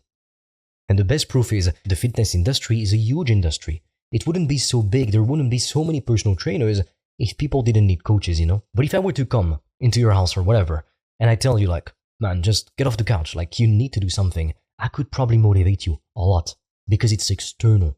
But if you have to do it yourself, it's much more difficult, which is why it's extremely valuable to have a coach. Even when you yourself, if you sell coaching offers, you can tell that to your clients, that sometimes you need somebody to just keep you accountable, to help you see things in a different way, to help you to get unstuck, Now, like I told you in the beginning of this program, you are not here to learn a bunch of stuff by heart and to recite it for a test, because this is not school. This is real life. This is business. And this will make you more money than you can possibly imagine and dream of right now. And you'll be able to help hundreds, thousands of people, but only if you do the boring work, stay persistent and keep learning and keep an open mind. So right now it doesn't matter if you think, oh, but what's gonna happen if I don't get a client? Or things like that. Because you have to remember, it's only your brain, your old self, testing you, trying to get you to stay in your comfort zone, in that comfortable bubble. It's like in the morning, let's say you have to get up at 5 to work on your business. You don't feel like doing it. I wake up at 5 every morning, I don't feel like doing it. I'd much rather just sleep in, spend time with the people I love all day, and have fun. But I'm building my business because it matters to me, because it's number one in my list of priorities. And so at 5 a.m., I'll be honest, in the winter, I don't want to get up. Sometimes I go to sleep late, yesterday I didn't even get 7 hours of sleep. And you might be like, well, that's a lot of sleep. No, it's not, at least not for me. I need 9 hours and I work out every day, so I do need a lot of sleep. So if I sleep less than 9, I feel like shit. And even when I sleep 9, I'm still tired. So it's so everything that you want right now is on the other side of fear. Nothing great is going to happen as long as you stay in your comfort zone. But remember, fear is actually a good sign. If you're afraid to do something, you should start getting excited. I know it sounds weird, but why? It's because you're about to go to the next level. If you've ever played video games before, you most likely have. Then you know that in any video game, it depends on the game you play, of course. If you play some kind of cooking game, it's probably not the case, but in lots of games, there's typically small fights, and then you've got a big fight with a big boss, or more difficult challenges as you progress in the game. And the big fight with the big boss is going to be painful and uncomfortable, but if you want to get to the next level and move forward in your quest, get the reward, save the princess or whatever it is, you have to go through it. There's just no other option. So all this time that you might be thinking, worrying, being scared, listening to your own fears, to your brain just giving you so many excuses, it does two things. It keeps you stuck and it keeps you in pain, because the only way for you to move forward is to take action and to prove your brain wrong. It's like if right now you go to someone in the street and you tell them, I'm going to make $1 million this year. Why would they believe you? They have no reason to believe you. With your brain, it's the same thing. And with your brain, it's even worse because your brain knows you. Your brain knows what you've done in the past. Your brain knows what your habits are. Your brain knows all the promises that you broke, that you couldn't stick to. So the way that you build up confidence and that you start believing in yourself is by saying you're going to do something and then doing it. Sticking to the promises that you make with yourself. So if you want to move forward, there's no other option but to embrace resistance. When you feel pain, do not see that as something negative. Get excited, because on the other side of it, there's everything you've ever wanted. When you can reframe fear as something to be afraid of, from something to be excited about because there's everything you want on the other side, it's going to change your life and you will become limitless, because while most of your competitors will be holding themselves back with their excuses, their doubts, their fears, you will be moving forward ruthlessly, relentlessly, and you will crush everyone in the market. You will become number one. So what I've found from my own experience is that the more you get into the habit of getting out of your comfort zone, of forcing yourself to do all the things that scare you, the easier it gets to do uncomfortable things.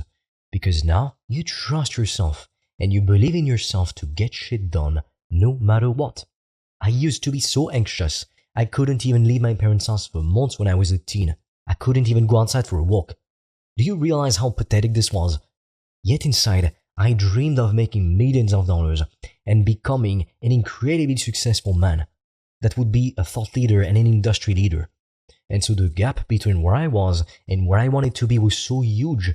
I wasn't going to get there overnight, and especially not without sacrifice and without some kind of resistance. Now, in the next phase of this program, I'm going to be sharing with you how to book sales calls with your ideal customers on autopilot. I've been in plenty of training programs myself, and some of them changed my life. But I've never seen anyone share the things I'm about to share with you. So it is revolutionary stuff I'm going to reveal with you, and better yet, it works. That's what matters. And most people in my industry, they struggle to book 5 meetings per month with their ideal customers. I'm able to wake up and see I've booked 10 new meetings already. And I'm not even famous or running ads at the moment. It's all organic. So when I get a client, it's free money. It's over 90% profit margins. That's the power of a consulting business instead of trying to resell crappy, overpriced AliExpress products on your pretty website because it looks easy. But it's far from being easy, and your profit margins are so small, 5 to 20%, it's not even funny. Now let's talk about your new obsession. Your new obsession should be to get proof of concept, meaning getting your first paying client. Once you're able to get your first paying client, everything snowballs from there and things start to really compound. To give you an example, it took me a bit of time to get my first client. I think it took me a few weeks. But then I got my first client and I got my second client literally just 3 to 4 days after, I think. So when I started charging 1K, I made 2K right then and there in 1 week. And then everything snowballed from there. And then I got more and more and more. And as you can see on this chart, that is the power of the compound effect. So the compound effect is literally the arrow that goes up and up and up. And at first, it's very small, but then it just shoots up out of nowhere. So at first, growth takes a bit of time with exponential growth and the compound effect. But then everything snowballs from there. Now, something I really want you to understand is that people vote with their money.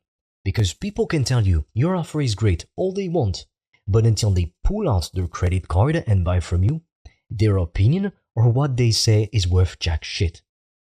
That's the harsh truth. Because for all you know, they could be telling you your offer is amazing and they're really interested just out of politeness and to get you off their back. People vote with their money. If they really think it's that great, they buy it. It's that simple. Or when somebody tells you, oh, you need to change this in your service, in your coaching program, in your course or whatever, do not take their feedback unless it's consistent, repeated feedback from your customers, not from prospects. Because your prospects cannot judge whether what you sell works or not or how it should work because they're not your paying customers. They don't have access to it.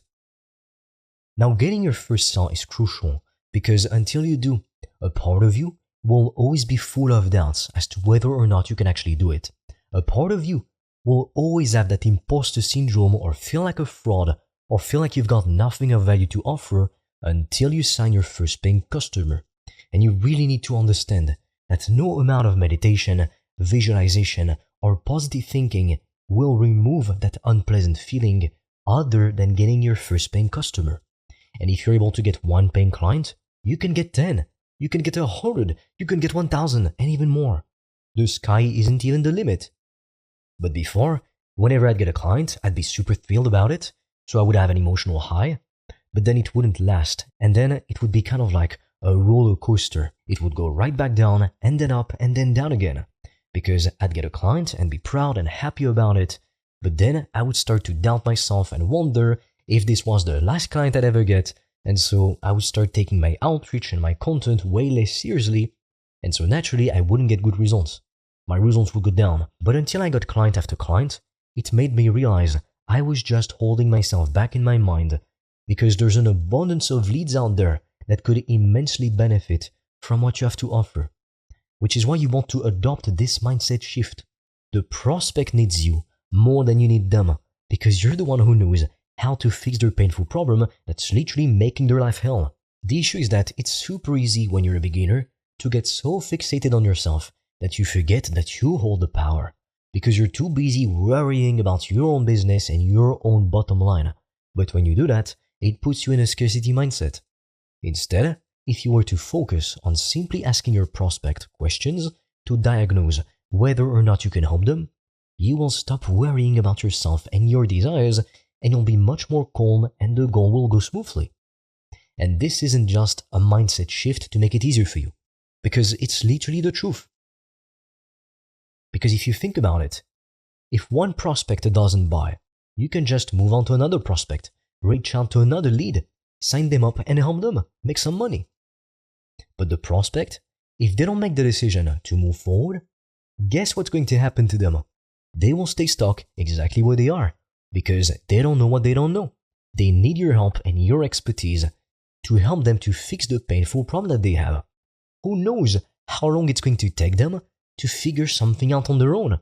So always remember this, you hold all the power. And when you conduct enough sales calls and you truly start to believe it, you're able to get better results for your clients, you will see it makes a world of difference. It really does. But really understand this. The client needs you more than you need them because you know how to fix the painful problem that they have, but they don't and they need your help. And no matter the outcome of the call, you're always winning. You either learn or you learn and you make money. So it's amazing, you can't lose. And when you can reframe anything that happens in your life or business or even relationships, any aspect of your life, as positive, when you see the best even in the worst, it's going to change your life. Like the quality of your life will become so great, it will shock you, genuinely.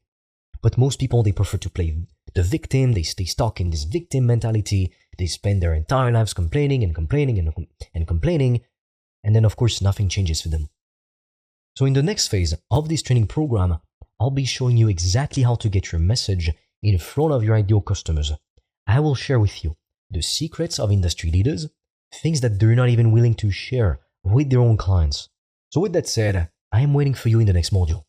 But if you're part of that minority of ambitious individuals who's ready and committed to doing whatever it takes to become financially free this year, I invite you to click on the link in the description below and book a free call with me or my team. Together, we'll help you come up with a game plan to reach financial freedom in 90 days or less. But be quick, because we don't have enough spots for everyone. And with that being said, I'll see you on the other side. So welcome to module 1 of phase 5, which is all about appointment setting and lead generation. So at this stage in the training program, before you move any further, before you worry about appointment setting and how to book meetings, first you should have your niche. You should also have created your first hypothetical offer, and you should have a price in mind. And you should also have completed all of the action items in sequential order and submitted them in your private Discord chat with your assigned coach. And by now, you should have also watched all of the modules inside of phase 4 in full, and you should have been able to come up with your own questions for the sales script in order to tailor it to your offer and to your market. And remember, I also told you to come up with a few objections and to add them in the handling objections section of the sales script. So it's basically objections that you think your prospects from your market might give you. But most of the objections you're going to face, they will be covered directly inside the part called objections handling inside of the sales script. But it's always good to try and think what could people possibly say. That way, when you go into a sales meeting, you know exactly what to say. And so the more you speak with your market, maybe they will give you some kind of objection which isn't in the sales script. And then you can add it and come up with a way to answer to that question and to still win the lead back. And so now the fun is about to begin, because this is where the rubber meets the road. We are going to turn your hypothetical consulting business into a real profitable consulting business. So get excited, because this stuff is amazing. And I really love sharing this stuff with you because I find it fascinating. Because once you understand how this step-by-step process works, you're just printing money on demand. And then with that money, you can help people positively. You can impact their lives in a profound way, especially the lives of your clients, but also your own life, selfishly, and the lives of the people that you love. Because with money, you can do pretty much anything. And I genuinely believe that the only problems that money can't solve, nothing can solve. Like, for example, you lose someone that you love because, let's say, they get into a car crash or something. Well, no amount of money in the whole world will alleviate that pain or do anything about it. But at least while you're alive and while you have all the people that you love around you, wouldn't it be so much better to have a lot of money so you can enjoy life fully and not have that financial constraint, like the financial limitation caused by not having enough money? So get excited, because in the last module of phase 4, I know it was a very intense module, because what is going to stop most people from getting started right now, from setting appointments and closing customers, it's not real tangible obstacles. So instead, it's going to be imaginary problems that people have created in their own head. So remember, anytime you get stuck and you can't do the work, anytime you notice your brain coming up with all of these different excuses and you feel a lot of fear, you want to go back to the last module of phase 4, watch it in full again, and complete the action items to train yourself to overcome your paralysis. Genuinely, in the last phase of the program, I gave you the best sales method in the world, and in this phase of the program, you will get access to everything you need to do step by step in order to book appointments on demand. And typically for a lot of people who decide to join this program, their goal is to make 10K per month. Well, the thing is, with that system I'm going to share with you, you can make $10,000 per month but you can also use it to make $100,000 a month. It's the same system I'm utilizing myself to scale my business. So I'm sharing with you exactly what I'm doing and exactly what works. Unlike a lot of people online who just tell you things that don't actually work because they don't care about your success. Me, I do care because I am incentivized to make you successful. And you might think, okay, that's nice, but why do you care so much about making me successful? What's the reason behind it? Well, there's actually a few different reasons. I'm not gonna bullshit you, there's the selfish reason. I want to build an extremely profitable business and make a lot of money. That's it. I'm always honest about it. I'm not going to lie about that. So that's the main reason. And so in order for me to make the most amount of money possible with my business, I need to give you everything you need to succeed. Because then, when you're making $10, $20, $30,000 per month, I can create a mastermind group of six-figure earners who want to scale beyond, like if you want to scale from $20,000 per month to $100,000 per month. And that's typically very expensive products, which cost over $30,000 per year. So right now, most people can't afford that.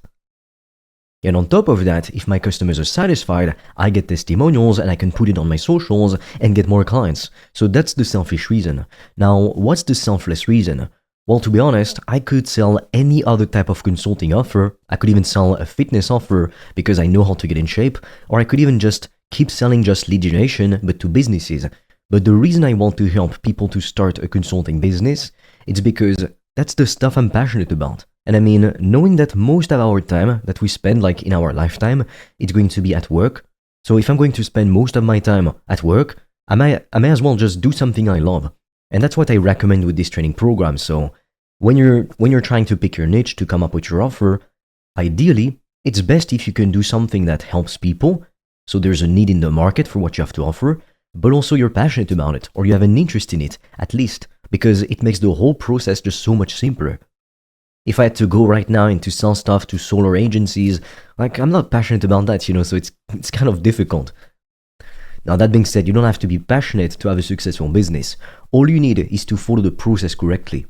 But that's personally why I love consulting and coaching offers as opposed to simply selling services. And coaching offers, they scale better because you can take on more clients. So remember, like I told you, anytime you get stuck, you can't do the work, go back to the last module in phase 4, watch it again, and complete the action items. So without further ado, here is exactly what we are going to cover inside of this module. And more so than what we're going to cover in this module, first, I want to share with you a quick overview of everything we cover inside of this phase, which is about appointment setting. And more precisely, 2.0 appointment setting. So in this module first, which is called 2.0 Appointment Setting Method Revealed, I am going to give you an overview and an introduction to appointment setting. I'm going to reveal the revolutionary method we use to book calls and to get customers, and what's even better, without having to spend any money on paid advertising. Meaning, if you close, let's say, 10 clients at $1,000 each, you've made $10,000. So it's impressive, congrats. But most importantly, most of it will be profit, so up to 98%. Now, even if you get contractors, or if you, let's say, buy some softwares or whatever, you're not going to drop below like 80% profit margins. Now, if you really want to scale up higher, you might drop a bit below like 70%, but by then you'll be making $100,000 a month, so really, will you care? Probably not. So if we do the math, if you keep 98% of your revenue, you would keep $9,998 in your pocket with this business model. Whereas remember, if you were to try to sell physical products through business models like dropshipping or Amazon FBA, you would not only need to sell hundreds of cheap products for under $60, but on top of that, your profit margins will only be 5 to 20% at best. So this means that even after making $10,000, you would only be left with $500 up to $2,000 in profit. So you could be making $10,000 per month, but you would barely be making minimum wage. So with consulting, you get to keep most of what you make, which is what matters at the end of the day, especially in this stage in business. If you're trying to build like some kind of revolutionary e-commerce brand or revolutionary software company, it's a different story. But most likely the goal for you right now, it's to make 10K per month, 20K per month, so you can do all the things that you want and have the freedom that you deserve.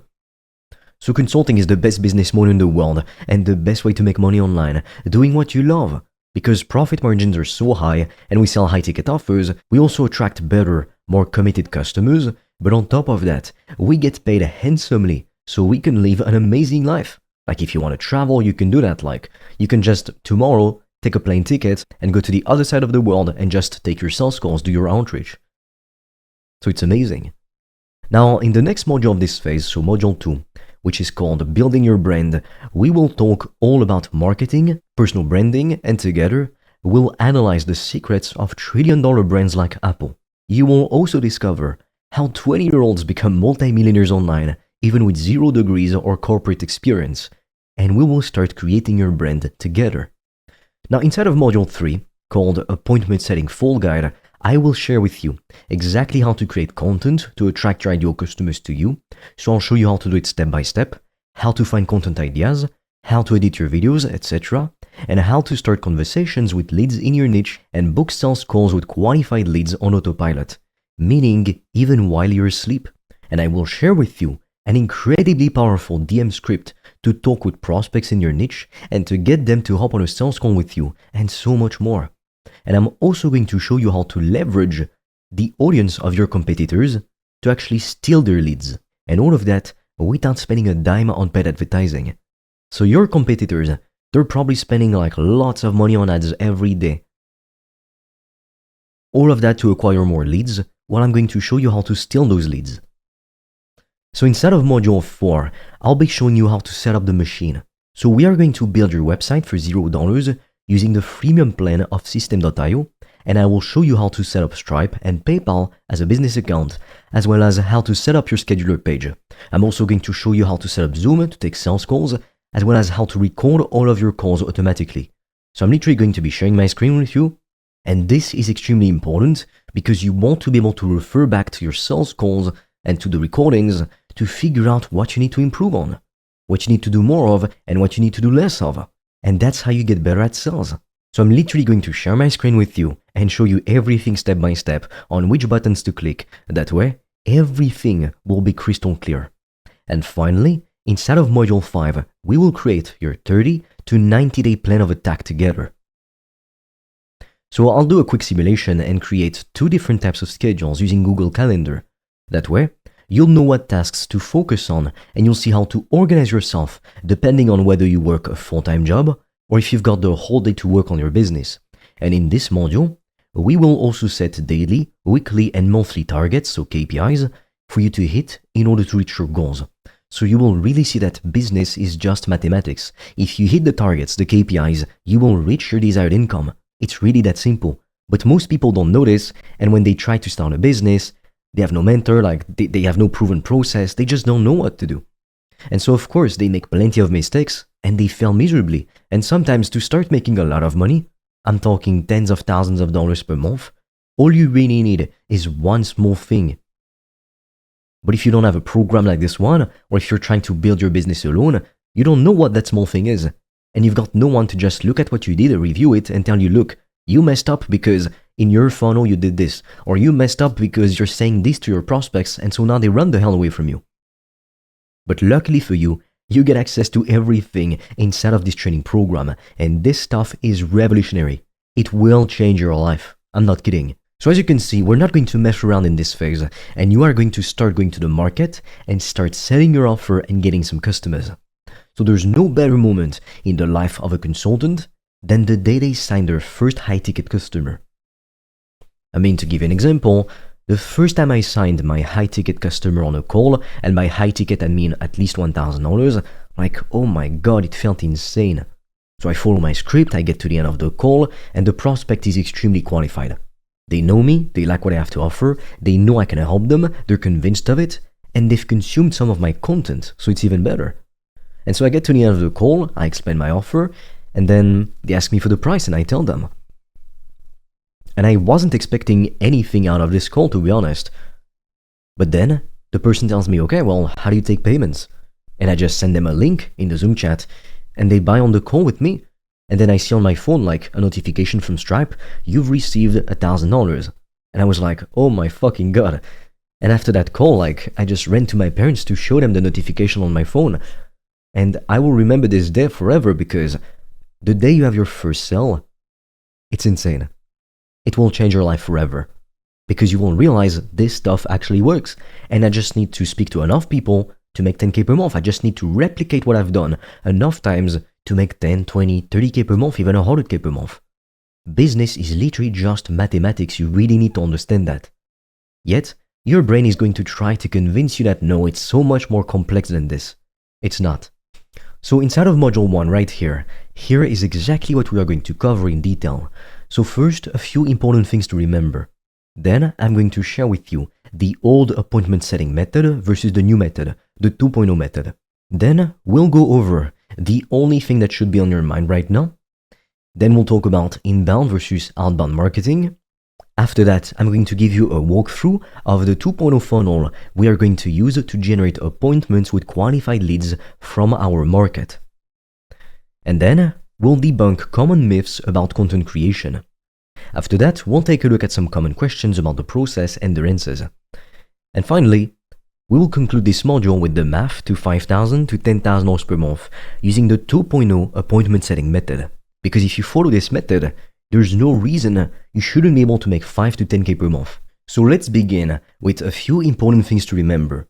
So the first thing you want to remember is that you want to watch each module in sequential order. Don't skip around and complete all the action items and submit them in your private chat with your assigned coach. If you don't do that, you won't get results. Like, people who don't do the work don't get results. It's that simple. Remember, you can have excuses or results, but never both. So this process will change your life and make you more money than you can possibly imagine, but only if you implement it ruthlessly and relentlessly and you don't give up on it. Remember what we said about feeling resistance. It's a good sign because everything that you want right now is on the other side of the things you're afraid to do, which is why I made you create a list of all of the things you're afraid to do and told you to force yourself to do at least one thing that scares you every day and to keep track of it and to share what you did with the group to motivate others to overcome their fears too. Because 99% of the time, the thing that's going to hold you back will be a fear based on what you think might happen. But I can guarantee that most of the time, these things never actually happen. And in the last module of Phase 4, I gave you plenty of examples, like the fear of not getting another customer, the fear of having to deal with so many failed payments, etc. So you won't remember these things because they are extremely important. Now let's take a look at the old appointment setting model versus the new method, the 2.0 method. So here's what the old method looks like. Typically, you would run some paid ads to an opt-in page. So an opt-in page is basically a web page where you ask people for their email address, their phone number, and their name in exchange of some free value. So the free value, we typically call that a freebie or a lead magnet. And that can typically be an ebook or a free video, a free training, a free call, whatever it may be. And then when people give you like their email, they give you their phone number and their name, they get redirected to the free resource. So it could be, like I said, an ebook, it could be a video. I personally use videos, so video sells letters.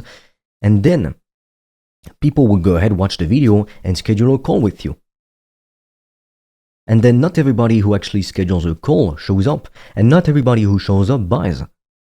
And so as you can see with this old method, it works. But the problem is you need to spend a lot of money on paid advertising in order to be profitable. So you need to sell things for at least like $3,000 if you actually want to be profitable. And not only that, but first you need the ad budget. So if right now you're just starting out, you can't afford to spend $10,000, $20,000, $30,000 on ads, well, you can't use paid ads. That's quite obvious.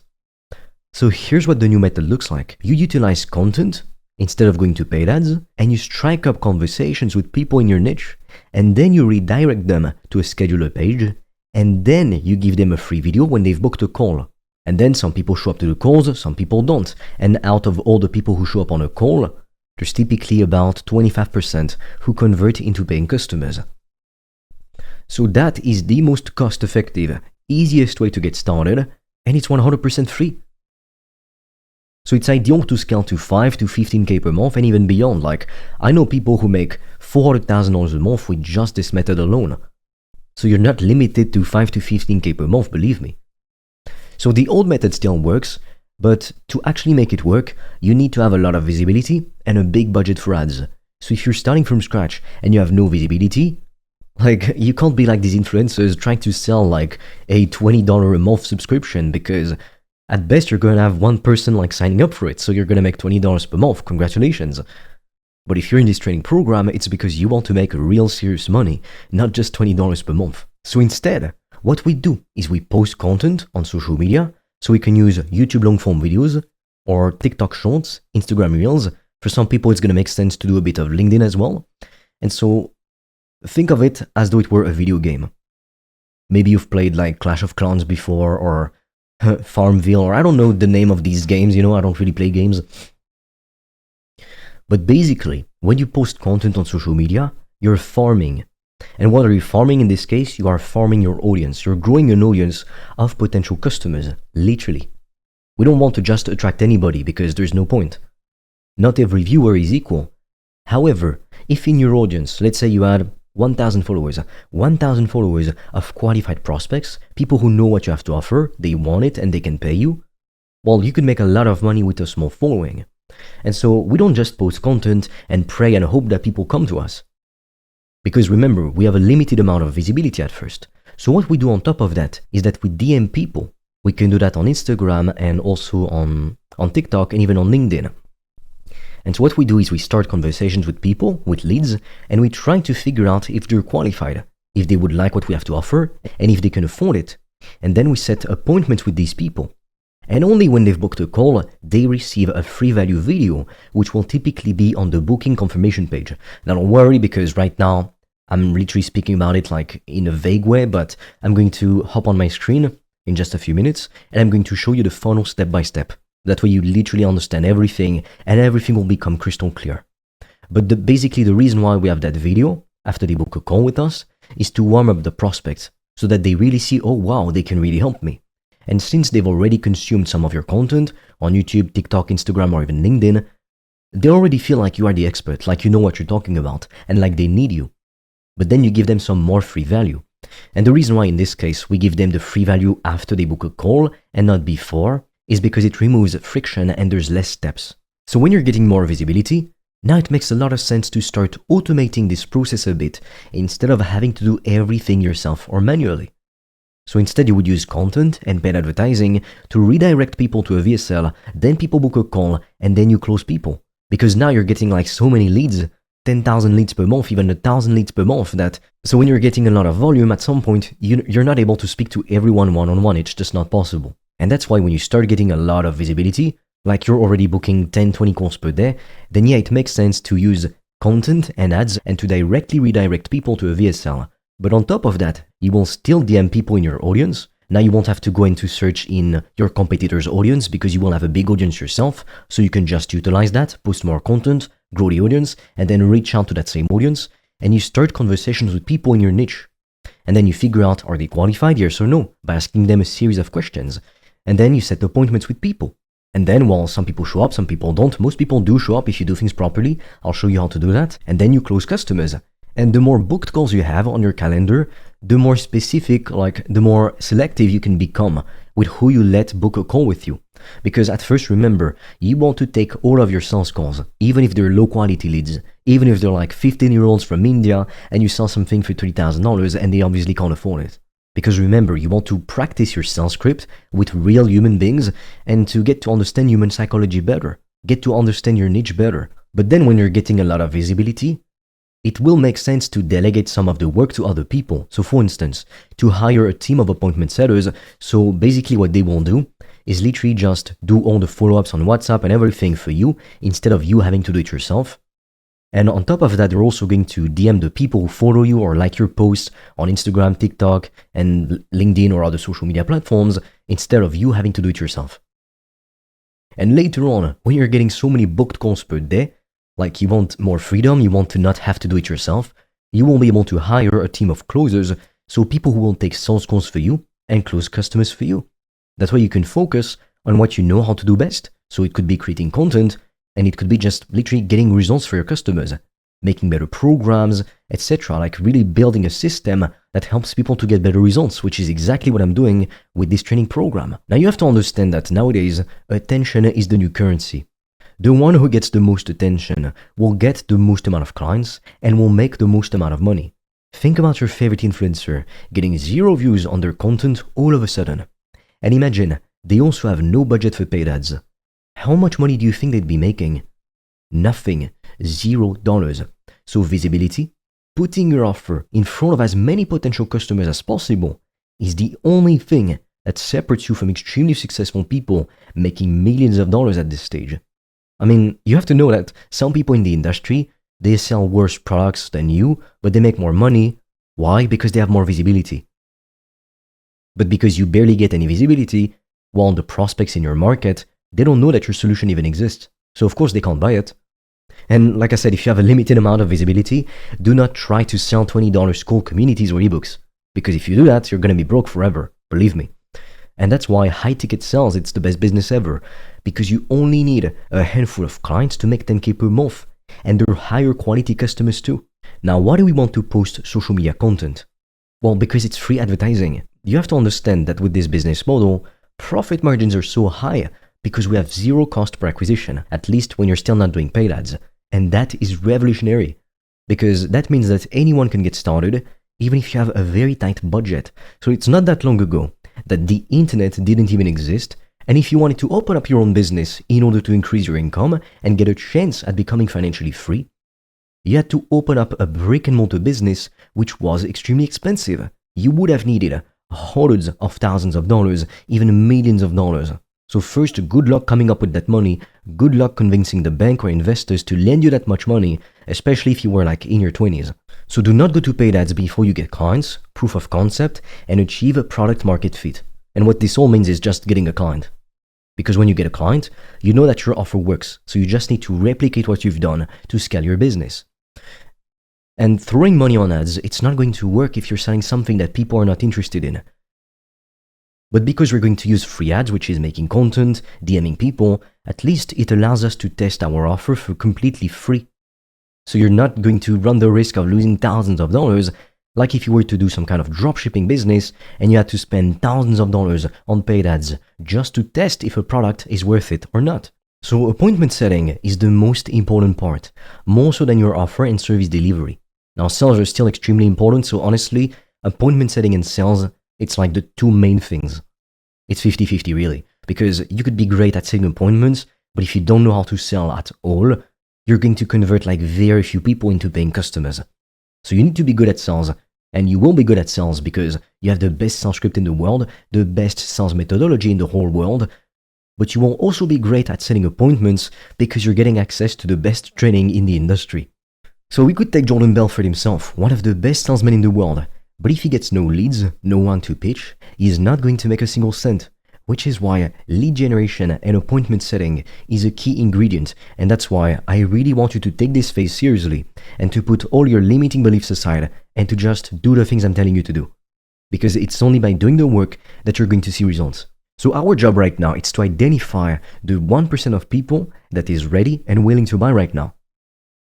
So sometimes I have people that are qualified, but they're not ready to get started right now, or they just don't have the money right now. And that's why we want to have conversations with people first in DMs, and then we can use an application form to weed out the people who are not ready to buy right now from the people who are. That way, we don't waste time speaking with prospects that either don't have the money to buy, or they don't see the value in working with a coach and they think you do everything for free, or they're just not ready to get started now because for some reason it's not the right time. Now, I do have to issue a big disclaimer. Once again, remember that at first, you want to accept all of your sales calls without exception. That means, yes, even if you sell a $3,000 coaching offer and the person who booked a call with you is a 16-year-old from India with no money to invest. And when you do hire sales reps, what you can do is to at first give them low-quality leads so that they can practice the sales script, you can review their call recordings, and they will start practicing this method. So it's literally free training. And even though you know they won't close, like your offer won't be a good fit for them, you're practicing your script and gaining valuable sales experience. So please do it. Do not be hyper selective at first. And remember what I told you. Some people on their application form, they're going to tell you they don't have the money to invest. And then they do buy. Right on the call, they pay you the full amount. So do not hold any judgments or any preconceived ideas in your mind at first. Be open. Be open to learning and be open to, like I said, taking all sales calls and seeing the outcome that comes out of it. Now, at this stage, there is only one thing that should be on your mind right now. The goal you should be obsessed with right now is to start creating some content and to start as many conversations per day as possible with prospects in your niche. So the first win that you're gonna have, it's starting your first conversation and having your first person respond to you, and you see that they're interested. Win number 2 will be getting your first booked call ever. And win number 3 will be getting your first client and achieving proof of concept and product market fit.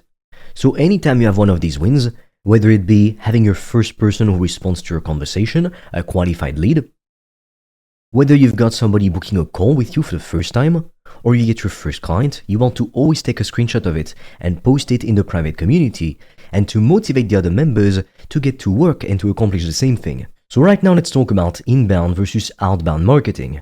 Let's take a look at what it is first, and let's take a look at the pros and the cons of each methods and why we're going to use both of these marketing methods in order to get clients without spending any money on ads initially. So it's totally possible to make 10K, 20K, 30K per month using only organic marketing. And in fact, you can even go higher than that and make people who make 100K a month only with organic, no paid ads. So let's begin with inbound marketing. So what is it? What is categorized as inbound marketing? Well, typically it's content. So it could be long form videos on YouTube, it could be shorts on any platform, it could be a LinkedIn post or even a Twitter post, or it's paid advertising. So the huge pro is that people come to you instead of you coming to them. So it automatically puts you in an authority position because people come to you. It's like if you went to a doctor right now, you need their help, like you're in a needy, desperate situation. Whereas if somebody in the street like pretended to be a doctor, maybe they are a real doctor, and they try to tell you like, oh, you need this medication, you need this, you need that, you'd be like, what the hell? Like you'd probably think it's a scam, even if, let's say, the person is a real doctor, but you wouldn't know. That's why inbound marketing is extremely powerful, because when people come to you, it's so much easier to turn them into paying customers. And that's what we also call warm leads. Warm leads, it's people who already know you. They have a certain level of awareness around your solution and they want to hear more about it. They're definitely interested. Not all warm leads buy, at least not right now, but they are the most likely to buy. Whereas a cold lead, it's somebody that doesn't know you at all and they just discovered you. So when people find your content, they typically go through a process where they just warm up to your content. So when somebody discovers me, like the first time they see my YouTube video, if they like it, they're probably going to watch a few more. And then they do that over the course of weeks, and then they book a call. Now sometimes, actually a lot of the time, I have people, they stumble upon my content, and they automatically book a call on the same day they found me. And it's happened like plenty of times. I'd say it's like 50% of all the calls I get. It's people who discovered me just in a matter of days. So I'm not saying you have to wait like weeks of making content to have people who start booking calls with you. But remember, when you post content, you are farming. You're growing your audience. And not everyone will take action right now. Most people won't. But that's okay because you can still sign a lot of customers, help a lot of people, and make a lot of money. But then you will see that the people who followed you, let's say at the beginning of the month, well, they will book a call a few weeks later. And so when you're always getting new followers, new people in your audience, new people into your world, you will never run out of people to sell to. And the best part is that, like I told you, it's free advertising. So you won't spend any money on ads and you will get customers for free. Which is one of the reasons why we're able to have such insanely high profit margins that no other business model in the world can give you. Because even if you were doing dropshipping or selling physical products and you were able to have zero cost per acquisition because you had a big audience, well, your profit margins would still not be 98%. They would be 20%, maybe even 30%. Because you still have the cost of the physical product, the shipping, the returns, like plenty of other softwares and all of that stuff. We barely have any costs. And that's why it's amazing. And like I said, leads convert into buyers much more easily because they've already consumed your content and gotten free value. So they know you are the expert at what you do and they already like you and trust you. And when you're posting content on social media, it's free advertising. Like, I'll never say this enough. I remember like a few days ago, probably a week ago or something, I had somebody comment on my YouTube videos, well, if you make $30,000 per month or if you make $1,000 a day, like, why do you make content? And when I saw that comment, I just thought, yeah, you have no idea what you're doing. You're clearly not in business because any smart business owner realizes that social media, it's free advertising. So every view that you get, every new follower that you get, it's all free money. Now later on, when you build a team to help you scale your business, sure, you won't have the cost of the team, but it's gonna save you thousands of hours per year, and you will be able to deduct that from your expenses, so from your taxes. So as soon as you can afford it, there's no reason not to delegate certain tasks and not to have a team of people who edit your content for you, make the thumbnails, even help you come up with content ideas, or just literally set appointments for you. And even more so than free advertising, when you make long-form videos on YouTube, so long-form video is like a 10-minute video as opposed to a 60-second short clip, you get paid by YouTube via AdSense revenue. And I think that now on Shorts, I'm not exactly sure, but like on TikTok or platforms like that, they're actually starting to pay people AdSense revenue for Shorts too. So not only do you get to attract your ideal customer avatar for completely free, because nowadays algorithms are so optimized that they automatically know which viewers to show your video to. And on top of that, you're getting paid to attract customers. So this person who told me, yeah, are you really making that kind of money? Like, yeah, you wouldn't be making videos if you were making that kind of money. That person doesn't understand how business works. Because it's free advertising, but what they see when they go on YouTube is a social media platforms. They just see videos. But in an ad, you typically have a header, so a headline. You typically have a video. Well, guess what YouTube is, or social media platforms like TikTok, Instagram. You have an ad, you have a title, a headline, and then you have a video. It's free advertising.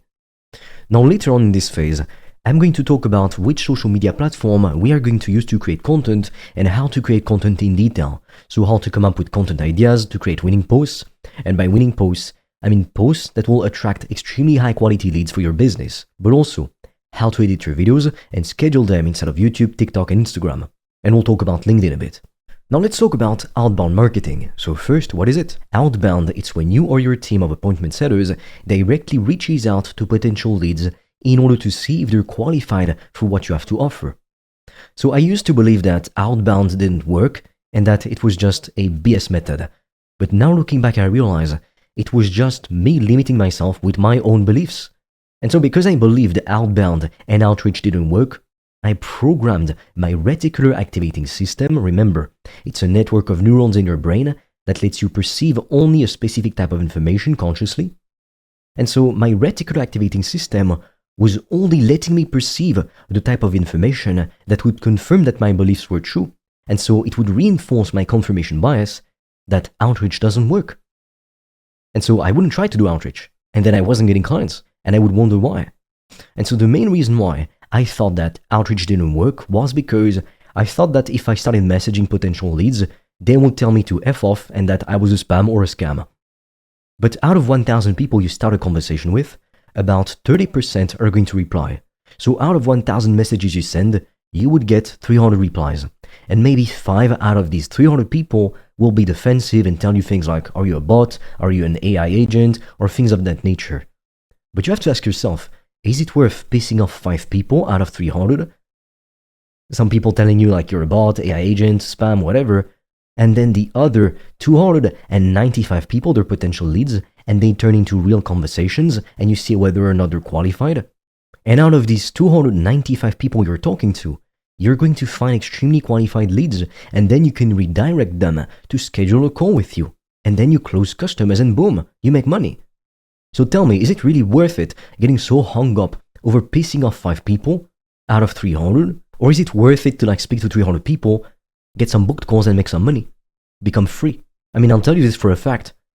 When I told, like the first time I made my first 5K, I was able to go from 0 to a bit below 6K in less than 60 days of starting my business. And when I showed this to my parents, they were like, what the hell? What the hell? But they were super proud of me. So really, is this the outcome that you want? Or would you rather just have, like, be too scared that, oh, maybe people will say I'm a spam, maybe people won't answer. Like I told you, if you don't do the work, you're not going to get results. Like at the end of the day, this is not a magic pill. It works, but you have to put in the work. And let's be honest, you don't care if you're going to piss off 5 people. You just care about how it's going to make you feel. You just care about how you're going to feel when you open up a message and maybe it says, oh, you're a spam. You would feel bad, but that's it. You don't care what the person thinks. And most people, like I'm telling you, they will just answer and you'd be shocked at how much they open up, even though you're a complete stranger. But because most people, they live their everyday lives and nobody listens to them, you know? Like they feel unnoticed. And so it's like you come in and you're kind of like a psychologist because you try to understand their current situation to see if you can help them. So people just open up to you and they share lots of vulnerable details. It's impressive, really. So you really have to understand that the more people you start conversations with, the more clients you're going to get and the more money you're going to make. It's literally that simple. And the reason why outbound is very powerful is because a lot of people have big goals and dreams, but they don't take action. And so most people, they're going to see your content or come across your profile, but that doesn't mean they're going to take action and directly book a call or reach out to you themselves, which is why we want to do both inbound and outbound. You want to think of inbound as farming, like I said. You're posting content to grow your audience and to attract your ideal client avatar. But not every one of these ideal clients will take action on their own. Some will, and that's great, but most won't, and that's why you need to reach out to them and to see if you can help them or not. And later on, inside of Phase 5, I'm also going to share with you how you can leverage the audience of your competitors that they've worked so hard to build over the course of years. They've spent hundreds of thousands of dollars, sometimes millions of dollars on paid ads, and you're going to steal their leads for completely free and get more clients for your business. Now, I'm going to show you our 2.0 funnel for appointment setting, but very quickly, what's a funnel exactly? So, to give you an example, let's say you have a sales page, and on your sales page, you sell a shoe. Let's just give a basic example. Well, out of all the people who see your web page, either because they saw free content, or because you paid an influencer to promote your product, or because you were running paid ads, it doesn't matter. But let's say 100 people view like your page. Well, not 100 people is going to buy, because there's different levels of awareness, you know? Like the most basic level of awareness is that they're not even aware that you sell something. And that's why when you don't get enough visibility, it's an issue, because you could have the best product, the best service in the world, but if nobody knows about it, you're not going to make any money. And then a level of awareness above that would be, they know that you have this product, but you know, they're not super interested, like they're not sure. And then there's people who know what you have to offer, they're super interested, but they can't pay you. And then there's people who know what you have to offer, they're interested, and they can pay you. So there's like different levels of awareness. And when I share with you how to create content exactly, I will talk more in detail about the different levels of awareness and how to create content around each different level of awareness. So don't worry if it doesn't necessarily make sense right now, if it sounds a bit confusing, because it will all become crystal clear in the next modules. But coming back to my example of, let's say you're selling a shoe on a web page, well, 100 people see your page, and not everybody's gonna buy. Like you might have 1 or 2 people who buy out of every 100 views that you get. That's it. And what most business owners do is that, like, there's 100 people who view their page, and that's it. Like they get 2 sales and they can't do much really. They've lost 98 people. But if you're a clever business owner, you're going to use opt-in forms. That way, you will get the contact information of the prospect before they even buy or before they book a call in our example. That way you can still recontact them and figure out why they didn't buy or why they didn't book a call. And by doing that, you're able to get at least 30% more leads, which is huge. Because on 100 people, you would get back 30 people. It's a lot of people. And in our example, not everyone who sees the scheduler page are going to book a call. But we'll talk more about that in just a minute. So I'm going to show you our 2.0 funnel for appointment setting and why it's completely revolutionary. So before I do that, I just want to say a quick thing. I myself invested into many training programs, and one training program in particular changed my life over 3 to 5 years ago. And everything in the program was amazing except the part about appointment setting. And I was so disappointed because I had to go out there and figure out myself how to book meetings because the appointment setting was shit. Because the guy was just telling you like an old method that didn't work, and he was telling you to send like physical mail to people, and it's just, come on, like nobody does that anymore. Nowadays you need to use social media. But luckily for you, after spending years trying to figure it out, thousands of dollars wasted, I've learned how to make this work, and I'm going to share it with you at no extra cost. So you're going to get access right now to everything that works step by step. So let me just jump up into my computer. So as you can see right now on the screen, this is an overview of the 2 funnels we're going to be utilizing. Now you don't have to use 2 funnels. I suggest that first you only start with one, and then you open up another funnel. So you can see there's lots of things on the screen, and maybe right now it's extremely confusing. You don't even know where to look at. You don't even know like what corresponds to what means what. So I'm going to show you everything, and as you can see on my screen, I'm going to use my own example, because that way you know it's real, it's legit, and it actually works. So let me zoom and let me show you. So there's funnel A and funnel B. So at first I'm going to go over funnel A and then we'll go over funnel B. Because for most of you in this program, I'm going to recommend that you start with funnel A because it's the quickest, fastest way to see results. Funnel B is incredible, but it takes a bit longer to see results. Now, if you really want to be a killer, honestly, you're going to do both. Like, it's the best of both worlds that way. But if you can only focus on one, pick funnel A for the moment. So typically, you're going to start making content on Instagram, and you're not going to make more content for TikTok. Otherwise, it's going to be very time consuming. Instead, what you're going to do is that you're going to make content on Instagram, and then you're going to post the same piece of content on TikTok. And now some people, they will wonder, well, how does that work exactly? Surely I can't make the same piece of content and post it on 2 different platforms. Well, yes, you can. That's called content repurposing, and that's what people with 100 million net worth do. So it works. It absolutely works. And in fact, I've done it myself earlier this year with my team during 6 months, and across all social media platforms, we generated something like close to 50 million views. So this stuff works, and it was the same content we posted. So as you can see, it does really work. So the first thing, like I told you, Instagram content, and then you post the same piece of content on TikTok, because that way, it's like you multiply your efforts. So if you posted, let's say, an Instagram reel, and you got 100 views, you post it on TikTok, you get another 100 views, now you've got 200 new leads. Or at least not 200 new leads, but like 200 potential leads, because it's 200 views, and you make specific, targeted content, and so it's eyeballs in front of your offer from qualified people potentially. Now, we also have LinkedIn right here, and I only recommend to do LinkedIn if you're going to do a B2B offer, like offering services, or if you're going to target business owners or executives. So for example, if you wanted to sell fitness coaching to entrepreneurs and executives, use Instagram and TikTok, but you can also, as a bonus, like use LinkedIn, because most people, like all the people on LinkedIn, they're business owners or executives. So they're literally your target market. Now, if you were to help people to overcome an addiction, like forget about LinkedIn, you know, because you don't know who has an addiction, who doesn't, and you're not just going to go around asking people, hey, do you have an addiction? Like, it'd be weird. So instead, you're going to focus exclusively on Instagram, TikTok, and maybe if you want to try it to funnel B. And so for making LinkedIn content, because it's not video content, I don't suggest you post a reel on LinkedIn, because LinkedIn is mostly a written platform, so like Twitter, like X. So videos for now, they don't perform as well on LinkedIn. So what you would do instead, let's say you were targeting, like I told you, like business owners, you were helping e-com brands to grow or whatever. I'm just giving you an example.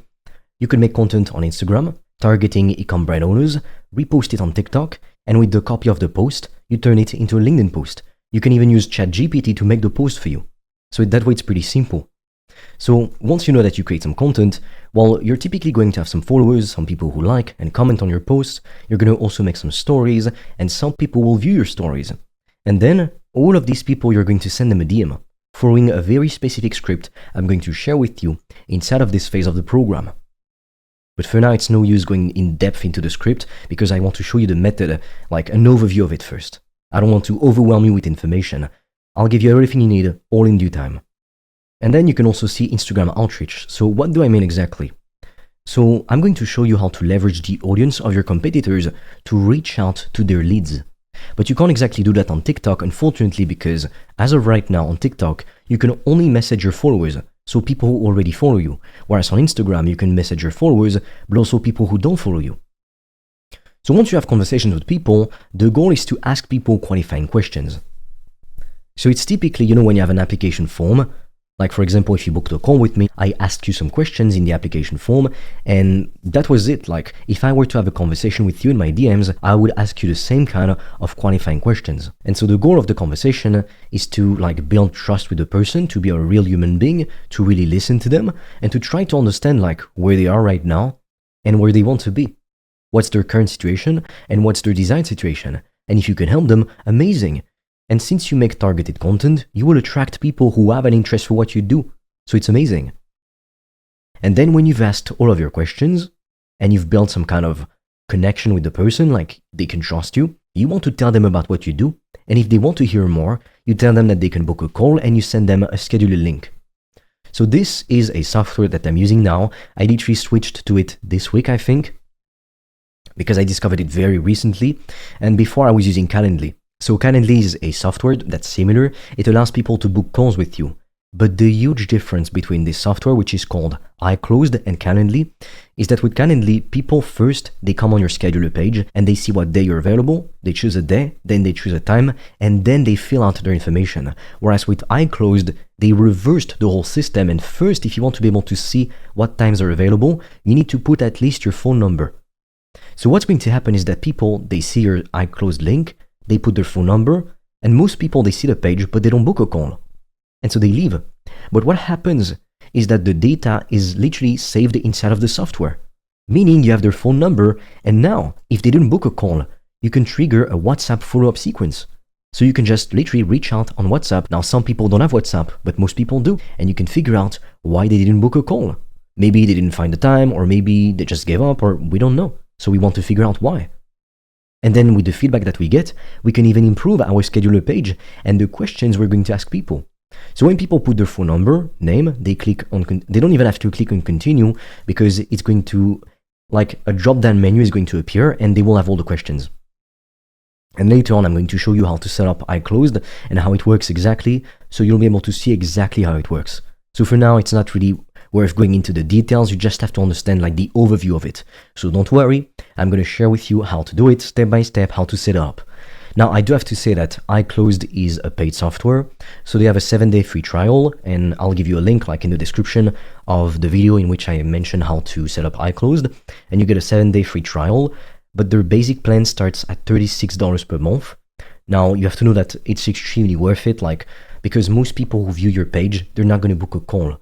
So if you could just send them a message, you're going to get back 30% of leads that didn't book a call. So it's extremely worth it. But if you really can't afford it, even $36 per month, instead of using iClosed, you can use Calendly. And then if you see that in your messages, whatever, somebody hasn't booked a call, you just send them another, instead of sending them a WhatsApp message, you send them an Instagram message. But if you can spend $36 per month, honestly, take iClosed. It is so worth it, genuinely. And I'll go over Calendly versus iClosed, which one should you pick, what are the functionalities of each, how they work, etc.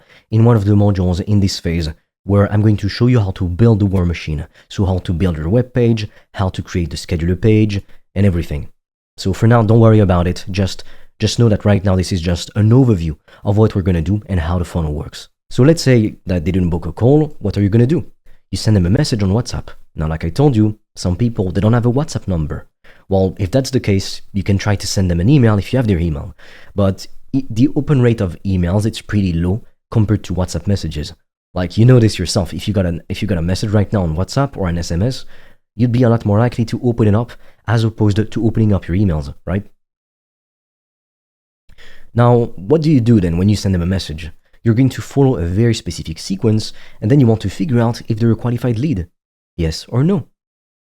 Now, technically, if you've been doing this through Instagram DMs, you already know if they're a qualified lead. So it's like you just want to ask them like, hey, I saw that you visited the scheduler page, you put your phone number, how come you haven't booked a call, or this and that, you know? And then they'll tell you, maybe they just didn't find the time, or maybe they have some questions, or you don't know, so you want to ask them. But typically, when you make content and people directly book a call without having a conversation with you, that is going to be extremely helpful because most people won't book a call immediately. A lot of people will, but most won't. And so you want to figure out why. And then, because they haven't answered all the questions in the form, you want to ask them qualifying questions. It's going to depend on your industry. And then you can see, are they a qualified lead based on the answers they give you? And if not, you want to end the conversation. Like, there's no point in going further. And if later down the line they're qualified, they'll reach out to you again. But if they are a qualified lead, you want to send them a scheduler link, but you don't want to send the same one because there's all the questions in this form. So instead, we're going to create a separate event with just asking for the phone number, email, and name, because you already have the answer to your questions, your qualifying questions. So it's no use asking them that all over again. Now, let's say people do book a call. Some people do. Well, they get redirected to a page, a confirmation page, and we want to make a custom page like this one. For example, you probably saw this one when you booked a call with me. So on this page, you see a value video that educates your prospect on what you do and how you can help them. And then you can tell them to add the meeting to their calendar, to check their spam folder, and that way they're more likely to show up to the call. And then you want to always set email and SMS reminders before the call. So typically I send an email 48 hours before the call, 24 hours before the call, I think 6 hours before the call, and then probably something like 15 minutes before the call or an hour. I don't remember, but I'll show you exactly when we do it. And then you want to send SMS reminders, typically 1 hour to 15 minutes before the call. And then when people have a sales call with you, there's typically only two outcomes. They either purchase, so that's amazing, or they don't. And if they don't, in the future you want to follow up with them, because for a lot of people they don't buy, not because they're not interested, but because since they have no idea how much you charge, they just don't have the money right now. Now you don't want to put your price or anywhere, in fact, because if let's say you sell something for $3,000 and you send the form, okay, it's $3,000, well, most people they'll be like, oh my god, that's too expensive. Whereas if you go on calls with people, you'd be surprised of how many people, because they see the value in what you have to offer, they find a way to come up with the money to pay you. So do not put your price anywhere or even talk about it. Always give the price on the phone. Now, what's the funnel number 2, like funnel B? So we make YouTube long form videos. And the reason why I don't say shorts, it's because shorts, they don't convert as well on YouTube, because like, you know how people consume shorts, right? They're just swiping. And technically it's true on every other platform. But with YouTube shorts, compared to TikTok and especially Instagram, you can't DM the people who liked the short. So it's like you have people who like the short, but you don't even know who. You can't message them. So you can't really strike a conversation with them, which is why the best platform to do that, it's Instagram. And it's even better than TikTok, because on TikTok, you can only message your followers, whereas on Instagram, you can message even people that you don't follow and that don't follow you. But on YouTube, you can't message anyone, which sucks. They need to implement this feature. So on YouTube, what you would do is that you post content, long-form videos. Honestly, don't bother with shorts. I've posted lots of them on YouTube, and right now at this stage, you shouldn't be doing them, to be honest. Post shorts on these platforms for the reason I just talked about. Not LinkedIn. LinkedIn, like, keep it text only. No videos, because right now it doesn't really work as much. But on YouTube, you want to make long form videos. And what's a long form video? Well, it's a video that's like 5 to 10 minutes on average, and it can be 1 hour long sometimes, you know? But on average, you want to make your videos 10 to 20 minutes at most. And then what happens when people watch your videos? Well, you can, in every one of your videos, you want to have a call to action, meaning you want to tell people, okay, well, if you'd like to get my help, if you want to be able to achieve this, if you want to get my help to lose weight, to build a business, to do X, to do Y, you can get access to a free training by clicking in the link in the description.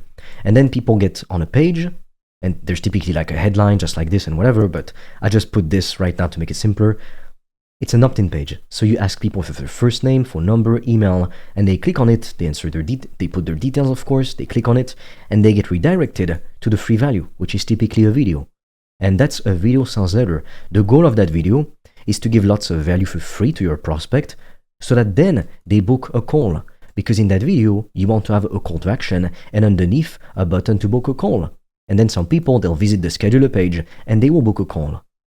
But what's extremely powerful, like I told you, is that when you use iClosed, which is honestly such a great software, I just wish I had discovered it sooner. That's why I'm talking about it today. A lot of people who watch your videos, they opt in, they'll give you their phone number, but they won't necessarily watch the video, or they won't necessarily, go all the way to booking a call. So you can recontact all the people who put their phone number, but didn't book a call, and you can also, with iClosed, get all the phone numbers of people who wanted to book a call and contact them back on WhatsApp. And then you follow that whole sequence again. This. And as you can see, you can also do it like this. So if people give you a phone number, you can still recontact them, even though they haven't gone through iClosed.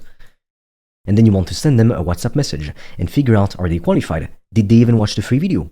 Ask them your qualifying questions. If they're not qualified, you end the conversation. If they're qualified, you can send them the scheduler link. So it's like doing Instagram and sending DMs to people. Instead, it's just we're doing it through a website because YouTube doesn't allow us to do it automatically. And if you do that, you are going to make so much money.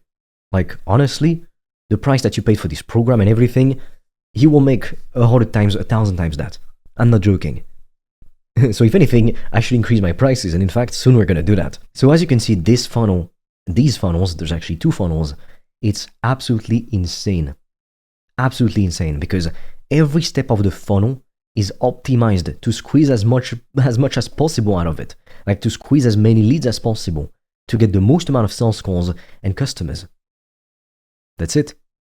Because if you had an old funnel, you would just post some content, tell people to book a call, And then most people, they don't book a call, and you don't even have a tool like iClose, you use Calendly or whatever, so you don't even know who wanted to book a call and how many people wanted to book a call, but how many didn't.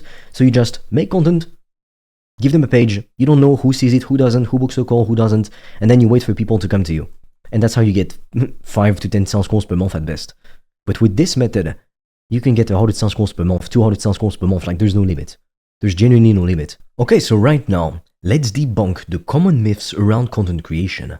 Now, since we're going to be creating content, you probably have a few preconceived ideas or misconceptions on the subject, and that's actually quite normal. But I've been creating content for over 3 years now, and all the common myths that people typically believe about social media, they're not even true. So right now, what we're going to do is we're going to bust down the most common myths that prevent business owners from leveraging social media as a powerful tool for their business. So remember, for us business owners, social media is free advertising. So if you're a smart business owner, wouldn't you want to leverage free advertising? Of course you would. And that's why we do this.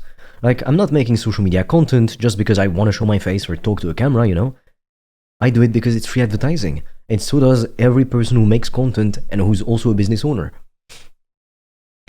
Now, the first myth is that you can't make real money on social media.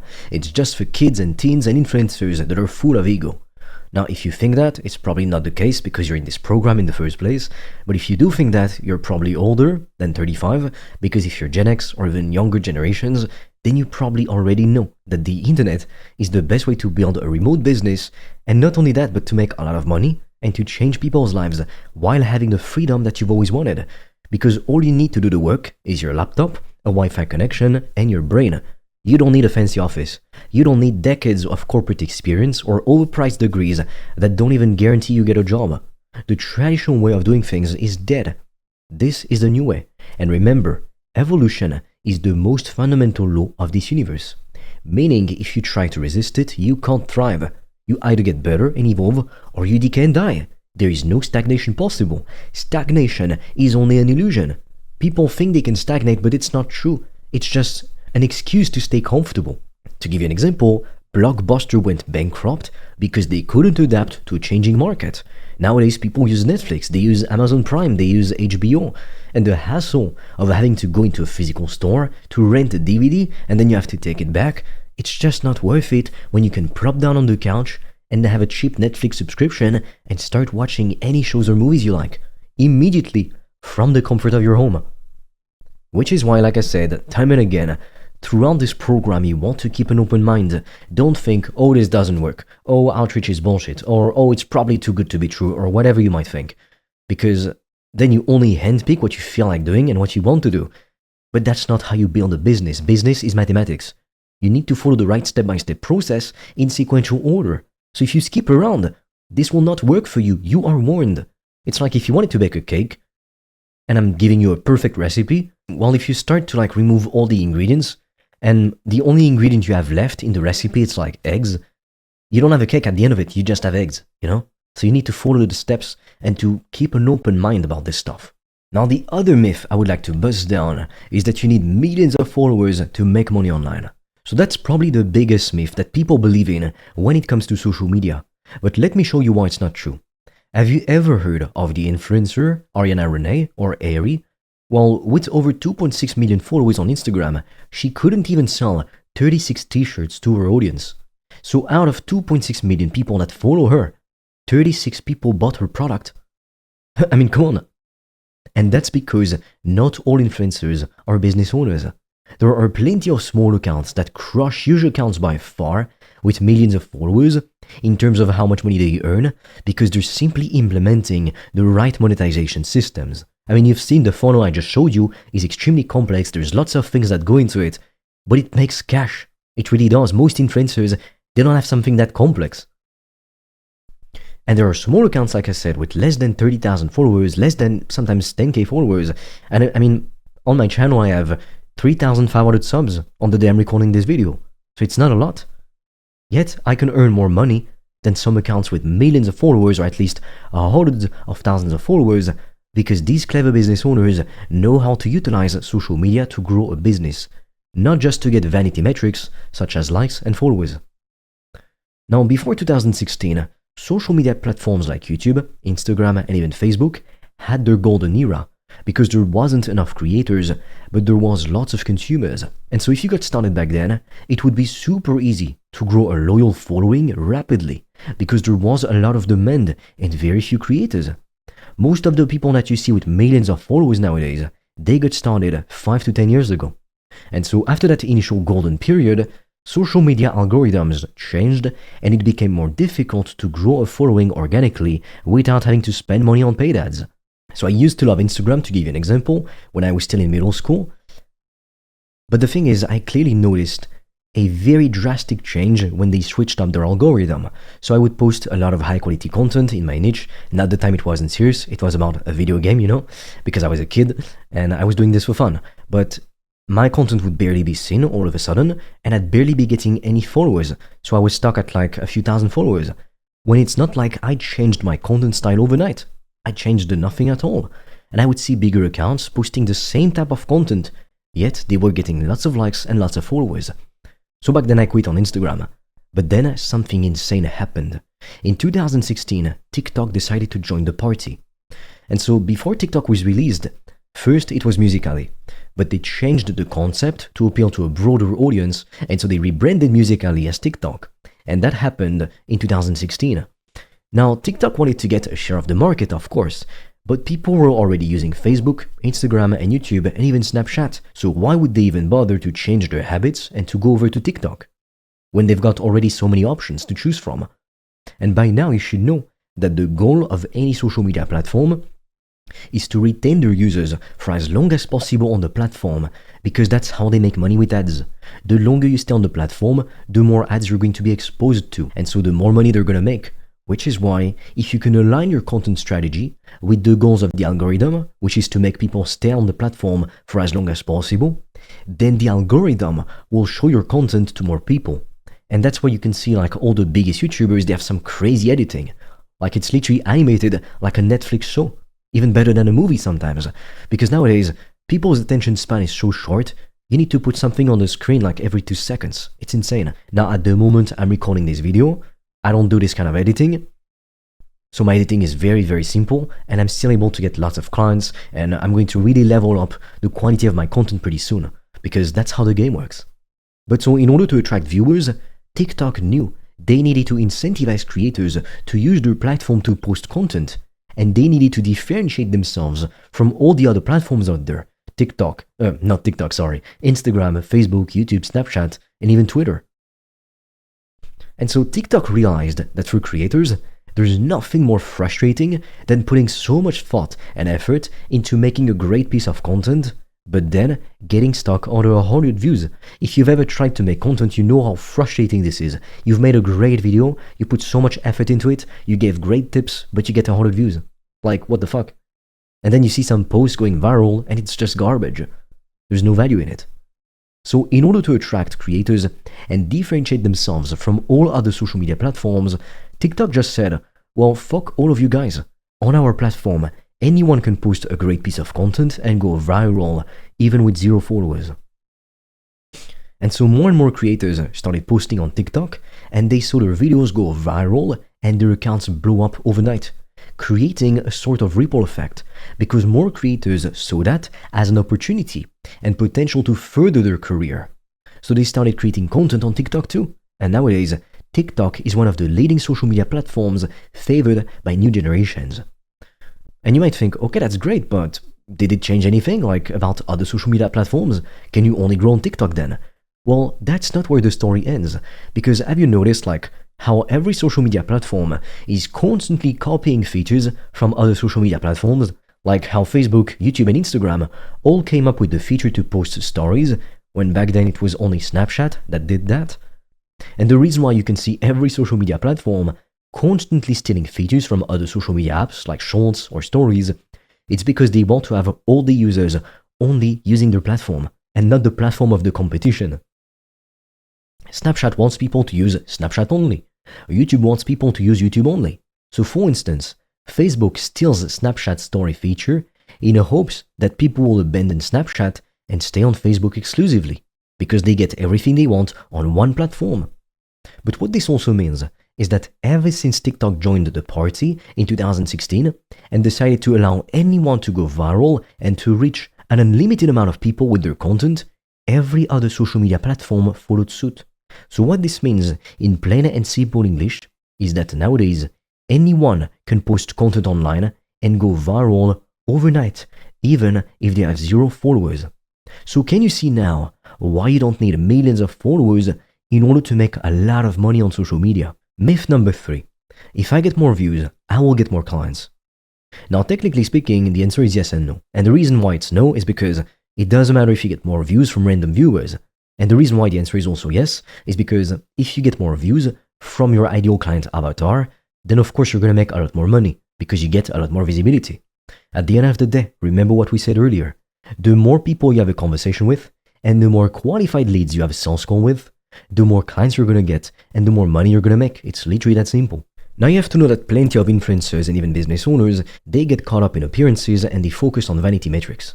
So remember, just because you have millions of followers doesn't mean you're automatically going to make millions of dollars or more money than a smaller account.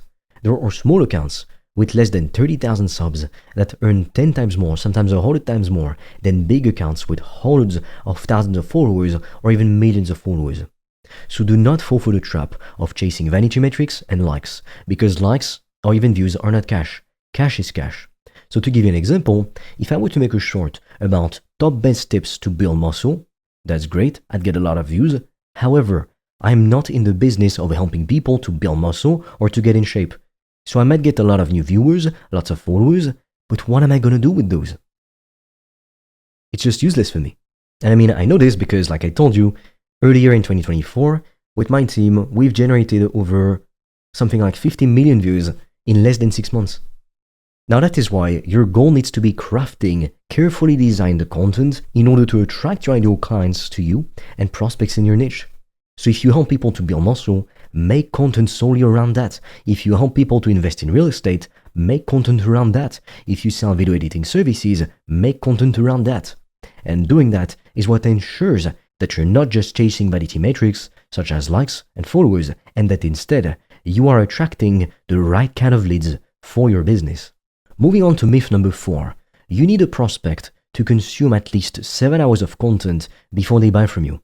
Yes and no, because the more time people spend with you, like watching your content, the easier it is to convert them because they trust you more, they like you more, they see you as an expert, so of course it's easier to convert them. But saying that you need them to consume 7 hours automatically before they buy from you, that's not true. Because you'd be surprised by the amount of people who find my content on YouTube and then they book a call with me just 1 or 2 days after. Sometimes they see the first video ever, they book a call immediately. And then they buy. So the reason why content is so powerful and effective is because people hate to be sold, but they love feeling like they're the ones who discovered a product or a company. Now let's take a look at common questions about the process and their answers. So you might have some questions about the process of creating content, and it's pretty normal. So the first question you might have is, do I have to show my face online? So yes and no. You can choose to not show your face online and to remain anonymous, and plenty of faceless accounts are extremely successful. However, if you're okay with showing your face, I highly recommend you do it because it will build more trust with your prospects because they see a real human is behind it. It feels more personal. So you don't have to, but it's better if you do. Now, another question you might have could be, how do I know what type of content to create and how to find content ideas? So I'm going to show you exactly how to do that step by step in detail in one of the following modules inside of Phase 5. And we're also going to look at how to use ChatGPT to come up with new content ideas. That way you can have this kind of virtual assistant that helps you to improve your content and to come up with new ideas. But there's many ways to come up with great content ideas, and I'll show you everything in detail. So another question you could have is it really necessary to create content? Can't we skip that part? Well, like I told you, it's free advertising. Why would you not want free advertising for your business? If you don't create content in 2025, you are going to get wiped out by the competition. So you can go back to sending cold emails to people and hoping you're going to get a client, but honestly, good luck. I knew a guy who was into e-commerce and he was so stubborn about this. He didn't want to create content and follow the 2.0 method of appointment setting. So he was sending cold emails because he believed it was the right way to do things. And if I remember correctly, he was sending about 1,000 cold emails per day to potential customers 6 days a week. So about 24,000 cold emails per month. Guess how many meetings he was booking per month with his ideal customers? 4 to 5 meetings on a good month.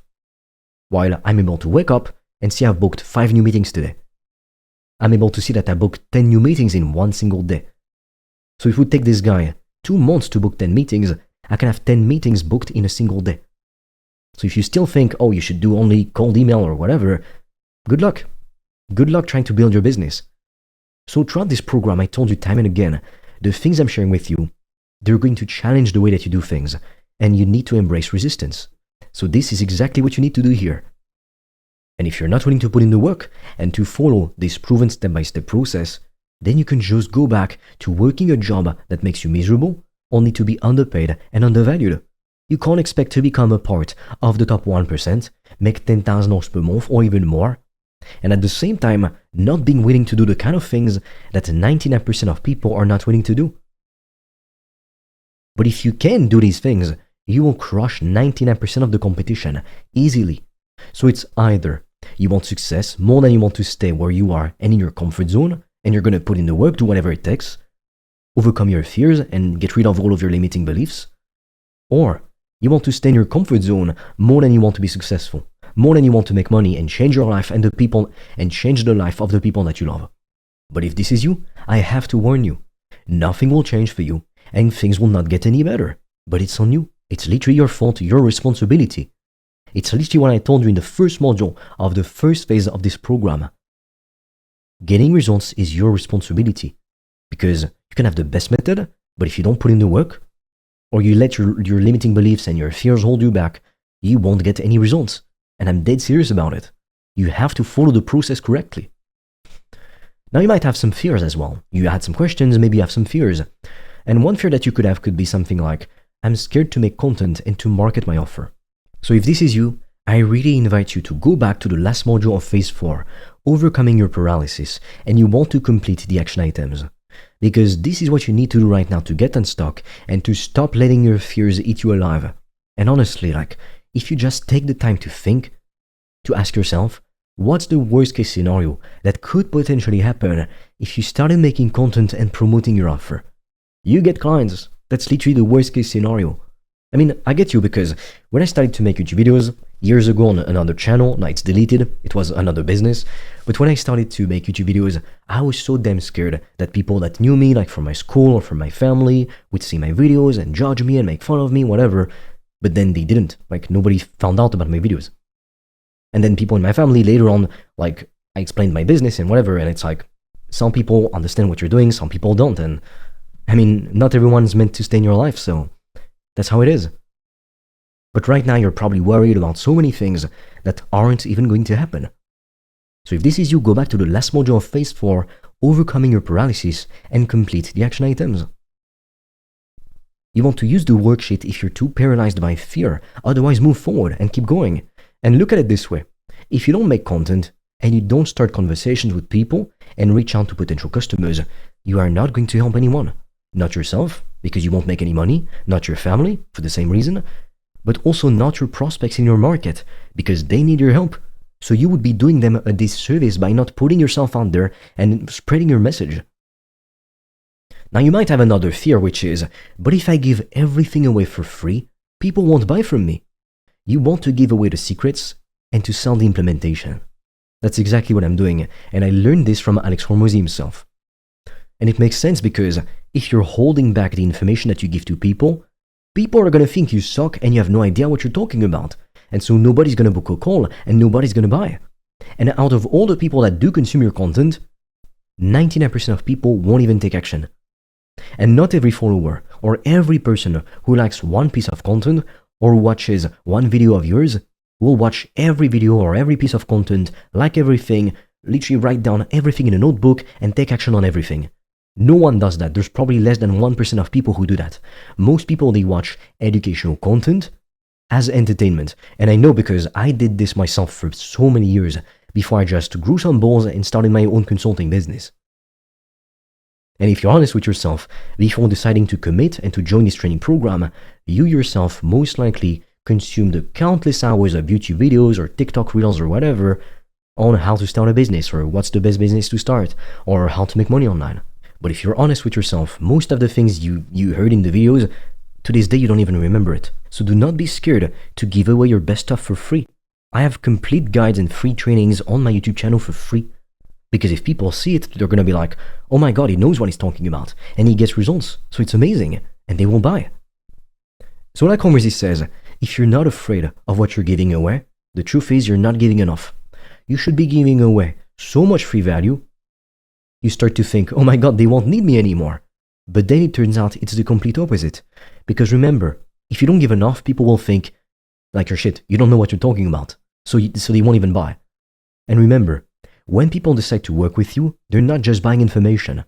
The information is a part of it, because of course, they need the right information to get the desire that they want, to obtain their outcome. But they're buying a transformation, a future, an outcome. You're not buying modules inside of a course right now. You're building the business that will make you 10, 20, 30K per month and even more. That's what you're buying. That's the outcome that you want. The videos don't matter other than giving you the exact step-by-step process that you need to make this happen. And so people need a coach, someone to keep them accountable if you offer coaching. And if you offer done-for-you services, well, they need somebody to do the work for them. So you're not selling information. You're selling implementation, a step-by-step action plan with mentorship and accountability systems. Now let's take a look at the math to $5,000 and $10,000 per month with the 2.0 appointment setting method. So I'm going to first show you the math, give you an example, and then I'm going to show you the 2.0 appointment setting math worksheet. And it's basically an interactive worksheet I built for you. So whenever you change a variable, all the data inside the worksheet updates automatically. Meaning, if you want to change, like, instead of doing the math for $10,000, if you want to make $20,000 per month, you just have to change a few variables. And then the whole sheet updates automatically. So here is the math to $5,000 to $10,000 per month with a high-ticket consulting offer. And I'm going to take two price points as an example. So the first will be $1,000 and the second will be $2,000. So let's say you send DMs to people on Instagram or TikTok, and 30% of the people you contact, they respond. Meaning, if you send 1,000 messages, you get 300 replies. Now, out of these 300 people that you have a conversation with, you send 20% of them the link to schedule a call because they're a good fit. Meaning, out of 1,000 messages, you get 300 replies, you send 60 links to people. Now, out of all the people who click on the link, 50% will book a call. Now, you can use iClosed to recontact people with WhatsApp who didn't book a call automatically. Or if you can't afford iClosed, you can use Calendly because they have a free plan, and use directly Instagram to recontact them, follow up if they haven't booked a call within like 24 hours. So if 50% book a call out of 60 people, it's 30 booked calls in your calendar. Now let's say 70% of people show up, you have 21 sales calls. And out of these 21 calls, you should be able to close about 25% of all the people you speak with.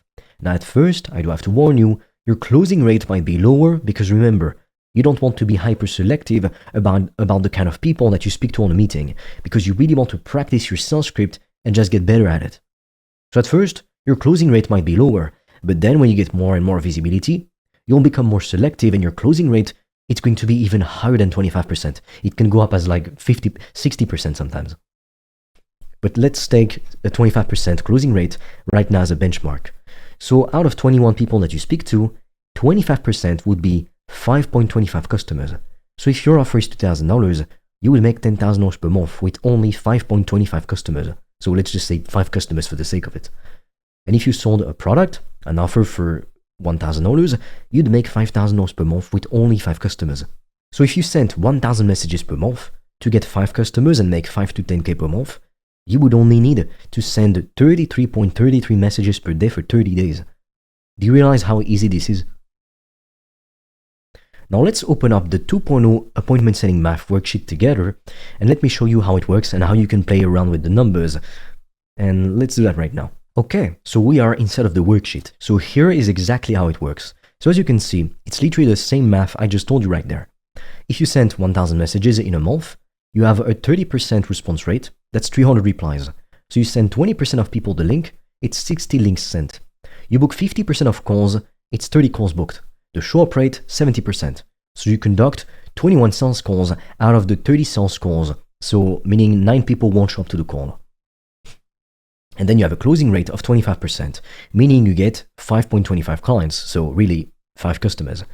Your price per client is $1,000, so cash contracted, meaning the total value of the contract, because some people, they will want to use a payment plan, so you might make, let's say, half of that, or 5K, or like 4K instead of 5K, but the total cash that you've collected or contracted for the month, it would be 5.2K in this example.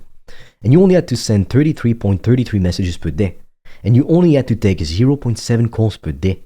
Literally. Now if instead I sent, let's say I was crazy about it, I sent 3,000 messages. That's 100 messages per day. And everything, as you see, changed, like all the metrics. But I left the response rate, link rate, call booked, etc. as the same percentage. So you would get a 30% response rate out of 3,000 people. That's 900 replies. You send 20% of people the link, and that's 180 links sent. 50% book a call, that's 80 calls booked. Show up rate 70%, that doesn't change. Actual calls, 63 calls. Closing rate 25%, 15 new clients, 15K made. And if your price is $2,000, you've made 31K. If your price is $3,000, you've made $47,000 sending 100 messages per day. Like, come on. You're telling me you can't send 100 messages per day? Come on. And as you can see, like, if you only send 20 messages, you get no customers. So sometimes I have people who go on a call with me, or back when I was doing done for you lead generation services, they would tell me that like in 2 months they've reached out to 20 people. And then of course they don't make any money. Like, but if you were to reach out to 2,000 people, you could make 10 grand. So, tell me, is it worth it? Is it not worth it? Now, let's go back to the example of 1,000 messages, even though I'm going to say that the best thing that you can do is reach out to at least 60 people per day. So 2,000 people per month, assuming you do it 30 days in a row. That would be 66 messages per day. But if you can do like, let me see. If you can send 100 messages per day, or 100 messages per day, you're going to get the best results. And I'll show you exactly how to do that and everything in the next modules. But let's take the example, the basic example, 1,000 messages. Is that 1,000? Yeah, 1,000 messages sent. So I really invite you to keep track of like the amount of people you reach out to, because you'll be able to adjust these settings, because maybe your response rate is only 20%. So as you can see, all the numbers change. And now you get less calls and you make less money. But maybe your response rate could be 50%. So now you book 50 calls instead of originally 30. So it's a huge difference. So if you book 50 calls, you make more money for the same amount of messages sent, you know? That's why we really want you to learn to optimize like the messages that you send and everything. And I'm going to show you how to do that in detail in one of the next modules instead of this phase. And let's say on your calls, you only have a show up rate of 50%. Well, you get less actual calls, but everything like all the metrics before, they don't change. So as you can see, you can really play around with the numbers instead of this shit. And it tells you automatically how many messages per day you need to send and how many calls per day you need to take and how much money you're going to make. So I really invite you to play with a different scenario, like different scenarios. You can just take this, copy and paste it. It's not letting me do it. And just try different things, like play around with the numbers. Calls booked, let's say it's like 60%. As you can see, 12 grand for 66 messages per day. Like, it's crazy. So as you can see, this process is not extremely complex. In fact, a lot of people don't believe it works because of how simple it is. And I say that because I used to be one of these people. I used to think that this process was far too simple to work and to actually produce results. So 5 years ago, I didn't want to do outreach because I didn't believe in it. And I was broke. I wasn't making any money. I was 17 and life sucked. And that's because I didn't understand this fundamental concept. So can you see how, because of my own limiting beliefs, I held myself back, not because of anything real or tangible, but I didn't do the work that I needed to do in order to become successful. And the reason why 99% of people fail in business is simply because they give up way too soon, or they don't even get started in the first place because they let their limiting beliefs hold them back. And that's why, again, in the last phase of this program, phase 4 about sales, in the last module, It was really a long and intense module to really get you to overcome your fears. Because other than that, and giving you the best tactics in the world, like the rest is on you. I can't do the work for you. And that's also why in module 5 of this phase, so phase 5 about appointment setting, together we are going to create your step-by-step action plan so you can get started and get your first paying customers. So with that said, I am going to be waiting for you in the next module.